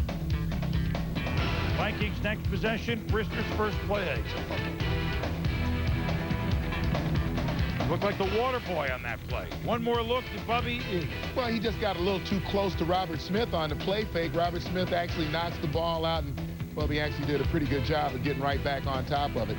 We last saw Bubby play meaningful games. He did a great job for Denver. Meanwhile, Peyton Manning already over 4,000 yards again. That was Marvin Harrison. Manning to Harrison, the triplets in business today, Tom. 21-10 Colts at the half. Third quarter, more Manning to Harrison. This part of it's been a little quieter than the running of Edgerrin James, but not today. 4 TDs for Manning, 33 to year, 28-10 Colts. Getting the passing game rolling at the right time. Kenny Wright going to be in coverage here. You see him right there. You see the receiver's going to split his coverage responsibility. And Marvin Harrison, a great job of curling right behind him at the back of the end zone. 100 catch of the season for Harrison. 3 TDs in the game, and the Colts win going away. And now they're in. The Colts, who a few weeks ago, it looked like they were long gone at 7-6, but they end up at 10-6, and they win and are in the playoffs behind almost 300 yards passing for Peyton Manning. 128 yards rushing for Edgerrin James, the 3 touchdowns and 109. Now, those are the numbers we're accustomed to seeing for the Indianapolis Colts, who, got a break. Minnesota knew very early on, it doesn't really matter. We're already the number 2 seed. But I think the way the Colts can play on offense, they become a unique team in the AFC playoffs, where many of the teams, Tom, at least in that Central, are such good defensive squads. Yeah, very quickly, ability to score by this Colts offense, I think, certainly will have to carry them. But the thing that's going to be most encouraging to Coach Moore is the improving defense, especially in terms of pressuring the quarterback and getting the takeaways. They've been able to do that for a few weeks. And the Vikings, let's remember that no team has lost their last 3 regular season games and gone on to win the Super Bowl. It's a bad sign for the Vikings. 10 seconds, the Jets, they're going to scratch their heads. Well, I think that you couldn't play the kind of football that the Jets wanted to play and have Vinny Testaverde lead the league in interceptions. It just wasn't going to happen. No, margin for error was not that large. 23 points given up, not by the defense on this day, and that's why they're on the outside looking in. But we still have the AFC East as we continue. Would Miami get in the playoffs? A, win the division. B, Miami at New England. And Oakland knows Denver's won. Oakland needs to win against the football play, not giving up on it, being able to knock the ball loose, and then giving it back to his football team. They get it at the 20. So New England has the lead, but Jay Fiedler, who would start more games this season than any other Ivy quarterback, certainly since the merger. Sid Luckman didn't play as many games. Fiedler scrambles for 17 yards. Late hit Chris Slade. Olindo Mare, oh no, he's almost automatic. Misses a 28-yard field goal. Here we go in December again for Miami. They trail 24-17. Fiedler to O.J. McDuffie. Dives forward. First down on 3rd and 15. Later on the drive, 4 minutes to go. Lamar Smith. Talk about a tough run. 3 yards. Touchdown. Ties it at 24. Drew Bledsoe, next series, tipped into the hands of Zach Thomas. Miami in business. 3 minutes to go. Then Olindo Mare. Whoa. 49-yard field goal with 15 seconds to go. The Dolphins lead 27-24. Last chance, New England. Drew Bledsoe. Pass knocked away. Patriots think it's a fumble. They pick it up. They lateral. They rumble. They bumble. They stumble. They figure it's over. And the Dolphins are in the playoffs at 4:12 Eastern Time. But wait. While Fiedler and Wannstedt celebrate 4:47, 35 minutes later, Dolphins in slippers, Patriots in togs, back on field. Johnny Greer says there's 3 seconds left. It was an incomplete pass. So Michael Bishop is in. He fires. No, it's incomplete. And the Dolphins have twice within 35 minutes won the AFC East. One fan was in the stands when Johnny Greer said, come on back on the field. Jeff McBride of Rehoboth, Massachusetts. By the time they got back on the field, 600 came in from the parking lot. So the game began with 50, 60, 70,000. 600 saw the Dolphins win the division. Dave Wannstedt, unbelievable. Not a greater feeling in the world to go out there with our backs to the wall and have to fight back and lay it on the line and leave it on the field and come out with a damn victory. Hey, division champs, okay? Hey. Don't get on track, guys. Hold on. Coach. 3 seconds left, they got one play. John, yeah. Turn the cameras off. That's the craziest thing. It only could happen this year. You know, the Florida recount, now it's this recount. You know, they came back with 3 seconds. That's crazy, and so... The hanging Chad made the Dolphins go back to sweat it out again. Unbelievable, but in the end, Tom, they've won their first division title since '94 under Don Shula. Panthers, it is Denver won kind of convincingly yesterday. The Raiders and John Gruden have to win, and they figure let's kind of convincingly win it today. Tyrone Cream of Wheatley. Good cream of wheat at this time of year anyway. It's cold, no, 9 yards. Next play, Wheatley. He's a big back the Raiders need, Tom. Well, this is the biggest thing we wondered. How would he perform in this game leading into the playoffs? This looks like the Tyrone we saw all year long for the Raiders. His first 1,000-yard season in the NFL. Rich Gannon and Jeremy Brigham, 4-yard touchdown. Raiders lead Carolina 7-0. Score 10-6 Oakland in the second. Gannon, Ricky Dudley. What a year Rich Gannon's had, huh? 1 yard, 17-6 Oakland. Inadvertent flags on the play. Wheatley sells it. Well, this is a beautiful play fake as well by Gannon. You watch Wheatley run up into the line as if he has the ball, and then you watch the safeties bite on that. Dudley's does a good job of going down and then getting to the back of the end zone. So that's a good play by the entire Raider offense. Steve Berline picked off out of the hands of Muhammad, picked off by Eric Allen. Touchdown. The ageless one, Allen, and it's the alley-oop to Russell. Boy, they can play basketball too. 38-9. There it is. Jeff Lewis, Brad Hoover. He's vacuumed up. It's a fumble. Flash scored just with no time left on the clock. And he could go all the way. There it is. Win the AFC West. 52-9. Boy, have Denver and the Raiders come crashing through at the end with big wins. The Raiders, they earned a bye in the opening round, 52-9. Impressive. Well, great balance by this football team. The 32 throws by Rich Gannon, but you see Tyrone Wheatley really setting the table with the running game. Our congratulations to the Raiders and Miami, who both won division. When we return, look at the playoff scenarios. Plenty to talk about and set up the postseason.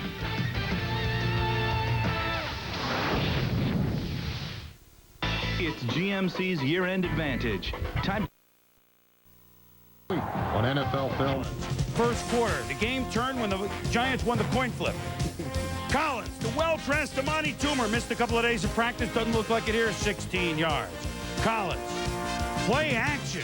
Oh, and the Giants, you knew they're going to come out running, right, Tom? Wrong. Toomer 10 yards out of bounds. Collins, Ike Hilliard, Keith Thibodeau on his Thibodeaus. Can't get him. Ike Hilliard, touchdown. G-Man, 7-0.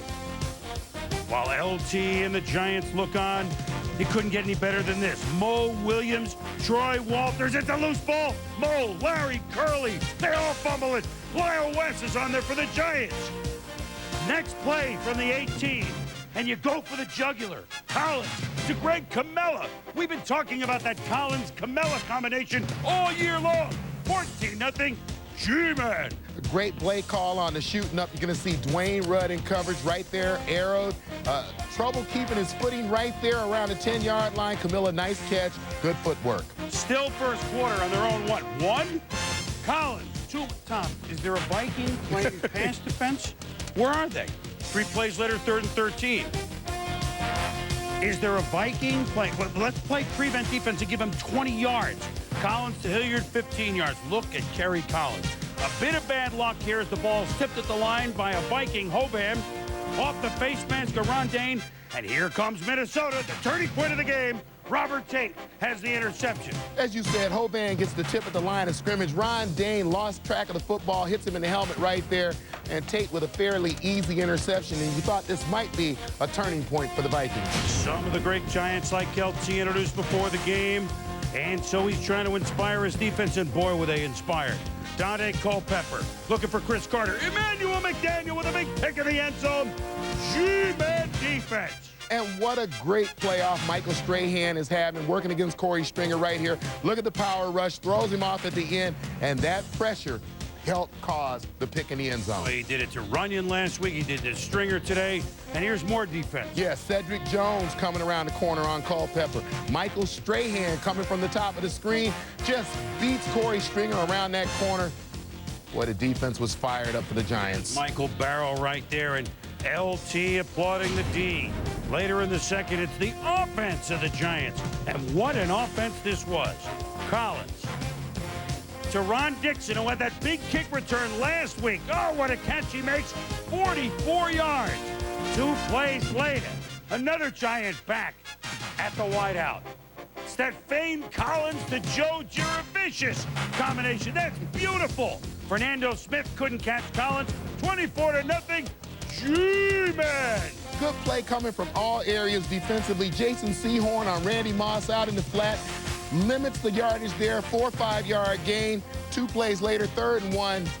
Watch John Davis and watch the smack right there by Dave Thomas. Dave Thomas, Rick Moranis, the McKenzie brothers, all of them playing defense. And as for the Viking offense, what? They watched the Giants play offense. Collins to Ike Hilliard, who had an unbelievable day. 10 catches for Hilliard. That was 28 yards. Collins, Hilliard, touchdown before the half. The lay-in, 34-0. G-Man. In the third quarter, after a Culpepper fumble on the first play, Collins to Monty Toomer. He's going to spike it. No, his hands are so good. It's 41-0. G-Man. Harry Carson, Wellington Mara, the classy owner. Mel Hines, all the Hall of Famers are there. For Chris Carter, Randy Moss, stunning. Jim Foschel, wet. 7-0 since he said we're going places. And look at Jesse Armstead. Remember, they battled a year ago. And look at them arm in arm. Kerry Collins. We'll get to his numbers in a moment because he was absolutely fantastic. Well, we'll get to him now. 5 touchdown passes, 28 of 39 for 381. 2 quarterbacks in postseason play, LaMonica and Steve Young, have had 6 touchdown passes. Collins joins 1 of 5 now that's had 5 in postseason play. Afterwards, Jaws with maybe the G-Man, one of the newest G-Men, but one of the oldest players in the league, savoring it. Lomas Brown, you are going to the Super Bowl. How do you feel? Man, I feel so great out there. Oh, man, it feels so great, Ron. Feels so 41 points. Did you ever expect this kind of explosion out of your offense? I mean, we knew we were capable of doing it, and we knew we had to come out here and help our defense because they played so awesome. Man, it feels so good, and I'm so happy. I'm so proud to be a New York Giant. You got to be a little bit shocked by the way you dominated. Oh, man, this is how we felt all week. You know, it was all talk about Minnesota's offense and our defense, and we kept our mouth shut and just let it play out today, and it was amazing. Did you really think you could shut out this explosive offense of the Vikings? When Coach Fox came with that attitude, you know, we figured they want points on us, but Coach Fox had the attitude. He said he didn't want no points on the board. So, hey, we got to do what he say. All right, Jesse, congratulations. Good luck in Tampa. Back to you, Boomer. All right, Josh, outstanding. The Giants have now won 7 in a row. Their last loss when many folks gave up on them when they were beaten by the Lions November 19th. 7 in a row since then. Hilliard caught 10. Toomer caught 6. Hilliard was 10 for 155. And as we roll on, Jim Fossel, well, he could stand pretty tall. One team in this league that already calls himself America's team. But I told him, I said, you know what? We're living the American dream. We're the American dream. Where if you, in this country or playing in this league, if you got a belief, you got a determination, and you got teamwork, there pretty much isn't anything you can accomplish if you got some talent. We have talent. I mean, they got great focus right now, and I'm just excited that we're going to the Super Bowl. I think we shocked a lot of people, but we didn't shock ourselves. It's not like we're new at this. It's not like we're new in the game. I think a certain amount of credit go to the Giants. They played very well on the surface. At home, they did a lot of great things, but most of it, again, has to fall on yourself. My ability and the team's ability to do a better job. Sean Payton faxes the game plan over to us on Tuesday night and put a little note on it. He said, John Cougar Mellencamp, best stuff we do. All right, that was his message. What's in Tampa? The Super Bowl this year, right? Excuse me, what did you say? The Super Bowl. We have a little static in the mic. What did you say one more time? I think it's the Super Bowl. I think he said Super Bowl, people. Watch out. The Giants are coming. Why not? I mean, my God. You heard Kerry Collins say that Sean Payton, a coordinator, calls the plays, faxed the game plan on Tuesday night. Yes. I got to think there was a moment, Tommy, the players' day off on Tuesday. Yes. Jim Fossel, his offensive staff, are looking at film at the third time. But wait a minute, turn on the lights, shut off the projectors. Oh, my God. We didn't realize we could do this to the Vikings. Let's change this game plan. My goodness, this was over in a hurry. Well, I think they certainly saw something. And, you know, if you look at the Vikings losing 4 of their last 5 football games, a lot of them were in similar fashion. Whether it was Brett Favre or Peyton Manning or Kurt Warner, you were able to throw the football on them. 10 of the first 10 of the first 15 plays scripted by the Giants were passes, so they came out to throw the football. But this is as close to a perfect football game as I think we will see. There's not an area that you can pick. Kerry Collins, 300 yards passing by halftime. Wide receivers, outstanding. DBs playing the football. Good tackling by the linebackers. Pressure at the line of scrimmage by the D-line. Lomas Brown and company, outstanding. Even the coverage teams, great today for the New York Giants. So this was an outstanding football game played at the perfect time for Jim Fossil and his football team. And 14-0 before the vaunted Viking offense, which, by the way, got only 114 yards, came on the field. They made Culpepper look like McNabb last week. Giants got 518 yards. So I would say the Vikings better draft defense, defense, and defense. Well, and we've said it all year. I think that, you know, with all of the offensive power that we see in this league, there was the understanding that to get to the Super Bowl, you had to have your defense play well. And I think that's what we saw. All areas played well, but the defense has been very consistent for the Giants all year. I love what Wellington Maris said on the PA after the game. Well, we were the worst team ever to be the #1 seed in the NFC. We're now the worst team ever, with tongue firmly implanted right here, to win the NFC Championship, and in 2 weeks they're trying to become the worst team ever to win the Super Bowl. Good thing. 41-0. They look pretty bad. We go inside the numbers for the G-Men. And last week, of course, they had big plays other than on offense against Philadelphia. Today it was big play after big play after big play. 34 points in the first half, almost 400 yards against the whole total last week. Tommy, you pointed it out. The Giants have been playing football for what, 75, 76 years? And they've never had a playoff game as lopsided as this one. Yikes. Inside the Numbers is brought to you by Visa, the preferred card of the NFL. Visa, it's everywhere NFL fans want to be. Well, we got to the late game. The Ravens brought their defense. And Rich Gannon and the Raiders found out how good that was. Superstitious? It's a little bit... The Super Bowl? We'll be there in Tampa. We begin Sunday morning.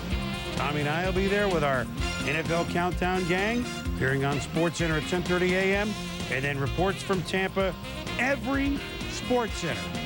So that means 8,000 reports coming from what they actually kick off the game. We'll be back. Well, Shannon Sharp, he didn't catch many balls. Certainly he wouldn't be a factor in today's game. To NFL Primetime, presented by Miller Lite. The Oakland Raiders, first AFC Championship game in Oakland since 1976. They've been blowing teams out at home. But this is Ray Lewis and the Ravens defense that set a record. John Gruden trying to come up with that game plan to just chip away at that Ravens defense. Scoreless first quarter, late. Rich Gannon, picked up by Robert Beetle Bailey, hit the first big break of the game. And that leads to Pro Bowl kicker Matt Smokey Stover. And so this is automatic. Except, doink! Raiders dodge a bullet. 36-yard field goal, no good. And look at the crowd. Alcatraz open again. Second quarter, Trent Dilfer, sacked by William Thomas. So this is going to be the first time in the game, Tom, early second quarter, that Oakland's going to get field position after this punt, because certainly, oh no! Marquez Paul plays the Matador defense. It's Dilfer to Shannon Sharp. He could go all the way. 96 yards. It turned a Raider advantage into a Raider disaster. Yeah, and you take a look at the big picture here. Marquez Pope going to miss the initial tackle. Anthony Dorsett, who was arrowed, going to come over, take the wrong approach angle, and Shannon Sharp is off to the races. Ensuing drive, Raiders. Tony Siragusa charges in and knocks Rich Gannon down, twisting, turning, collarbone injury. We'll probably find out it may have been broken. Yeah, Tony Siragusa, about 340 pounds, and you see him bring all his weight down on Rich Gannon, and certainly that was trouble for the rest of the game for the Raiders. Bobby Hoying hasn't played a meaningful snap since September. Tyrone Wheatley gets the ball stuffed by Ray Lewis. Hoying, oh my goodness, he's going to throw it from his own 8. It's picked off by Dwayne Starks, who stretched down to the 21-yard line. Gannon, now look at this. He's on his way to the locker room, and he looks up. But Gannon comes out, whatever they did. second half, could he be like Brian Greasy was against these Raiders on that Monday night? Meanwhile, here comes the defense. Johnny Harris picks off Trent Dilfer. Raiders get some life, down 10-0. Leads to 1st and goal.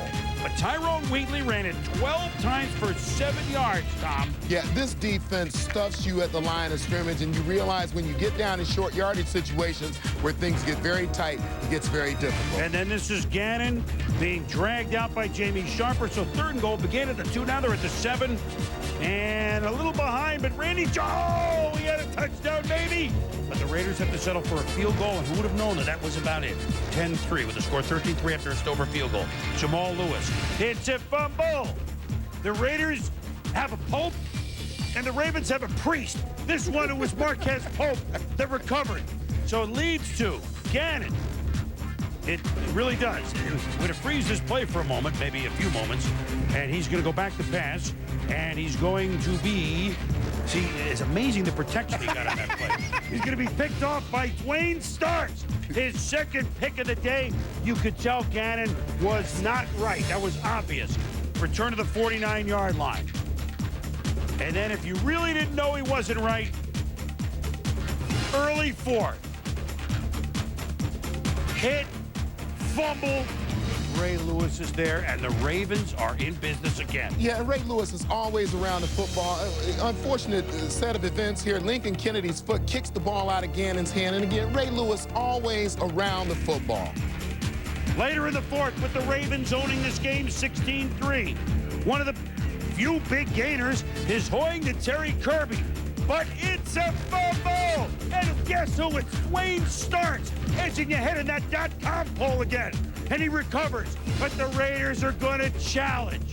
And the play is overruled. So they keep the ball. Hoying to Bad Moon Rising, but Bad Move Rising. Penalty nullifying the touchdown. Yeah, and you're out in space, and you've got the side judge looking for this. And right there, you see the push off. It's an obvious call for the official. And then, pretty easy call. And then look at the Ravens defense. Are they unbelievable? Jamie Sharper is right there at the 1 to end the threat, to end the game. The Ravens D, along with a little bit from Trent Dilfer. And some outstanding coaching for Brian Billick. Art Modell, been an owner since 1960. The Ravens are moving to the championship game in unbelievable style, holding the Raiders to just 3 points. This is a team that blew teams out at home all year long. Shannon Sharp, what, 1 for 96? It was pretty big. He's with Susie Colbert. As good as this Ravens defense is, sometimes all it takes is one big play from the offense. Today, that big play belonged to Shannon Sharp. But Shannon, first, very few people gave you guys a chance to come in here and beat the Raiders at home. How satisfying? It's very satisfying. We believed all week. No one gave us a chance. We listened to everybody talk. The Ravens can't score enough points. The Raiders offense is so good, we're for real. You're backed up at the 4-yard line, no score in the second. Give us your view of the 96-yard touchdown. Well, we had quick slants on. They went cover 0, and I know once I got inside, I had him. And I said, well, if Trent put the ball in front of me, I don't have to break stride. I got a chance. I really wasn't expecting to go to the house. I was just basically trying to get a first down. But when it opened up, there was no one there, so it was off to the races. I'm not as fast as I used to be, but I'm not too bad for an old guy. The longest touchdown in postseason history. Congratulations. You guys are the AFC champs. Thanks, Susie. Hey, bro, you went out on a limb with us. All them jokers out there drinking Haterade. We bought our hater spray today. Later. Back to the studio. Oh, we're going to have to live with Sterling. Hey, look, the Ravens go into Tennessee and win. Yes. The Ravens go into Oakland and hold them to 3 points and win. So Shannon, what, 1 for 96 today, 1 for 56 last week, but it was a huge play to get him back. 3 for 73 against Denver. These numbers don't add up. Oh, until you look at the defense. Have we seen a better defensive unit? It's a defense through the playoffs that's given up 16 total points, and I don't think we have seen a better defense. And if you believe in statistics, the best run defense in the history of the game. They make you one-dimensional. You had the Raiders who average almost 160 yards rushing the football per game, 24 yards today. Right. Ray Lewis, the dominant player in the league defensively. And I hope people understand, this is Dick Butkus, this is Joe Green in his his prime. You know, mentally, physically, everything right now is tuned, and he is very, very motivated to play well. Let's put a little something in perspective. The last loss for Baltimore before Halloween, okay, that's October 29th. To Pittsburgh. They've won 10 straight games. Yes. They're the third AFC team in the last 4 years to use this 4 seed, the top wild card, to get into the Super Bowl. Denver, of course, won it all in '97. And I'm going to make the one prediction I'm going to get right all day, okay? I think the Ravens might be watching this when they fly their plane home. Good. Which is flying on its own, by the way. See you in Tampa. Well earned. By the way, add the 16 points Tommy talked about in the playoffs to the 165 they gave up in the regular. Still in 19 games, they would still own the record for a 16-game season. Whoa. Game balls. When we return, to give you a hint, it's probably Ravens and Giants getting them.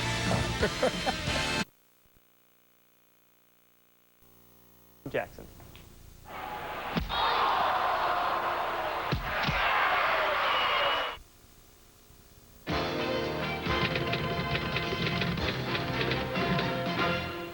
Good evening once again, everybody. I'm Chris Berman. Welcome to ESPN's debut of NFL Primetime. Can you believe it's been 15 years? And what a ride it's been. Beep, beep, beep, beep, beep, beep, beep, beep, beep. I said a Todd Light, not a Bud Light. Stopped at the touchdown, the greatest comeback in the history of the National Football League. This is James Littleman Stewart. Curtis, my favorite Martin. John Pythagoras Theory. Eric Sleeping with the Enemy. Chris Calloway. Prime time. Prime time. Chris Carter, all he does? Catch touchdown. What? And he could go all the way from Louisville, rumbling, bumbling, stumbling. Tick, tick, tick, tick, tick. No one circles the wagons. Look at that. Like the Buffalo Bills. John Connie, Sheila McCray. Good night, everybody. I'm just like Costello. I'm following your lead. Well then, follow my lead into the next 15 years.